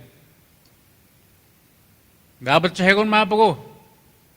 Sabas when Stigan Meswe Abat Chegech. Yuchia Abat Sich. Almost. Metohagan usche. Nesta Nahogashi, the Naskami Kashimish Chigech. Mingers Mabutan the Telemon. A Pagatinik Mina, Chimianota. Ashmajan Nistua, Newa, the Tame Hetono, the Shitawa Mashkel Council, Okamahanak. The Tame Hetono, Gwes Kimitino. Ashetamagion, Marchuskach, Chickenowatimik. Ashetamagion Maga, keeps a star with a gang of shame on doing a staggy when a stag. Oh ho, in a no gig on a Kimino Gonano, Yashetamagonano. If P. Maga Musiniga take or take on a, that was who J. Mahegana.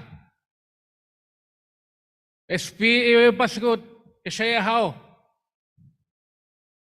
Take a best negative, Nagashkaton. Take a best negative. I am a head tone.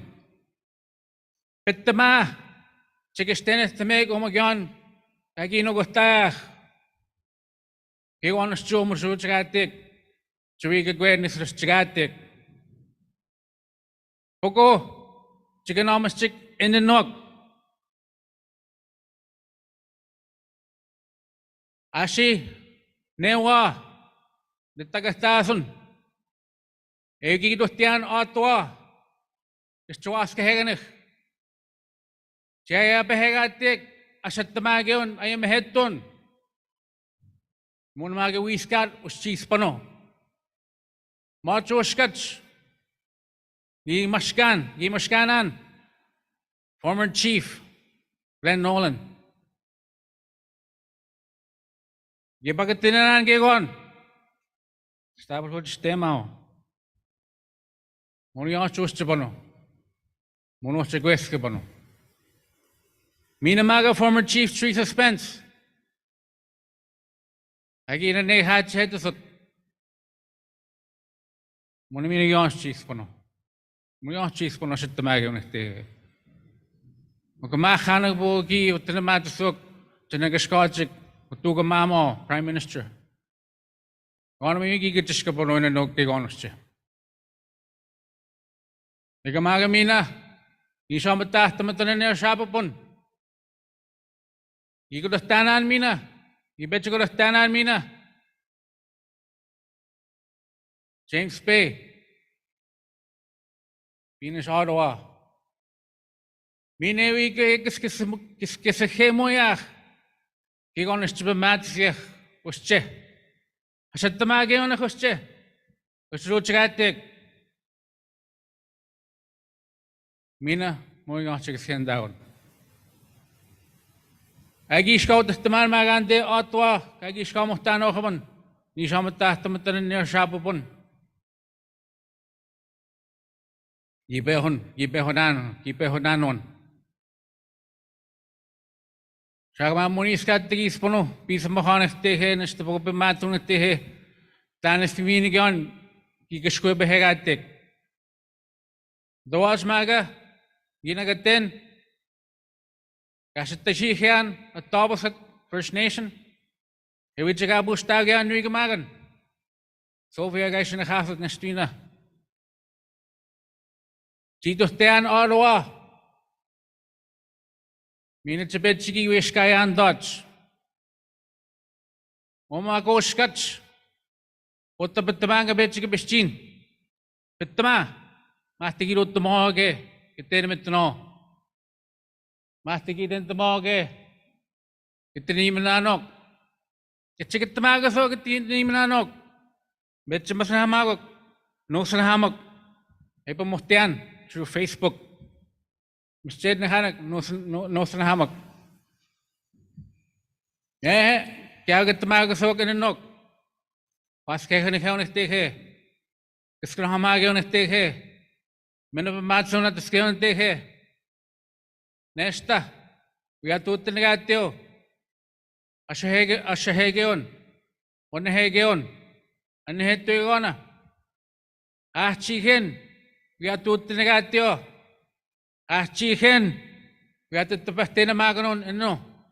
Kishas maaga wish. Wichaga bostoy kay katinimo. Chicken katigitmagso katinimo. Katugokhatyok. Katashiyotyok. Espima ito hen magayon. Tuan tao ko tuwe uskapamatasak. Chipamachahut jasutchik. Chinde wane hege chik chikastajik. Ito ko naman. Kahit ko ni gante he. Tabagay tiyan. Iwana kagi bejajik musumunok kirkuhamunok tanakti he. Ega mga bistuwa pumuhtian. Ewi nugastan, espisi sagastan, asyat tumagyon, nugastan, esagahan. Meswegit, isagahet no. Kona tabahten mo tata. Kona ganomat tata.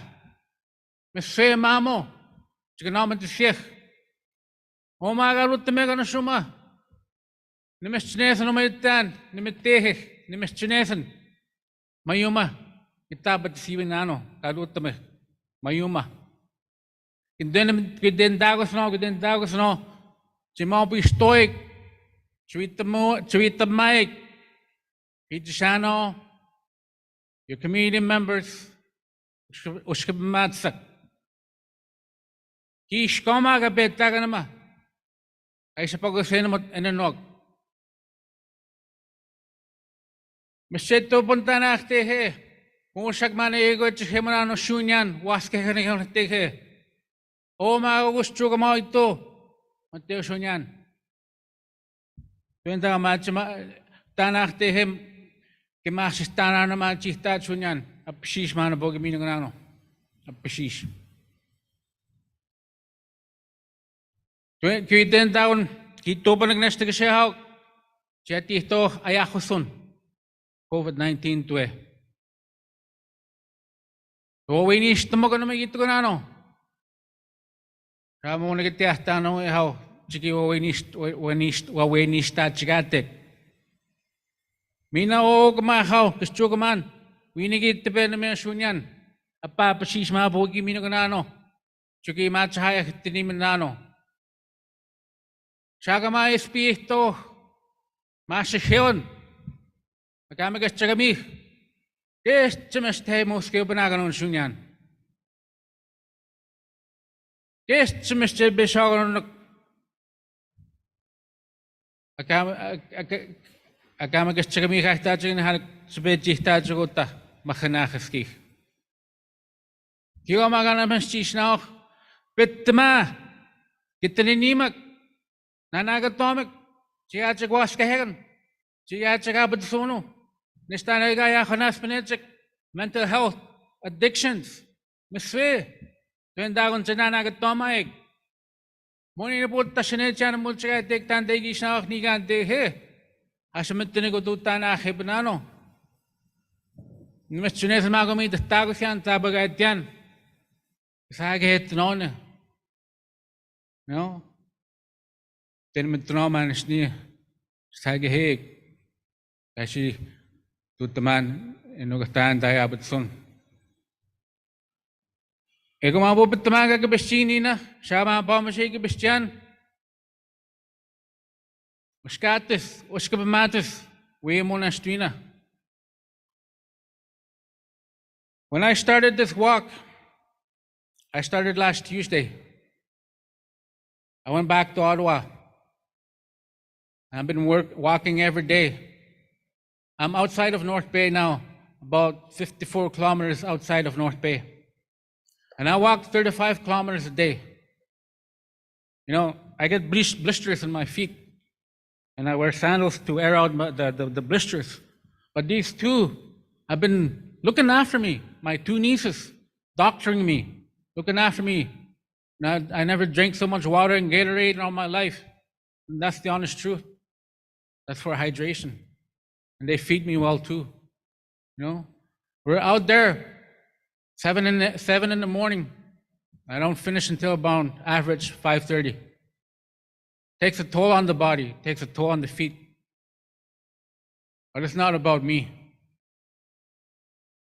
Our people are suffering in healthcare. Our people are dying in healthcare.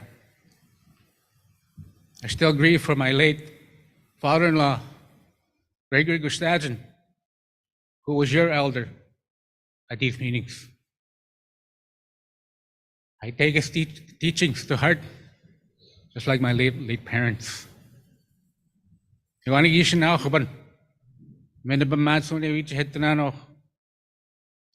Mona, we scotch the our treaty. Our treaty rights can never be taken away or relinquished. We have a free right to housing. We have a free right to education. We're supposed to have a free right to health care. And we will continue to hunt, fish, and trap. But we cannot allow these resource developers to discourage our hunters or our trappers from going to their traditional lands. That cannot happen. We cannot allow that to happen. Our rights are enshrined in their Constitution, Section 35. I'm telling you, now to take that Section 35 and develop our own rule. Create our own constitution using our own rule of law, our own constitutions, our own systems, our own customs, our own values. Now I could say so more. I could probably talk about for 5 hours, but I don't want to. This is not my meeting, it's your meeting. But I remind you again, go back, talk to your people, get direction from the people. You have Ring of Fire looming. You know, it's going to poison the river systems. That's the prophecy. All 4 major rivers are going to be poisoned, and it's already happening. That's the prophecy. I'm telling you that right now. There's going to be famine in the future. People are going to starve. People are going to cry. There's going to be another sickness that's more drastic and severe. A sickness that you can't allow to go visit your family. When they knock on your door, can't even open the door. That's what's going to happen in the future. And you can't stop these prophecies. They're just going to continue to happen. But if we work together, if we walk together, we can do better for our people, you know, by creating those getting prepared, getting ready for the future. Yung po ba't tumayo yan? Ayos kenda kon emuhtano. Ayos kenda kon emuhtano. Gabet tagasyan mago tuyish. Iskapan deo bisa magas 20 kasan tuyish. Masang udatin. Minapanige. Igana ba chigishikage. But I want to remind you again, if nothing further develops with treaty, I'm going to continue the journey and finish my journey to Adawapskat. Oh yeah, there was something else I wanted to remind you. The true nation-to-nation partners are the treaty people and the Crown. And I say that, you know, with all my respect and kindness. And that's why I encourage you, talk to your people, get direction from the people, and we're going to become a stronger nation. I'm going to ask my niece, Rita. She wants to address the delegation. For now, Ninuina, Miguel.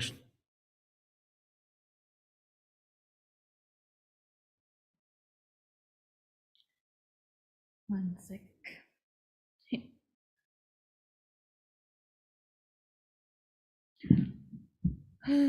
Mojek Musue, I stand here today as a youth representative. I have notes because these words are not just for me. I am here on behalf of all of us. I stand here today as the first generation not to attend.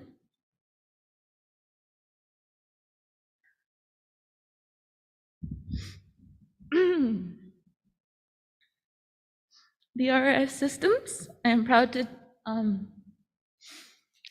give you a report of some of our youth today.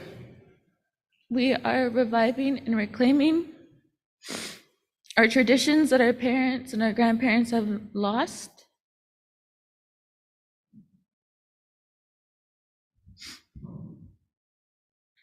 We continue to have the Creator, our ancestors,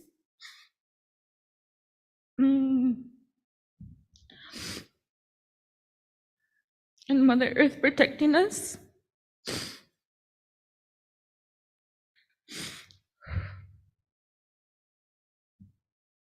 When our ancestors signed the treaty, they understood that their representatives were each and every one of us. Something you, as community leaders, are forgetting.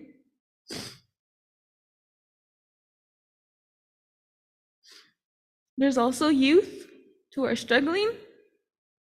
They follow your example. They are lost and they don't know who they are. They don't know or neglect the fact they're inherent rights holders and treaty rights holders. Our treaties need to be protected. The ancestors left something for their people, for us, for the people here today and the future generations. Today I'm asking you to leave some rights for us to clean up when it's our time to take the lead, or make us your top priority. We are the next leaders. Look after all of us.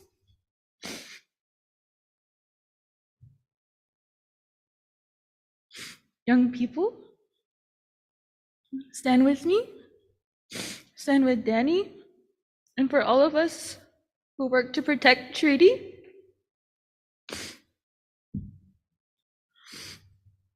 I support Danny in wanting to address the issue of our treaties being desecrated by not only the state of Canada, but the Anishinaabe Nation. Canada can't make changes to the treaty with itself because NAN is under Canadian policy. I am reminding you that NAN is an organization born out of the India Act, and it had always been Canada's goal to terminate our treaty rights. NAN does not have my permission as a grassroots youth with inherent and treaty rights to co-develop, redevelop, or alter the treaty in any way unless it is done right.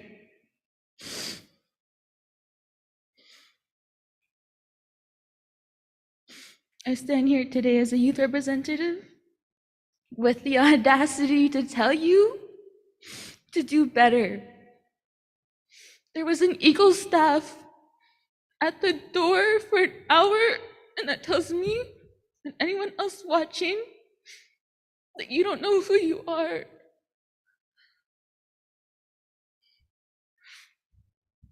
Remember who you are.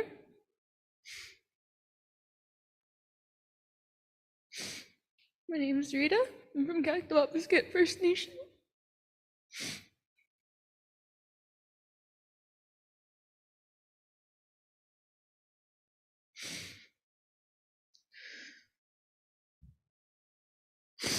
If you're going to sit here and represent us all, do it well. Do it for the people who need your immediate help. There needs to be change in the grassroots at the lowest level. You cannot move forward without them. They need you. You need them.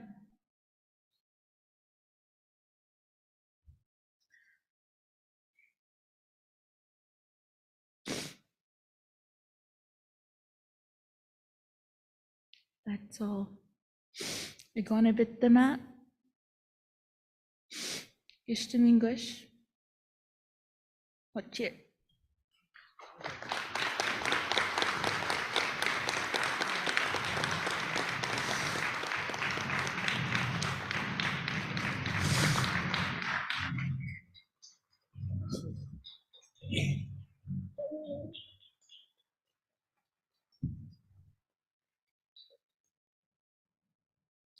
I want to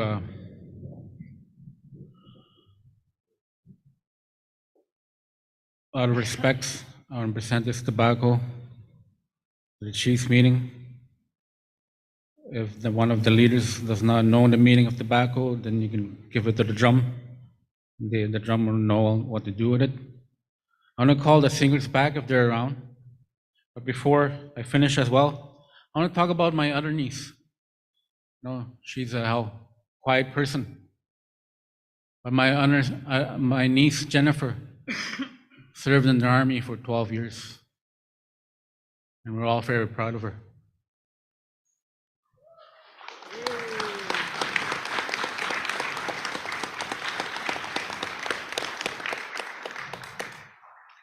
You want to go with Dan? Mona kasi hindi tigan yung cheese pa na guma. Mona sinos siya minsan. Gipehon po ko. Ramaan po na mam tenden mga. Issue tiya chiknesh na tinimranok. Kiabot. Igagi siya po hit siya ko ano. No mau man ngin ito ko ano. Speech chikit tamagan na ano. Kitamagan daw. Dataon na na. Ang best mo tiyan. Mo ni tibena ewi ko naman tiyan. Ganaw mo po dinini mag. Kitamagan sa Kitabagan daw sa. Yan daw maga. I'm going to call the singers to do a honoring song. Also for Jennifer, Rita, all of us, Miss Febo, we're all together in this. And let's not discourage each other, but encourage each other. Let's walk and move forward for a brighter future for all of us. But let's create a new path. Kung tagi mes ka no, abot ta. Isa we nigit pe na magana titi he. Muna magidut ten gitu ganano. Muna manasan na mes ka no. Ultima buti iswen ta ke mes kanano. Nation, the nation. As treaty. Ngade. English so.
I'd like to call up Deputy Grand Chief Linklater, Alvin Fiddler, Georgina Lentz, Director of Health Transformation, to talk about the health transformation pathways, transformational work, NAN health transformation immediate priorities, reconciliation,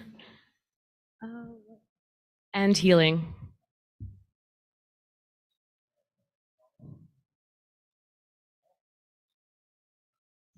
The deputy is out in the hall, so we're just going to wait a few minutes for him to come back in.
All right, he's back. If I can call up Deputy Grand Chief Linklater.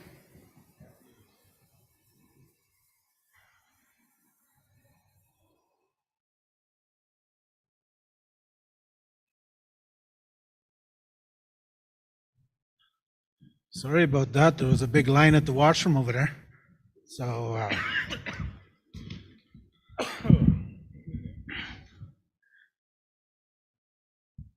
I'm just gonna grab my water.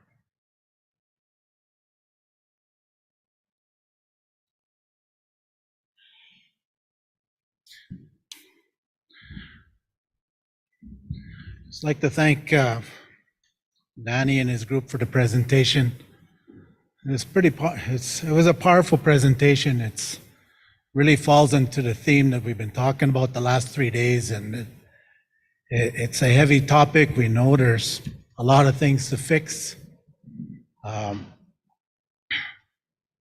Transformation is, there was reference to it all throughout the meeting because everything is connected. When it comes to infrastructure, everything, mental health, addictions was a big thing. The treaty right to health, we've been hearing conversations on it. Last night, I think it was when we had the gala after such a heavy day, it was nice to see the celebration. It's nice to see the 5 Grand Chiefs actually addressing the people and the recipients, because it reminded us, and they have put so much work in over the years, and we're still battling some of the same things. What they reminded us yesterday, that there is still hope. And we have advanced a lot in the last 30 years in education, and the battles are still there because we're still existing in the structure. So we'll start the presentation. I realize everyone's tired and people need to go, but I think health is so important. Health affects us all from the moment we are born to the end of life. So it's something that's more than physical, it's a spiritual thing also.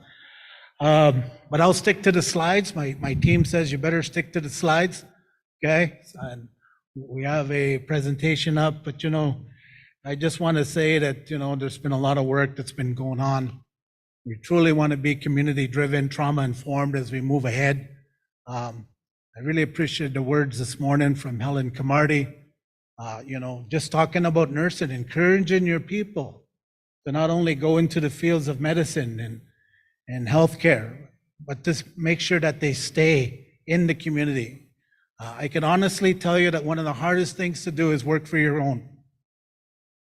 And I think it's going to get easier as we go on that healing path. So, this work is hard. COVID-19, I don't really like talking about COVID-19, but it did actually identify a lot of the gaps that we have.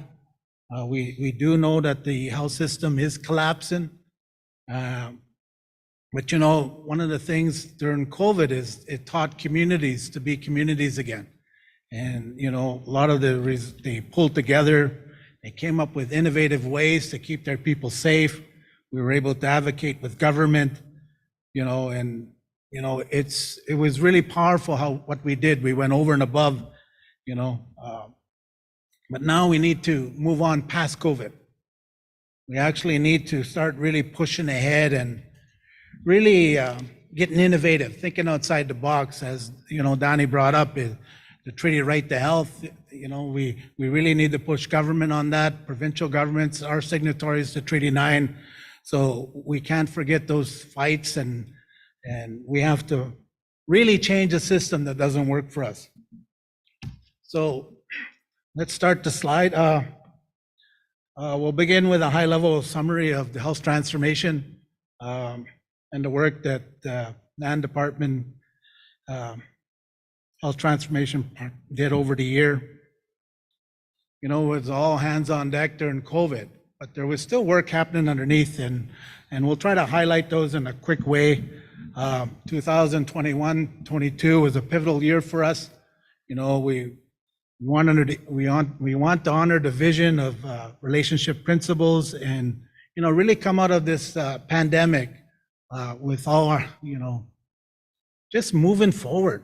I'm tired of really, that trap feeling, that stuck feeling. I think we got to work together as nations, tribal councils, we got to work together. There's all throughout NAN, there's some good work happening. And, we always talk about silos, but we have to really start sharing. The strength of NAN is when we're stronger, when we're united, not just in health, but in every other sector. We're all different. We have different challenges at a time. But when we work together, pull together, I think we'll be fine. There was an upswing in involvement when Omicron came. I don't even remember if it was the sixth or the fifth or the sixth wave. You just got tired of the waves, but we dealt with it as we went. And you know what? We should commend on the ground health staff, communities that really went over and above. And a lot of them felt burnt out, but that's the way it's been going. Immediate priorities. All throughout this conference, we know our struggles. Mental health, addictions, homelessness came to the forefront. I don't know if anyone stayed up late after the gala, but on the news in Vancouver, the east side, because we were just at the AFN, they cleaned out Tent City. And when we were there, we saw almost 12 blocks of tents, people living on cardboard boxes. The authorities went in, cleaned everyone out. The sad thing about that, if you watch it, they were pushing people down, they got very aggressive. But there's a lot of our NAN people in Vancouver. Because when you deal with addictions and hurt, what do? You run away. And they do congregate to our cities, and there are NAN people in Vancouver. And so when I saw something like that, it was very, very hard to watch. There's some personal stories from our nation on Vancouver, so it just hits home. And you see it in Toronto, you see it in Timmins. We had the mayor the second day talking about, we need to work together to address this issue in this city. You go to Thunder Bay, it's there. Winnipeg, there. Sioux Lookout, it's there. Any center that in NAN, it's there. Our people are there. So we got to come up with solutions. Health transformation payments, money was given. We are there to support health transformation planning and projects across NAN territory. The Ministry of Health does use NAN as a flow-through to support diabetes planning, programs and services. Some of those are flowed to health authorities and organizations to around STI, bloodborne illnesses, HIV, hepatitis C, and TB. So we do know that there's a lot of gaps, and a lot of this funding that comes out, it only scratches the surface. And I think what we need to do is really advocate. There's no stronger voice than the chief. That's why we have chiefs committees. That's why we present to you and we ask for your support. If we fight together, it's going to be good. We did look at reclamation of Indigenous laws. Danny brought it up in his presentation. Chief Wesley talked about going back to how we used to keep our community safe, healthy. We did have practices that were known to our people. We did have our co-chair Adam Fiddler doing that work for us and looking at a strategic framework model moving forward. And it's a lot of research, it's a lot of talking, but it's a lot of going back. We did have some governance workshops and lawmaking processes on the go. We're looking at a comprehensive approach to capture community, traditional laws, and protocols. And I think when we move forward in that way, we just need to talk to the right people. We're losing our elders quickly. One of the things that are challenges are sometimes we don't get that information, but we need to make sure we extract that and get it from our people. So there's partnerships that we're working on. We're working with IFNA on the paramedic services. We had paramedic services in the Mushkegowuk area for about 20 years. I think there needs to be sharing and collaboration between different parts because, it's getting so sad even in the drive-in communities. We did mention that, sometimes we just give you an example. My mother, I don't know if she's listening, but for her to go see a doctor in Cochrane, we actually have to call the ambulance because when they go into the ER, our people are just sitting there for hours upon hours. And even though they have a condition that they should be triaged to the front, systemic racism is still alive and well. And in a lot of the drive-in communities, it's still happening. So you know what? We need to advocate. We need to fight. We need to really start getting our own ways and our own services. So this is all in the annual report. So we'll quickly go through the slide deck with you. The tree represents, it tells the story of health transformation. At the bottom, we have our stories. We have our own way. We just talked about it. We have many reports. We've been studied to death. We have the TRC report, inquest, commissions of inquiry, Auditor General's report, community reports. We know the inequities. They've been highlighted and researched. And what we need to do is take that information and use it to advocate and change the system. And quite frankly, the government is actually open to this discussion. They want to hear what we are proposing, what's our way. The base of the tree is the strong foundation for the work moving forward. Branches, of course, immediate priorities. We've been talking the last 3 days what they are, but we need outcomes. Tired of talking. We actually need to push this forward. And we needed it yesterday, but you know what? If there's ever a time that we really need to push something, it's health, because it affects us all. We can't do that in isolation, of course. We need infrastructure, we need education, we need all the resources, we need to man our communities up. And we talked about it as an executive, that we really need to work together across our portfolios, even with medicines and infrastructure, everything. We just gotta move together, work together. Grand Chief brought it up in his opening remarks yesterday. We do have a declaration of health and public health state of emergency that was said in February 2016. It helped facilitate a charter of relationship principles that was signed by 2 levels of government and NAN. So the pieces are there for us to do some work. So next slide.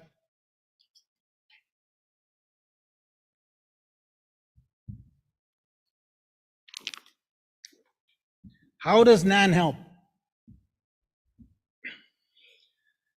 I think at this level, we need that high-level system design, planning, and building. It has to come from communities, has to come from our tribal councils, and as the young lady that spoke so eloquently, she says, it's got to come from the grassroots. You know, they know what we need. They know the gaps. You know, but at this level, the expectation is high-level advocacy. You know, government relations, getting to the right tables, talking to them, you know, and then getting the funding, the strategies in place to implement. Because we've been talking about the same issues for decades. What we need is the funding. We need to implement. We need to move now.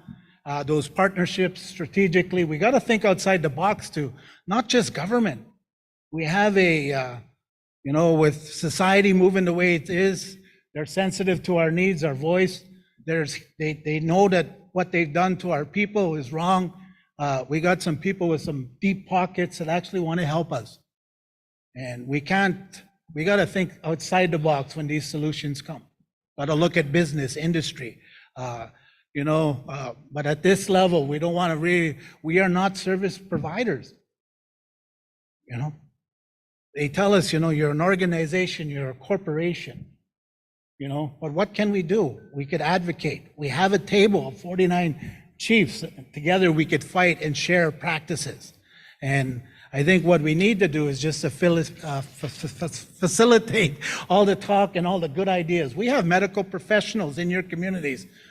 We have elders, we have youth, we have people that have the solutions, and we need to hear. Next slide.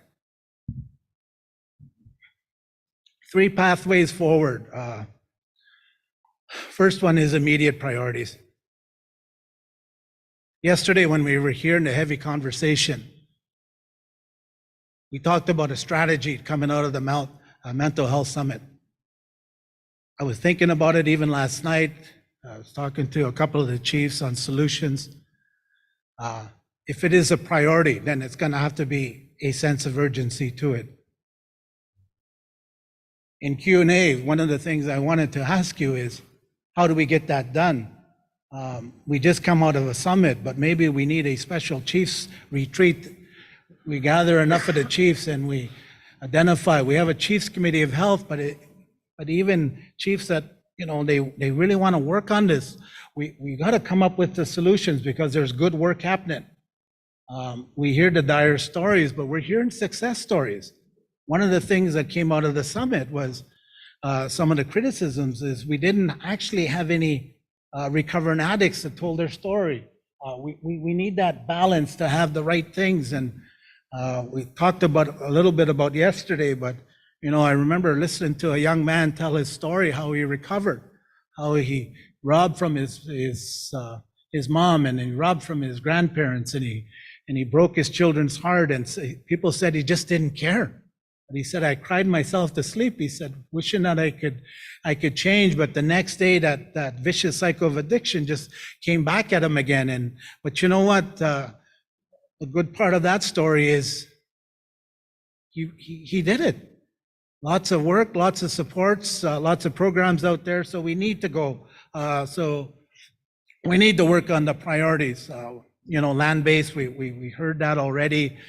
We need to address the negative causes of health outcomes through a trauma-based approach. And been doing a lot of personal research on it. Our people are actually sicker now, this generation, because of all the trauma that we have faced, our parents, our grandparents, and we have seen disease rise since the 1980s, cancers, dialysis. There's a lot of things for us to work on. It has to be at the foundational piece. We heard some good conversation these last few days, but we have to have a long-term vision too. We got to have a strategy in place. We got to be able to map it out. We need new approaches to health. We need a system design.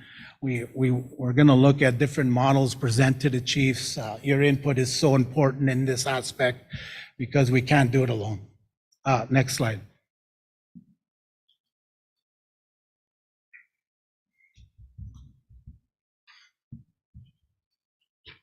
I'd like to call Georgina up on this one.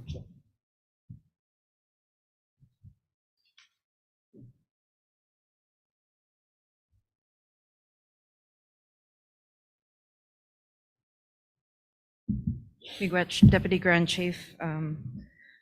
Bonjour, Georgina Lentz Nitijnikas, Yabantung Nitoji. Good afternoon. My name is Georgina Lentz. I'm from Yabantung First Nation, and I'm the Director of Health Transformation. I actually started just before the pandemic, so I'm happy to meet people finally after almost 3 years. I am on an interchange agreement with First Nations Indigenous Health Branch, which has been extended for 2 years. So you'll be seeing me for a couple another years. I do want to acknowledge Chief Wesno and thank him for the honor of hosting us from your community. I also want to acknowledge the drums, the chief and proxies, the elders, the Women's Council and the youth, the executive, the chairs, the observers, the NAN team. And I also want to acknowledge my family that are listening online, the Wabu Sadlakan and Nate family, and remember and acknowledge a heavenly birthday of my aunt Victoria, who left us just before the pandemic. Today I'm here to talk about the 3 priorities that we've identified in our immediate work. Deputy Grand Chief has referred to the transformation work, the healing work, but the immediate needs. We've identified them as mental health and addictions, health and human resources, and public health infrastructure. We know that mental health and addictions is a priority across NAN territory. We've been hearing it. We've always heard it. The declarations, the resolutions over the last decades have only been amplified with this COVID. With every wave of the COVID, the mental health and addictions became a tsunami. As we were coming out of the pandemic into our new world, we hear you and we know that we have to take action. So we did have the Mental Health Summit. The report is being finalized. There are plans underway internally to meet because the portfolios of the executive all tie into mental health. So we have to collaborate. We have interdepartmental tables within NAN, but we also have to talk to the communities. We have to go back. What was missing through the pandemic was that ability to respond individually. So we have a lot of work to do, and that's our intent to do it. So the summit was only one step in the path that NAN will walk with its communities. We're going to continue to speak with communities. We're going to continue to come up with proposed action plans and approaches that we can support and advocate for at the government level. We also did make some gains in COVID when it came to alternative service delivery of mental health services while communities were in lockdown. The NAN we hope will continue. That's our job because it did work. We also had a working group under the COVID-19 task team, the Mental Health and Substance Use Working Group, that were made of mental health professionals, organizations, caregivers that talked about the gaps. They collaborated, they troubleshooted, they worked together. We hope to continue that work. In order to support our communities, we do recognize the need for health and human resources. We do recognize that nursing and physician shortages are only going to increase. Our work that has been underway internally has been a lot of legwork and research and talking about nursing, recognizing what it takes to create a complement of nurses that are culturally and sensitive, that understand and know our communities, and also take a look at alternate ways to deliver nursing services, including devolution. We also have partnered with Oshki Wenjack, which is an organization that we've turned to look at ways to develop curriculum that can be delivered in community to build health and human resources in community. These include CHR nurses and paramedics, as well as midwifery. Through it all, we still always look to the lens of our way, We have a group of elders and youth and interested members that talk about how to deliver services, what our needs are, and we listen to them. But always, when we come back, we always have to come back to the community. We also have to look at physician services and models of service delivery outside of the ones that we've been living in for the last 40 years. While we grow a system in NAN, one of the things that's key is public health infrastructure. Infrastructure overall in communities is lacking. But in order to build what isn't there, you also need to build the infrastructure behind it. Because of that, and because we realize that housing is an important social determinant of health, we work closely with our Housing and Infrastructure Department. We provide resources to support Jen G's work. We call her Jen G. I'm not going to say her last name because I'm going to butcher it. As the public health infrastructure policy analyst that can take a look at what public health infrastructure looks like outside of just the nursing stations, just the nursing accommodations, what it looks like as a whole to deliver services, including paramedic services that may not exist in your community. We're also excited to partner or share space and time at their upcoming housing summit in November. I also mentioned that with regards to HHR, we do plan to have a 2-day meeting in September to talk about nursing services, physician services, paramedicine, and training. One of the things with infrastructure, though, talks about our priority of long-term care and bringing services closer to home, including our elders. We have pursued engagement activities. Last September, a report is being distributed probably next month. We have also partnered with the Together Design Lab project, and that's the former Ryerson University.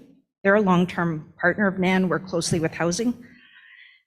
And what we've heard is that we have to incorporate the traditional ways, our traditional healing food and medicines. We have to enhance and promote training and capacity building in this area. We have to provide our care in community. The infrastructure has to be a priority, and the health and human resources. So we've done a little bit of a needs assessment, and now we move into what does a model look like?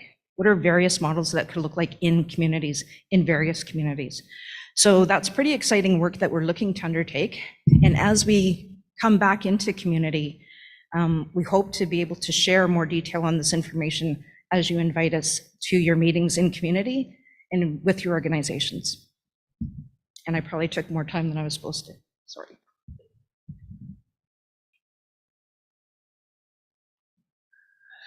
Thank you, Georgina. At this time, I'll ask Health Transformation Lead Alvin Fiddler to come.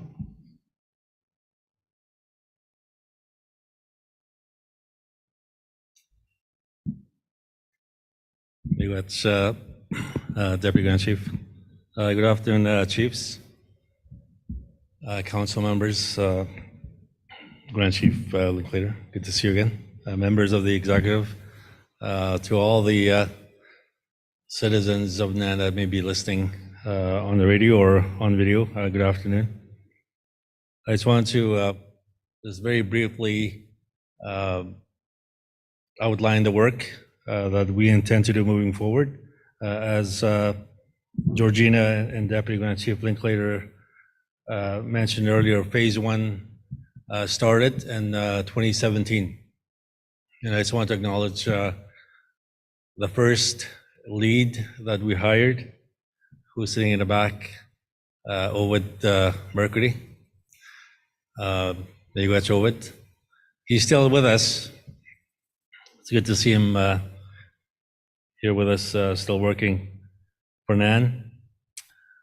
But the first phase consisted of building partnerships, community visits, and from there, priorities were identified based on visits with the leadership and hearing from committee members directly. And then the pandemic happened, and the incredible work that all of us did together, lessons learned from that pandemic, those are the things that we are going to be taking with us as we move into phase 2. Lessons learned from the last 2 years, but also what we heard from those initial visits led by Witness team. They went to a number of communities before the pandemic was declared. And so as we gear up for phase 2, we need to re-engage our leadership, our communities, and in some ways, and to be more strategic in terms of how we engage with you. We know that there's others out there, tribal councils, health authorities, that are now undergoing the same exercise with consulting the communities that they're serving. So we need to be strategic how we work with them. So that comes to the point of re-engaging with our partners, with tribal councils, with health authorities.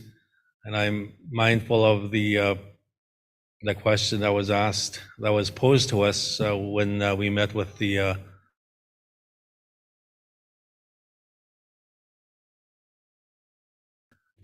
when he asked us what is NAN's role in all of this.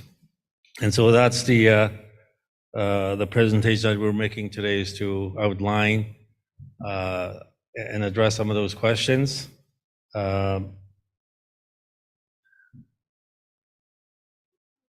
As mentioned by Deputy Grand Chief Linklater, part of the phase 2 also includes systems design, including governance. I think it's important that we begin to outline what that will look like. When we've been talking about health transformation now for the last 4 years, 5 years. So what is that going to look like? And so that part of our work is to engage some expertise to help us design those systems, but also to improve on our communications. I think that's been very, just very clear to all of us that we need to do a better job communicating with you so that you know what we're doing. And that is something that we are committed to doing moving forward. And I just want to, in closing, just to give the leadership some assurance that we will keep coming back to you. And I just want to mention this one phone call that I had with Chief Wayne Munias, and I know he's not here today. I did speak with him yesterday before he left. That the decision-making authority will remain at the community level. That we cannot just go off and plan and design systems that may not work for you. And so that is something that we are committed to doing, is to, as we consult with you, that you will be involved throughout that process. So miigwech, chiefs, and we look forward to meeting with you again, either at the tribal council level or if you want us to visit your communities, if it is safe to do so, we will come and visit with you at the community. So miigwech.